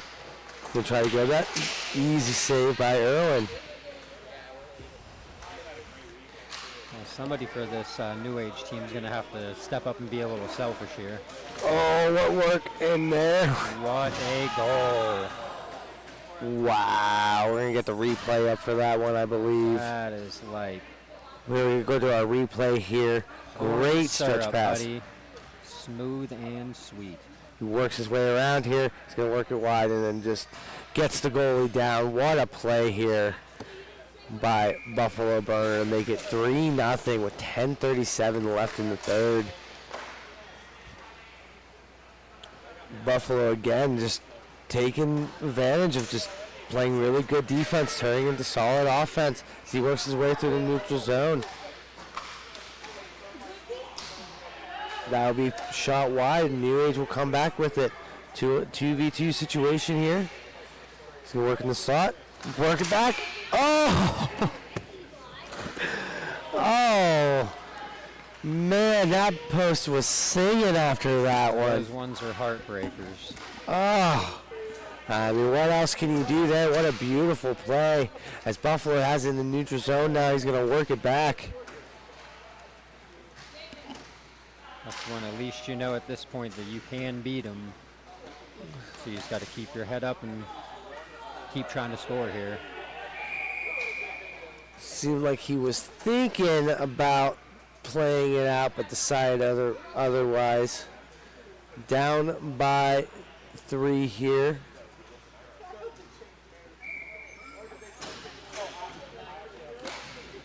Great face-off win by New Age. Very timely face-off win. They need all the possession they can get right now. New Age with it. He's going to work it over to the 4-point. Oh, too cute, too cute. One too many passes. Somebody's got to start being selfish. Oh, great stick work by Irwin. Really using that stick to their advantage. It's almost like having a third defenseman out there.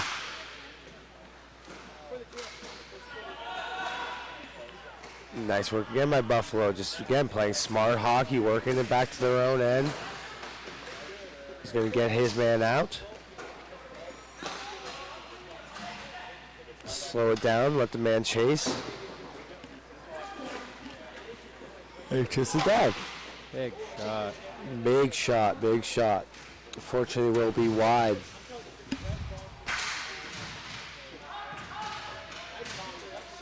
Getting a little aggressive down in the corner.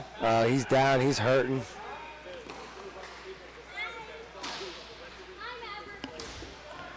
All right, Buffalo within their end. 8 minutes left on the clock.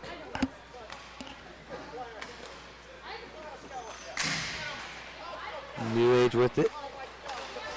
Trying to make something come out of that. Again, great work by Buffalo here. New Age seems to have one thing on their mind, and it's that drive down the side and kind of pass it towards the middle. And they are clogging that slot up and not allowing that. Oh, no, it's beautiful play here right now. Well, they got to adjust and figure something out. Time's ticking. Oh, great stick there by number 4. He's been huge defensively for this team. Whiff. Oh! Oh, no, that would have been beaut. Oh, it just bounced a little too hard and just bounced up over the net. Oh, my goodness.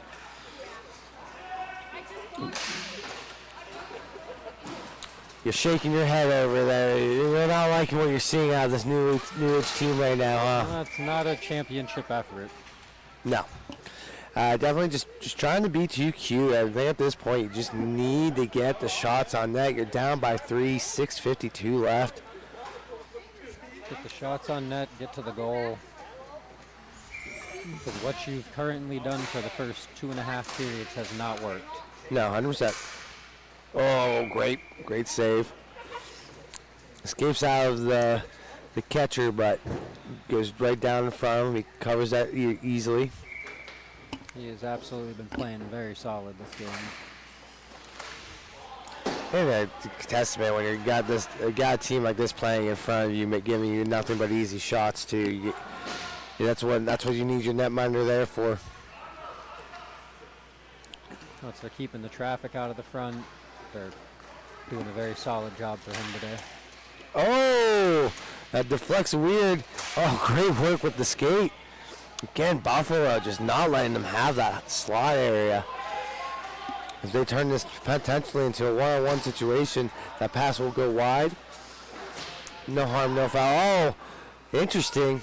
As it rolls out, Buffalo will pick it up, just work it back. No need to rush. 5:40 left in the third, 3-0 game. Again, guys, after this game, we have Grove City Hockey's first ever Lady Burns event. So please don't go anywhere. This is going to be a good time. The girlfriends and wives going to be stepping into our shoes. Oh! Wow. Again, what we were just saying. Makes the goaltender's job easy when you're playing this well in front of him. Yeah, What a back check. When he's had to make the saves, he's made them. Oh, 100%, 100%. But again, everybody viewing right now, first ever Lady Birds event, the girlfriends and wives of the Grove City Thunderbirds are going to be stepping into our shoes and seeing what it's like in their own little ball hockey tournament. It'll be 10-minute periods, half court. I think it's going to be a fun time. It's going to be interesting. See what happens here. I feel bad for my wife having to wear my gear after this weekend. I do not envy her. No, I do not. Probably get her some nose plugs, honestly.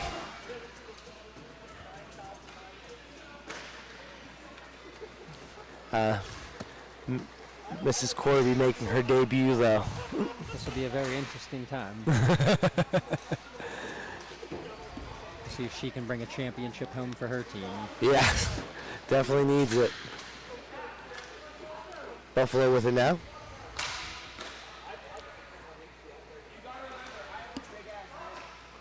Oh, he gets a stick on it. He's going to try to get that out of harm's way. Nice play. So with this time ticking, they're not pressing the issue. Not at all. He's going to get in the slot area. There's a chance. Goalie is down. I love how he's played. I'm going to call this as I see it. It's what I'm here to do. When you go down early like that, especially like that, you're taking yourself out of play as a goalie. He is selling out for sure, and it hasn't came back to bite him yet. No, not yet. It almost seems with how well they're playing in front of him. He kind of seems to be having a pretty good time back there. Yeah, he's just having fun. Maybe exerting a little more energy just because he can. He's got it. I think we're going to get a quick timeout here by the New Age. Again, we got 3:16 left in the third. New Age down by 3. They're going to try to draw something up and bring something here and then finish out this period. But don't go anywhere, guys. And, what are you thinking the New Age can do here? I mean, crazier things have happened. It's 3:16 left. I mean, it's not something you love to see, the team with a full bench taking a timeout in a situation like this, letting the short bench get their rest in. But they better start listening to the coach that's over there, because he looks like he's giving them some instructions. Because what they've done so far has not worked. No, it's not going their way yet. It's unfortunate because, again, it's not like they haven't had some good looks. It's just, again, as we've been talking and mentioning, Buffalo just clogging that slot so well. That's instead of forcing that pass across, they should have tried to slow it down a little bit and set up in the offensive zone and see what they could have done. Gotta spread it out. Oh, and he tracks that easy. Erwin just standing on his head here. He's trying to. I'm not gonna say it. I don't want to ever jinx a goalie, but. Now he's looking for a shutout. I don't mind jinxing him. Well, you can do it. I ain't doing it. As a fellow goalie myself, I ain't saying it. I don't believe in that. If he's gonna get it, he's gonna earn it. They pulled the goalie quite early here. That's a Patrick Law move. Yeah, it's a desperate times call for desperate measures, and nothing else has seemed. Honestly, I love seeing that, though. Personally, I sometimes think. What do you have to lose? Yeah, it's 3-0. Win or go home, like we've been mentioning. Oh. See if they put him back in the net here with the faceoff. Should be coming out to center there. Doesn't look like it. No, they're going to keep him on the bench. You got running clock here. Yeah, you're going to have to get one quick if you want that to stop.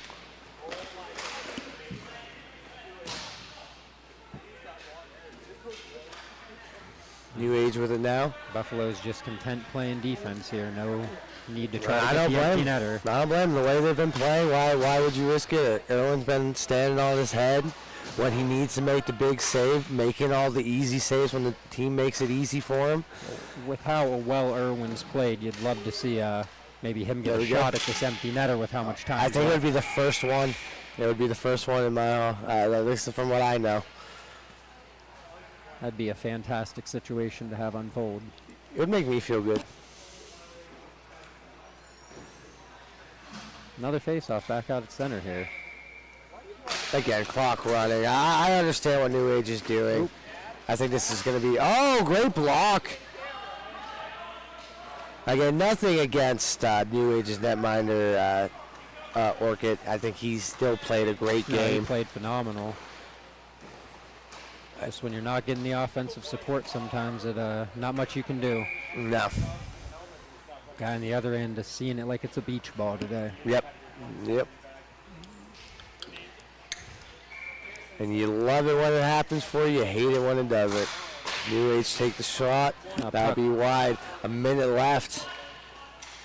And I think it's pretty safe to say 45 seconds left. Here's an opportunity. Oh, he just can't get it. Unfortunate missed opportunities for New Age. That was. It's going. It's rolling. It's rolling. And it rolls wide. And we got 30 seconds left in the third. Maybe just try to take away this shutout. New Age, I think, is working on it here. And if you get one, the clock. Ah, there it is. He's going to chip it, and that will do it. That'll be it. Buffalo Burners winning the T3 championship for the day. Great work by them. I mean, that was flawless. That was flawless. I mean, shutout. That's a flawless game. If you could do it, if you could draw it up, that's how you do it. They made it look easy. They don't particularly look very tired afterward either. But again, guys, thank you guys for watching MIHA action here in Pittsburgh 2, Grove City YMCA. Again, please don't go anywhere. We got the Ladybirds event, the wives and girlfriends taking the places of their men in their own little tournament. I was saying earlier, it's going to be 2 10-minute periods, half court. It's going to be a lot of fun. I think we're going to get some good giggles out of it. And let's just please stick around, guys. Be right back after this commercial break. Thank you for watching Grove City Hockey.